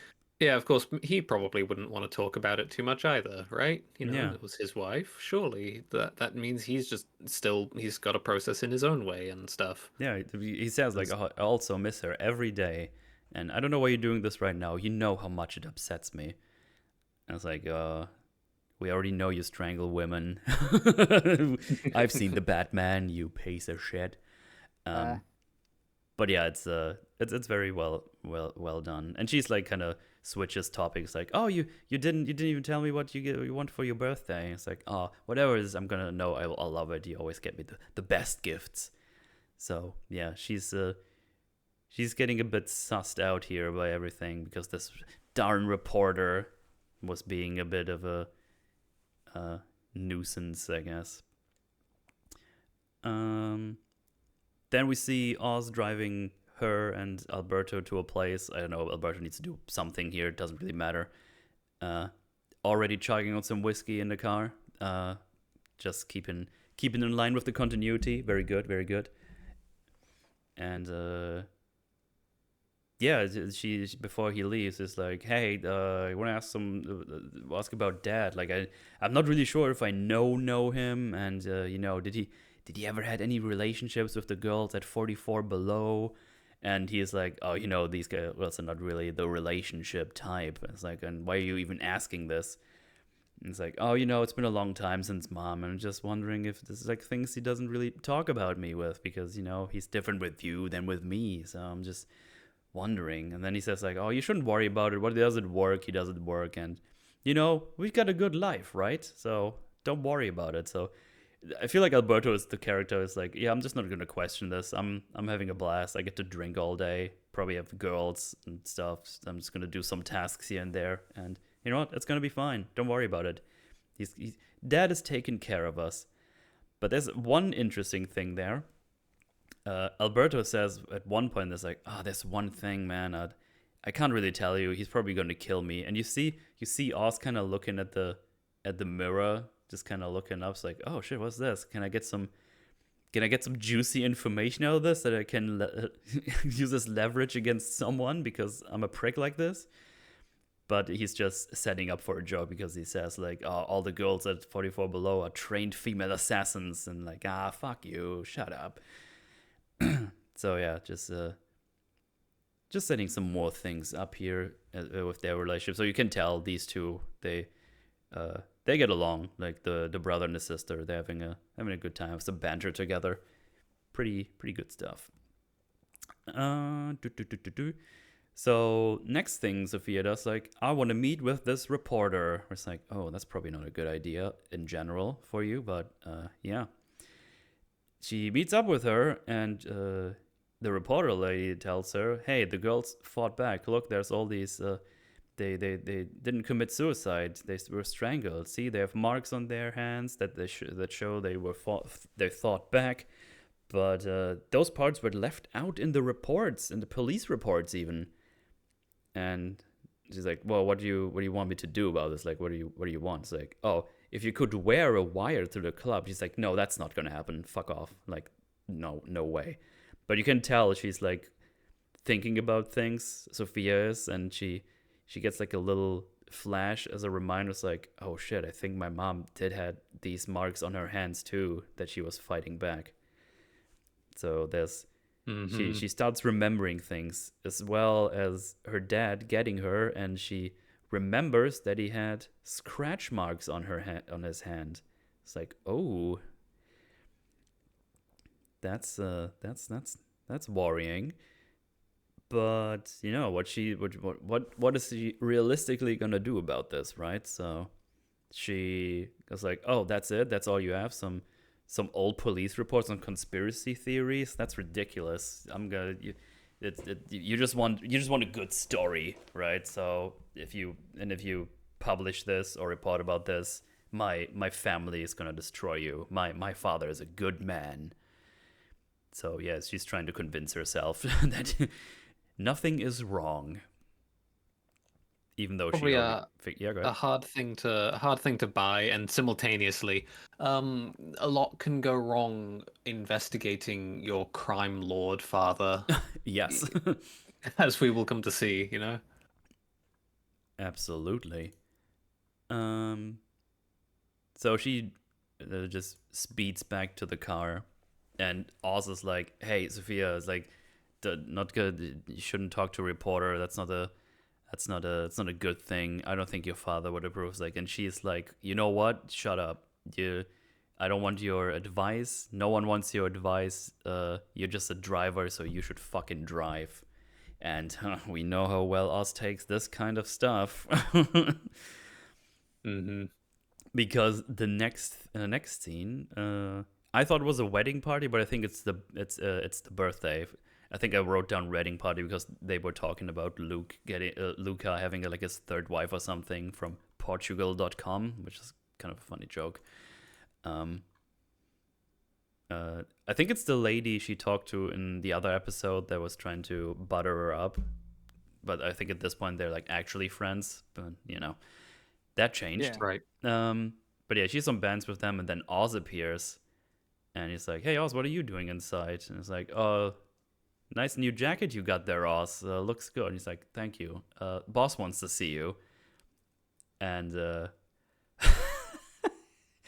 fucking Oz, he bought a new fucking jacket to snitch on Sofia. It's like, you fucker, dude. Like, you can see the really clear cause and effect from, it's like, she says all of that, and he's like, "You motherfucker," shit talking me. Yeah. Goes and gets himself all dressed up to go and rat her out. Yeah, Sophia's always fucking nice to him, but one emotional reaction talking down to him after a reporter thing, and he buys a new fucking jacket to snitch on her to the boss. It's like, fucking hell, you reaffirms petty how shit. fucking impulsive he is. Yeah. Well, I mean, it's also, I think that like the idea of her talking to a reporter is an opportunity, and he's very clearly someone who doesn't care who he hurts once he sees an opportunity, if it means he can seize that opportunity. It is very much in character for him. Absolutely. And she is gonna have a nice talk to his dad now. He's like, "Why the fuck did you talk to the press? You should have just come to me, because you talked to the press, and while also the police department is looking into me for murder." And we get a mention of Kenzie, which he is the guy who was in the Batman, right? Yes. And yeah, looking into him for He's murder. the one that Catwoman has up on the Yes, roof. exactly, She's yeah. beating up. And at this point, she's like, "Oh no, don't worry about it. I talked to her, but I told her to fuck off, and I didn't doubt you for a second. And you know what? I'm sure there's an explanation for this." And Karen's like, "Explanation for what?" oh, you had scratch marks on your hand, but it was it's probably for something else, right? And she's like getting more teared up and shit. She's like, oh god, he's not gonna trust me ever again. This is a really shitty situation. I'm gonna get in trouble. And yeah, did she also realize that Oz was the one who snitched on her? It gets pretty obvious to her. But yeah, Carmen realizes like, oh shit, she basically figured out that what he did, and then he does like an interesting thing. It's like, oh, you're not yourself right now. You're sick. You know what? You're gonna go home right now. Oz is gonna take you. And yeah, they drive off. And I was like, hey, that's what I know you angered me. I get it, but your father pays you to take care of you. That's what I was doing. I was just doing my job. And then all of a sudden, the police arrives, and he's like, oh, what the fuck is it now? I don't know what the fuck is going on. And the policeman is like, Miss Falcone, step out of the car. And immediately I'm like, oh no. Here we go. Uh-oh. Right. Shit's about to go down. But yeah, the guy's like, you're under arrest for the murder of all the peeps that have been strangled recently. It's like, did you do this, Oz, for him? And this is the point we were talking about earlier, where we could probably believe that he had no idea that this is gonna get this bad. It's like, I had no idea this is gonna happen, especially not Arkham, as we learned a little bit. So he even tries to like get to her, but I don't know how much of that is still like bullshit or not. I can't really tell. To be honest, you could easily sell that as being a performative thing to do. Yeah. Yeah. It's really hard to tell with Oz. I can easily believe that, you know, he kind of liked Sofia and didn't think that this necessarily is what he would have wanted to happen to her. But at the same time, we can understand that within the context of nothing that's going on right now is a threat to Oz or his progress or well-being or whatever. So, and we have the clear contrast later on. It's like the moment it gets in the way of his interests, all of that goes out the window. Yeah, exactly. So how much does it actually count for? Yeah, that's what makes this show so fun and so good. It's like you just keep guessing. It's like, okay, what part of this is actually bullshit, and what is like could be some speckles of truth here and there. What does he mean? What doesn't he mean? Yeah, it's they did such a fantastic job keeping you guessing with this one. It's good shit. Well, now she's like in the department getting talked to by someone, and now we see how fucked up this fucking Falcone family actually is. He's like, well, there's already news tabloids going on. It's like calling her the hangman. Everyone is writing about that. And then the lady says, her lawyer it is, it's like, oh, your father told them you have a history of mental illness because of your mom's suicide. It's like, no, I really don't. Like, what are we gonna do? I guess I just getting asked some questions and want to clear the air, and then this is done with, right? And it's like, well, it's not going to be this easy because a number of family members have written affidavits. It's like it's a legal document that's effectively a statement under oath. Yeah. Okay. Oh, I didn't realize it was like that fucking insane. That's even more crazy. So yeah, we have like names this Johnny VT, Carla VT. So they all fucking wrote statements that she's definitely insane. Including having a compulsion to torture animals, animals and stuff. And you have Alberto sitting here. He's like, I can't fucking believe, like, he legit doesn't know anything of this. Like, he's like, what the fuck is going on? Why are they doing this to my sister? She even asked him, did you know about this? And he's like, no, I fucking swear. And I believe him. He did, because he keeps visiting her. We learn this. He's been trying for all the years to get her out of there. But yeah, the judge agreed to like a ADA request, which I guess is like a evaluation kind of dealio. But you've been remanded to Arkham State Hospital for observation. She's like, excuse me? Absolutely not. I'm not going to fucking Arkham. Or but yeah, spoiler alert, she you- goes to Arkham. she goes to Arkham. It's like, oh yeah, how long am I gonna need to be there? Oh, until the trial starts in 6 months. It's like, holy shit. And You could have a funny Always Sunny gag where it's like, I'm not going to Arkham, and then the title card is just, she's going to Arkham. Arkham. She's going. And yeah, then And- she says, like, he's punishing me for something he did. Like, Alberto, wake the fuck up. Are you kidding me? He killed Mom, strangled those women, and now he's putting it all on me. And Alberto's like, I don't think, what? I think this is like kind of a neat use of the reputation that Arkham has as an establishment to create like this ominous effect in the viewer, right? Because you say this about like any other mental institution, and it's like pretty bad, but it's not horrifying as such. Then you say it about, you're going to Arkham for 6 months. That's a pretty terrifying fate. by Oh, yeah. It's like being comparison. told you're going to Shawshank. It's like, oh, fuck. Yeah. Yeah, exactly. Uh, I think that's pretty neat. and yeah, she's like kind of freaking out, and then all of a sudden there's like, okay, it's time. It's like, wait, what do you mean it's time? Oh yeah, you gotta go like right now. You're going to Arkham right now, like dress and everything. No, nothing there. It's like, oh, Cool. That's uncool, yeah. And then I was like, you're Falcone, you can do it. Just I'll try to get to you, whatever. And yeah, she just gets stripped down. They just kind of clean her off with a fucking brush and some. She goes through the processing process. Yeah, just get hosed down, looked for stuff. They just kind of put fingers in her mouth, checking if she's got anything there. They even have like a clamp to check her vagina. I was like, Jesus Christ. Speculum, yeah. This yeah, this show is balls. Like It is really brutal Yeah. of a portrayal. Like it is pretty intense in terms of like violation, and she is not treated much like a human being. Yeah. And on my first watch, and even like parts on my second watch, until I got to this point, I was like, man, I feel like that they're going a bit too hard with Arkham. This seems like kind of insane.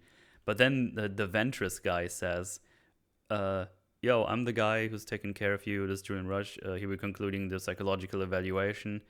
And then he says, while you're here, you'll be under court-ordered mandatory isolation, which means no visitors, no outside contact.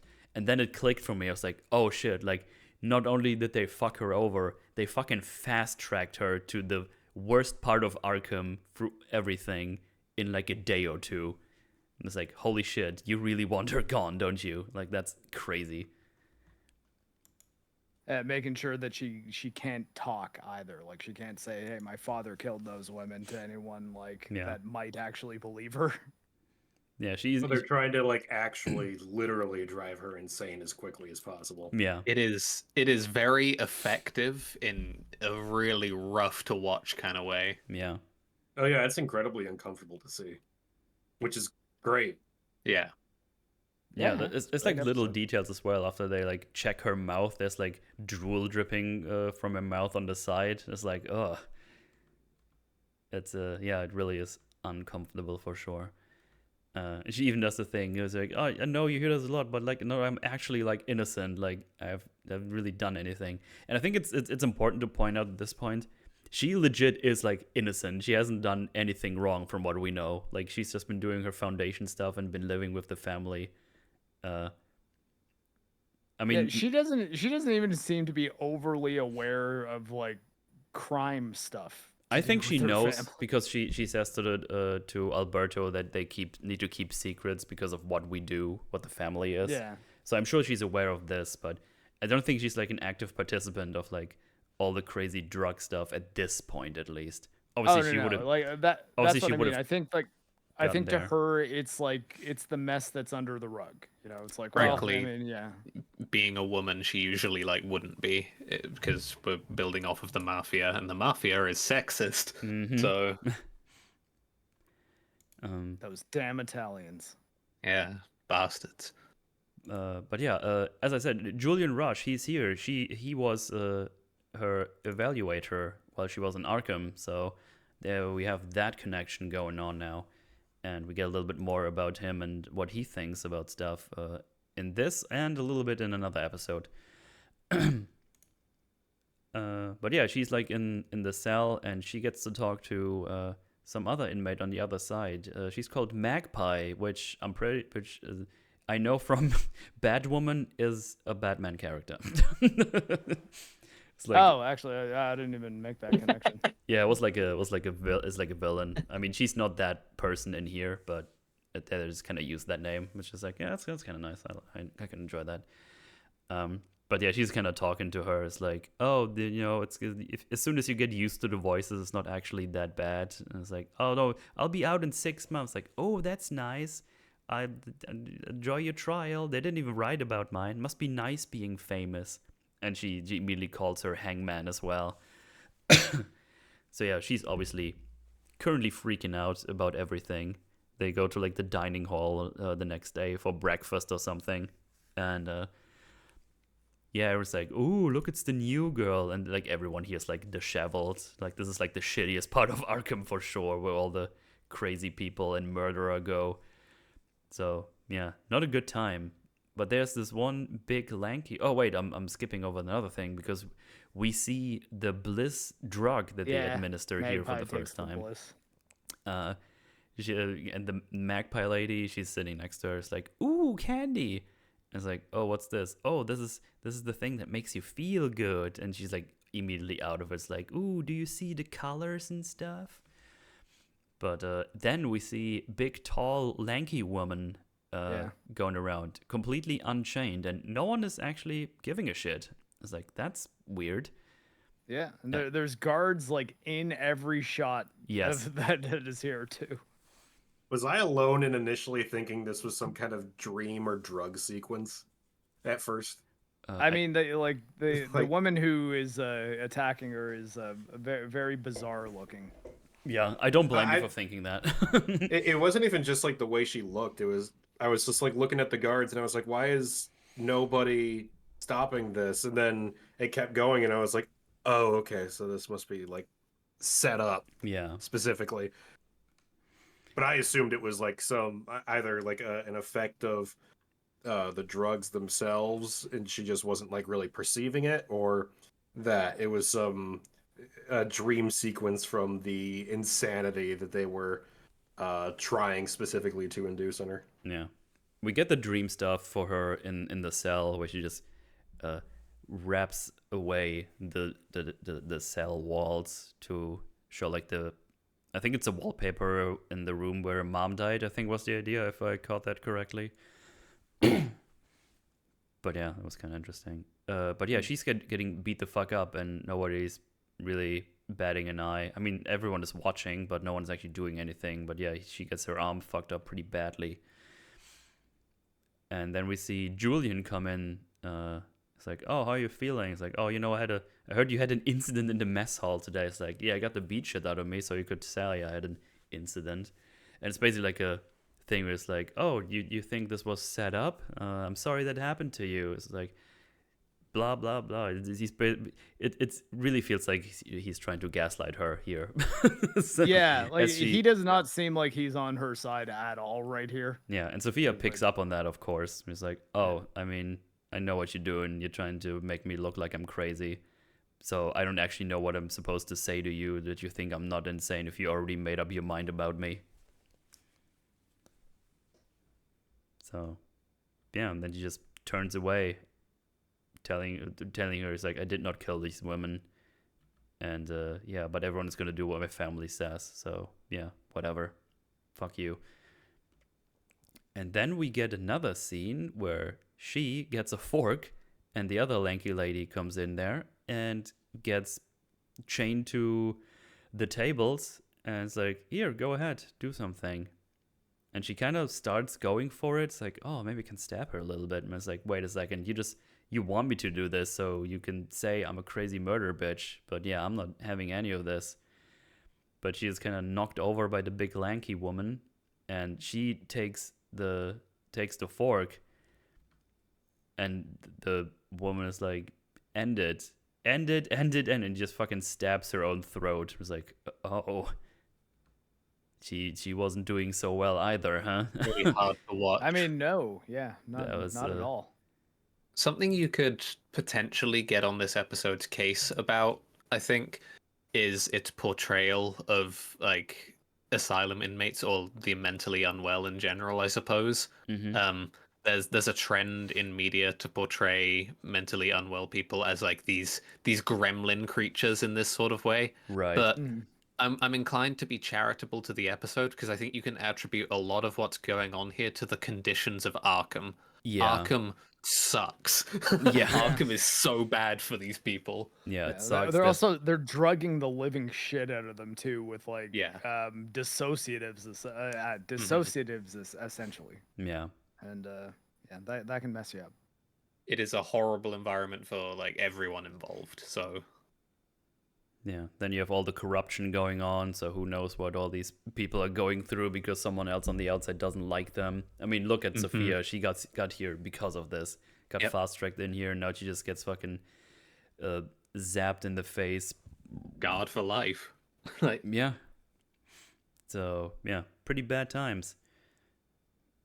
really bad. But yeah, the lady kills herself. She's going crazy. Sophia's freaking out. She gets zippity zapped with a Electroshock therapy. electroshock device for nothing, really. They just do it. Well, I'm assuming that like even though the lanky lady killed herself, they're probably still like, oh yeah, she stabbed this lady in the thing, so we got electroshock. Oh yeah, for therapy. sure. They're gonna use everything against her. And yeah, she goes back to bed. Then she wakes up, has little Pukenheimers, and starts like ripping away the guard walls, the cell doors. I mean, and that's obviously more in her head, right? So it's like having more in the like wallpapers coming through. And then we just kind of cut back and forth between her doing that and getting zapped every day. But also we see Julian be like, "Hey, what if she telling the truth?" Like he's having doubts as to what is going on here. And there's like the one scene where she grabs his hand and just starts shaking her head, like, "Please, no more." And he's like, "Oh fuck." He's having the "Are we the baddies?" moment. Yeah.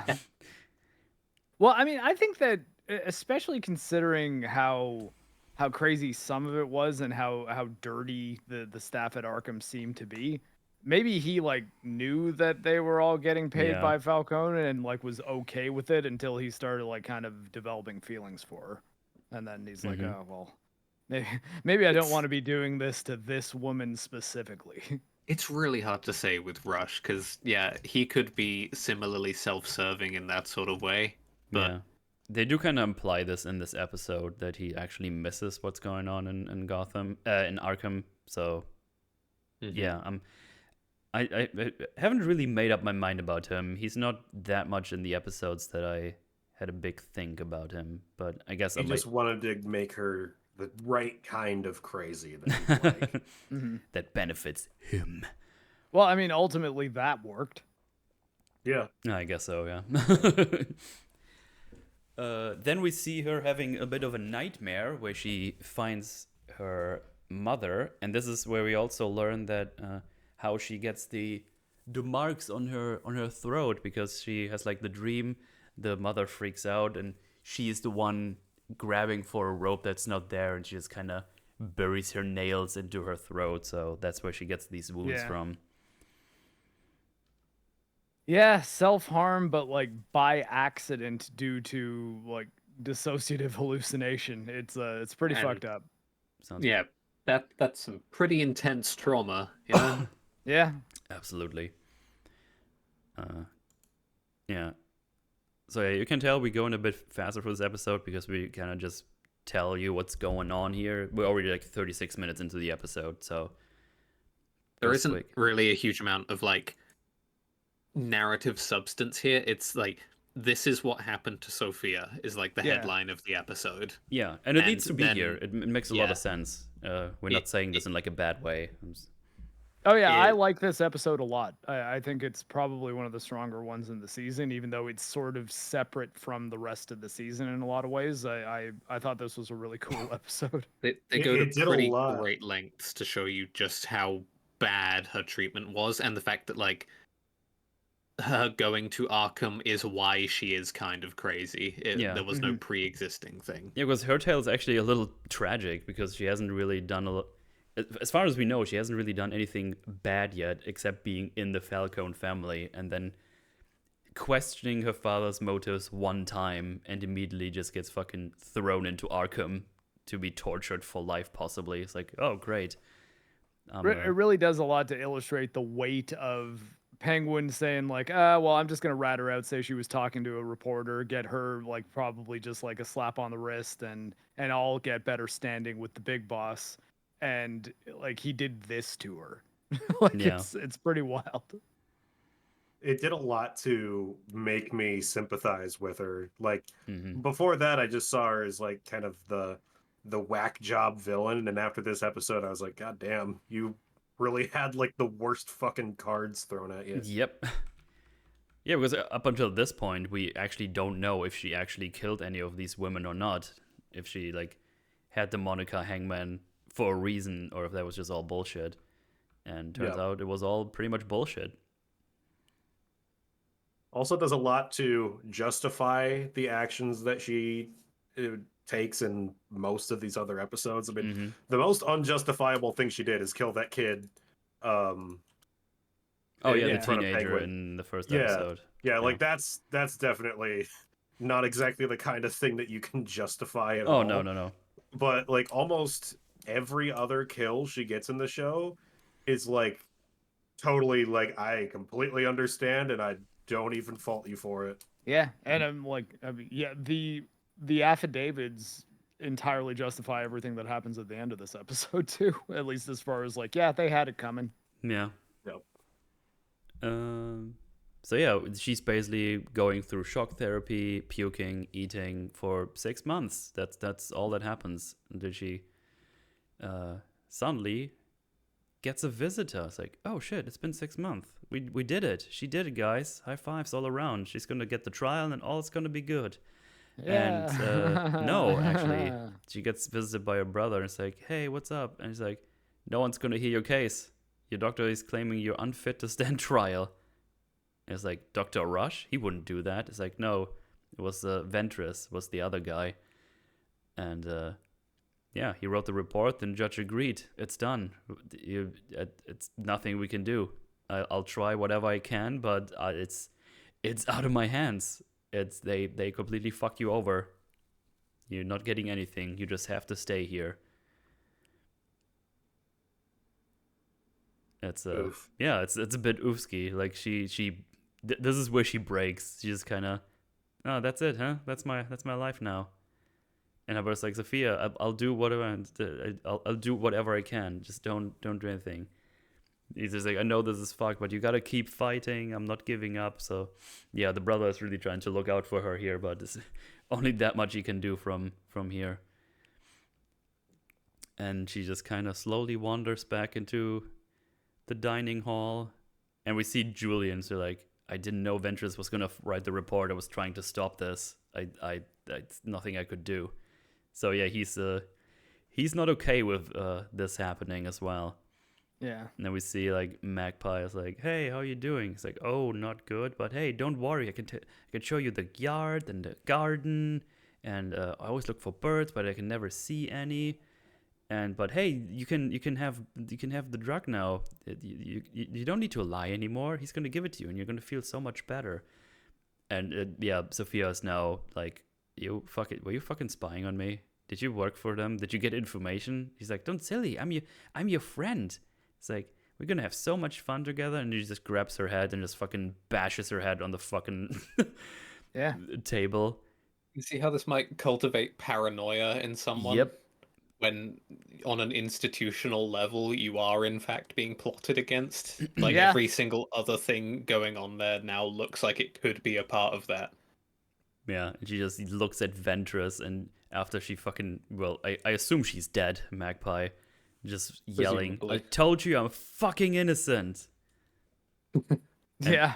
Tells you the whole story of the episode, right? Yeah, pretty much. And she gets, I don't know, tranked or something, sedated, and Alperidol probably.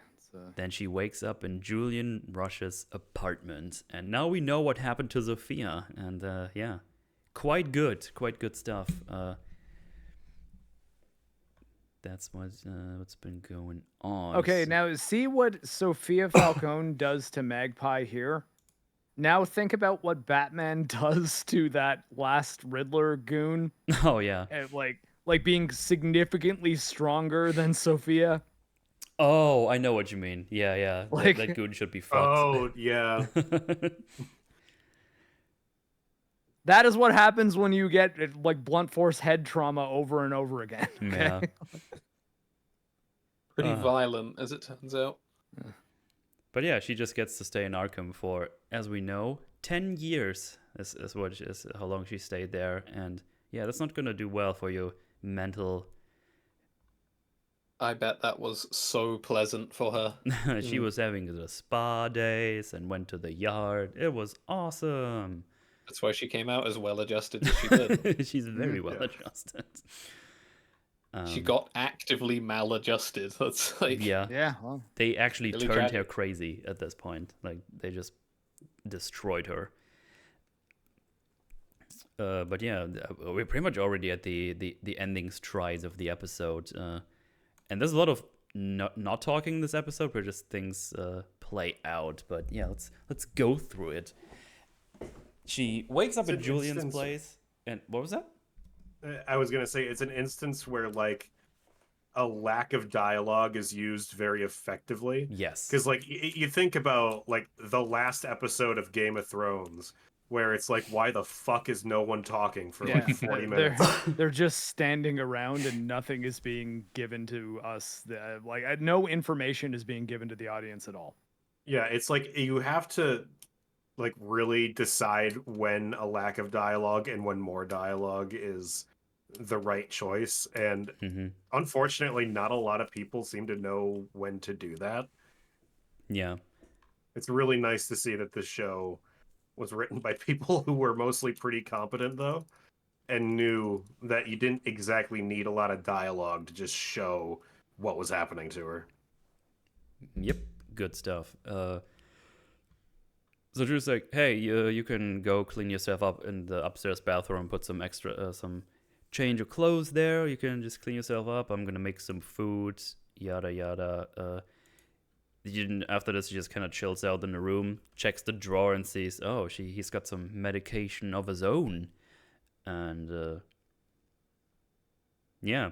Julian tells her later that you know what, maybe you should go take this trip that they want you to go to. You know, you can have a fresh start for yourself. You've only been out of Arkham for a couple of weeks, and yeah, you deserve a fresh start. But she's like, oh, how did it feel like seeing me unravel? Did you enjoy it? Was it great for you? Did you love it? Yeah, I see you. All you're trying to do now is numb your pain. Like, would make you feel better if I get my own fresh start? And he straight up says, like, yeah, I want this to also feel better for what happened to you. So Getting yeah. to the core of what we were talking about with Rush earlier, it's like there's a strong question here that she is like aiming at of what is motivating him to even do this. Yeah. And from what we can gather, he's like, oh, they really fucked her over. Like we learned that he also left Arkham, and she's like, you left Arkham. I couldn't do this. You basically abandoned me. And he's like, yeah, I did because I could. I know you don't have that option, but you have this option now. You can just leave and just be done with it. Have a fresh start. He's like, yeah, that's actually a good point. You just could do it now, but I think at this point the wounds are too deep that she just won't just believe and let them have their life go on like it is, as she wants revenge. We'll see here very soon. Yeah, he also points out that, hey, I did help Alberto to get you out, right? Like, I had a hand in this as well, which is also just a interesting piece of information to have. And she's like, you know what? You don't need to bullshit me here. That kind of it seems like you did enjoy this, having all this power, like the way you looked at me and everything. So yeah, as you said, it's like a big question that what is your motive? Do you actually believe you don't enjoy this, or you're just trying to lie to yourself, basically? There certainly does seem to be a personal attraction there, as we see later, I guess. Oh yeah, they're like very close to each other. Like it's they have the motions of about to have a kiss, but they don't go for it. But yeah, she also says that for years men lied to her, and then she comes back out of Arkham and nothing changed. And says like, "There's nothing to hide.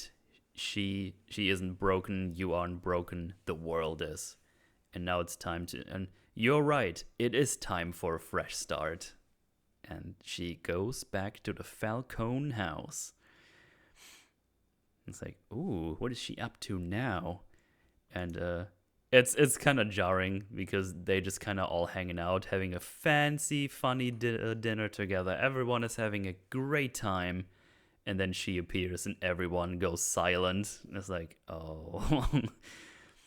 Awkward, you might say. I was hooked. Oh, yeah. I was so hooked. Don't I was worry. like, oh, what is she going to do? What is going Don't to worry, happen? she certainly won't make it any more awkward.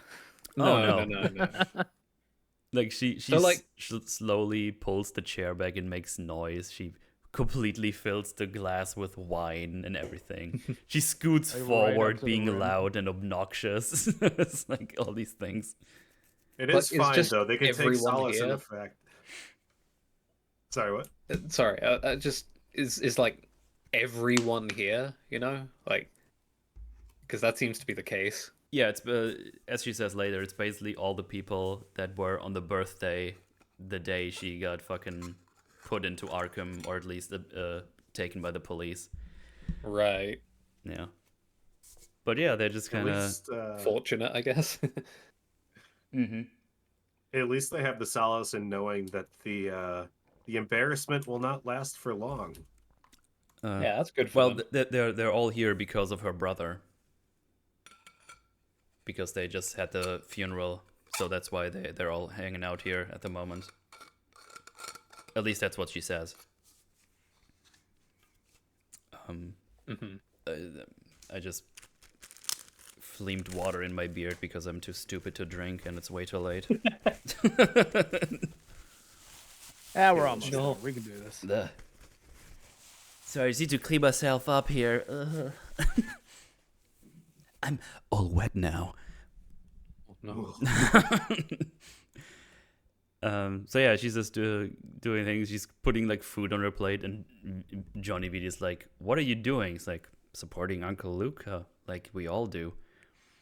And obviously, he needs to be careful because she got all the heat on him. It's like, same as you. And then she just says, "Can you pass me the meatballs?" And just goes like, and actually gives her the meatballs.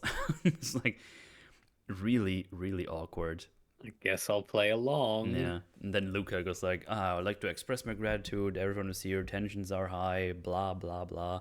And she just starts eating the meatball. Does like some grimaces towards the child. Like the food stuff goes like, bleh.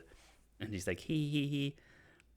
And during his speech, she just does the thing at the glass. It's like, I'm not one for speech, but I would like to say something. If that's cool with you, Uncle Luca, right? That you don't mind. In the middle of his speech, dude. Yeah. It's just like, And he just sits down. It's like, okay, let's hear her out. But yeah, she basically has like a little speech going on where she basically says, even though she trusted everyone, even loved them, none of them came to visit in Arkham. Like no one came to visit me. You were all here back then, and it's funny because Carla at some point is like, "Oh, I'm gonna get you to bed." It's like, you sit down, you stay here. Like she has like some kind of control here right now. It seems like she's being very assertive of the situation. Like even Johnny Viti is trying to do something. It's like, what was that? You want to say something? And he's like, oh shit, she got all the shit on me. I better fucking shut my mouth. There's nothing you can really do. Yeah, it's like none of them came to visit in Arkham. But what genuinely surprised her is how many people wrote that she was mentally ill and no one came to help her except her brother, which ironically they're all here for, to mourn him. But the real thorn in her side is that except everyone else here, she was the only one innocent. And she even points out to the one guy, he has a higher body count than I do. It was like, damn. Good joke. Yeah, and then says, after a decade in Gotham, she was hoping it would be different when she comes back. But ever since she was back, everyone made it clear that they want her gone. So tomorrow, she will start a new life, to new beginnings. And it's like not the full phrase, but it's kind of paraphrasing here. But yeah, she's kind of like, yeah, you all fucking suck, and I hate you. It's basically telling them all. The clear message we're getting here from the prior conversation and the lead up that we're hearing in this one is that she is done trying to like abide by the traditional power structures that go on in the Falcone family, you know? Yeah. She's going to try something else. Something completely different. Yeah. A fresh start, if you will. Yeah, and at this point I was like, oh, is she actually just gonna leave? Is this how we get her out of the picture? Because there's an option they could have done with the show. Yeah. It's like, oh yeah, maybe it is time for her to just leave and let everything go down. But let's say she takes more drastic actions. Yeah. A little more aggressive. Yeah, and I think we're done with dialogue now. The rest, the couple. I mean, of yeah, minutes. she talks to the little girl in the greenhouse. Oh but, yeah, that's like, right. So yeah, she just kind of wanders around the house a little bit. She gets Carla's daughter into the greenhouse and it's like, here, you want some cake? And this is where my brother and I pretended to be in the jungle, and it's all fun. It's like, yeah, it's gonna be our little secret. We're gonna sleep here, have a little sleepover. It's gonna be fun. Yeah, bottom line, get kid out of picture, get kid to have little sleepover in greenhouse, don't have to murder child. Yeah. Crazy. The crazy murder family, and they still don't kill children. It's like, They're called the crazy murder family? That's what I call them right now, yeah. Well, they do a fair amount of it. They sure do. There's also this the small bit where the daughter says, my mom said I should talk to you because you did bad things. And she says, oh, I did. Because I had to survive in Arkham, basically. There was demons in there and I had to fight them to survive. It's just fun because she admits she did bad things, but also kind of makes clear, like, yeah, I did them because they put me in this situation. I actually didn't do anything before this. Get out of to even like survive that nightmarish situation. Mm-hmm. Yeah, she got pretty fundamentally altered as a person. Absolutely. And yeah, they have the little sleepover, and then we cut to the next day. The daughter's saying, I was like, oh, you know what, you just go back to sleep. And then we see her wandering through the house with a gas mask on, and a whole lot of corpses in every room, and she just starts opening up all the windows, and it's like, oh shit, they just poisoned them all. And we see she put like a little tube from, I guess it's the gas tank, towards the AC or the ventilation system to she just fucking gassed them overnight. Yep. And just Very cool. Yeah, he goes through the house. Everybody is dead, except one guy, Johnny VT, because we see her open a window earlier before she does this. Yeah, presumably she has the cigarette in his room, and and she leaves the window like half open because she wants to talk to him, and we learn in the next episode what information she wants. But yeah, she just killed the Falcone family, all of them in one go. Yeah. So old. Yeah. And with the context we have, all the things they wrote, they did to her, it's like, yeah, I get it. Yeah, it's like, you guys really shouldn't have done that, I guess. Pretty fucking crazy move. Yeah. And I guess this doesn't come up yet, but it's worth raising for whatever it may be worth. This is maybe something that should take the Batman's attention. Yeah. Probably. True. Yeah, that's a good point. The Like, what do you mean? entire Falcone family. Yeah, it's like, what do you like- mean the whole Falcone family is dead? That's insane. What happened? He's still coming down from the adrenaline auto injector. It's been 2 weeks. It's like, I waited way too much. It's like, I'm- holy I'm shit! willing to- I'm never fucking doing that again, Alfred. I'm willing to lend a decent bit of charity because with the whole seawall thing with Mr. Riddler, he's probably got his hands full, but this is very big and very high profile. Yeah, that's it good goes point. back into my biggest criticism of this show is that it's fucking attached to superhero shit. yeah. It's like we'll talk about it later, but like this isn't even like the biggest thing that happens to Gotham in this show, and Batman is fucking nowhere to be found. And it's like, look, I don't think it's a problem if you just separate Penguin from Batman. The problem is that it's inseparable from Batman. It literally takes place in Gotham. It is a sequel to the Batman. So where the fuck is the Batman when we start doing massive damage to the city and start killing off entire crime families? Yeah. Yeah, shit's going down, and that should be interesting to Batman at least. Like, why are they all dropping like flies, and why is the Penguin still around?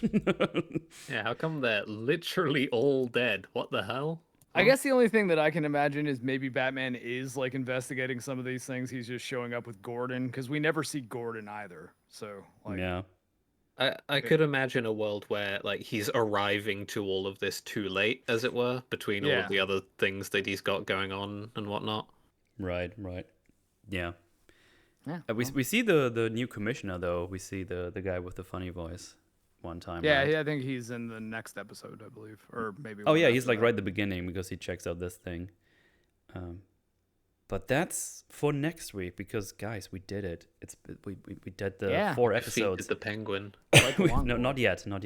Oh, We're not quite there yet. But yeah, We got to his second phase. second phase. Yeah. The boss music is replaying the faster version. The choir sets in, makes Theo very upset, and Yeah, the attacks are about to get way more bullshit. yeah. Mhm. They're going to stand in a rigid pose for 10 seconds, and then they will like flicker into motion for 1 frame, and if you don't dodge, you'll get 1 shot. Those are my favorite. And even kinds if you of do attacks. dodge, they will keep trying to hit you until you literally run out of all your stamina. Yeah. That's a Penguin type move, yeah. Oh boy, oh boy. He's running you out of options.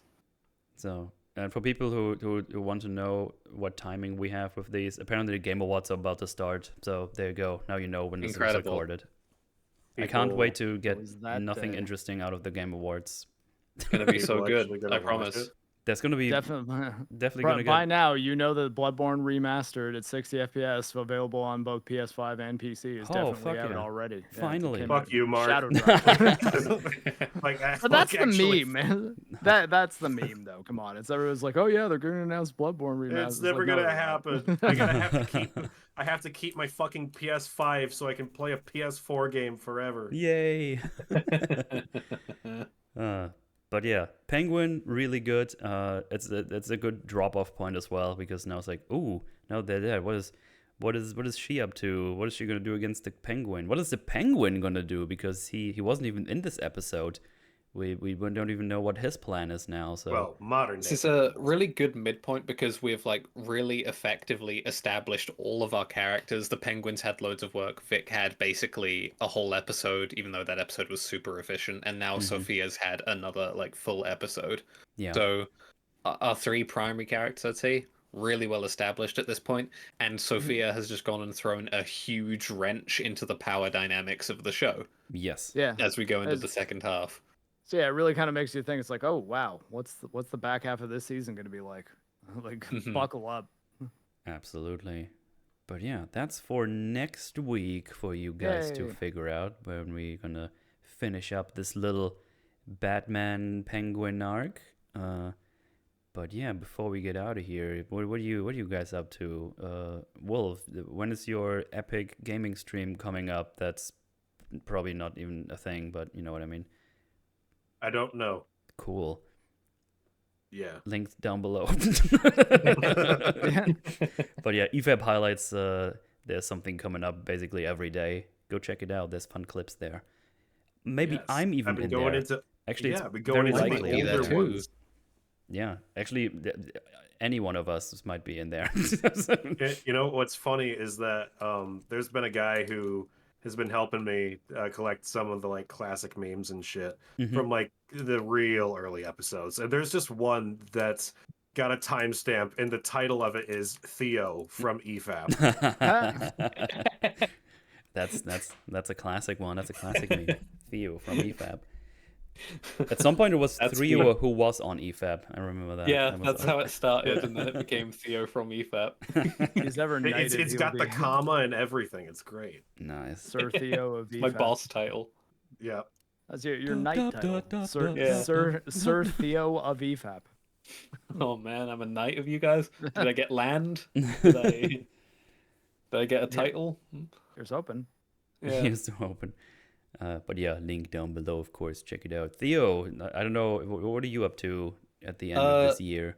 Same deal as whenever the last time you saw me on EFAP was. I'm working on a bunch of scripts, hoping to have at least one of them done by the end of the year. Don't expect anything particularly soon. Sweet.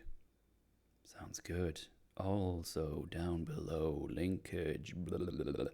Well, this time Marc has probably passed this test because he's very epic. So Here's hoping. he's going to be very epic and cool and fine. So I guess that's what's going on for you. We definitely recorded this not the day prior, so many things changed. Yeah. Yeah. Yeah.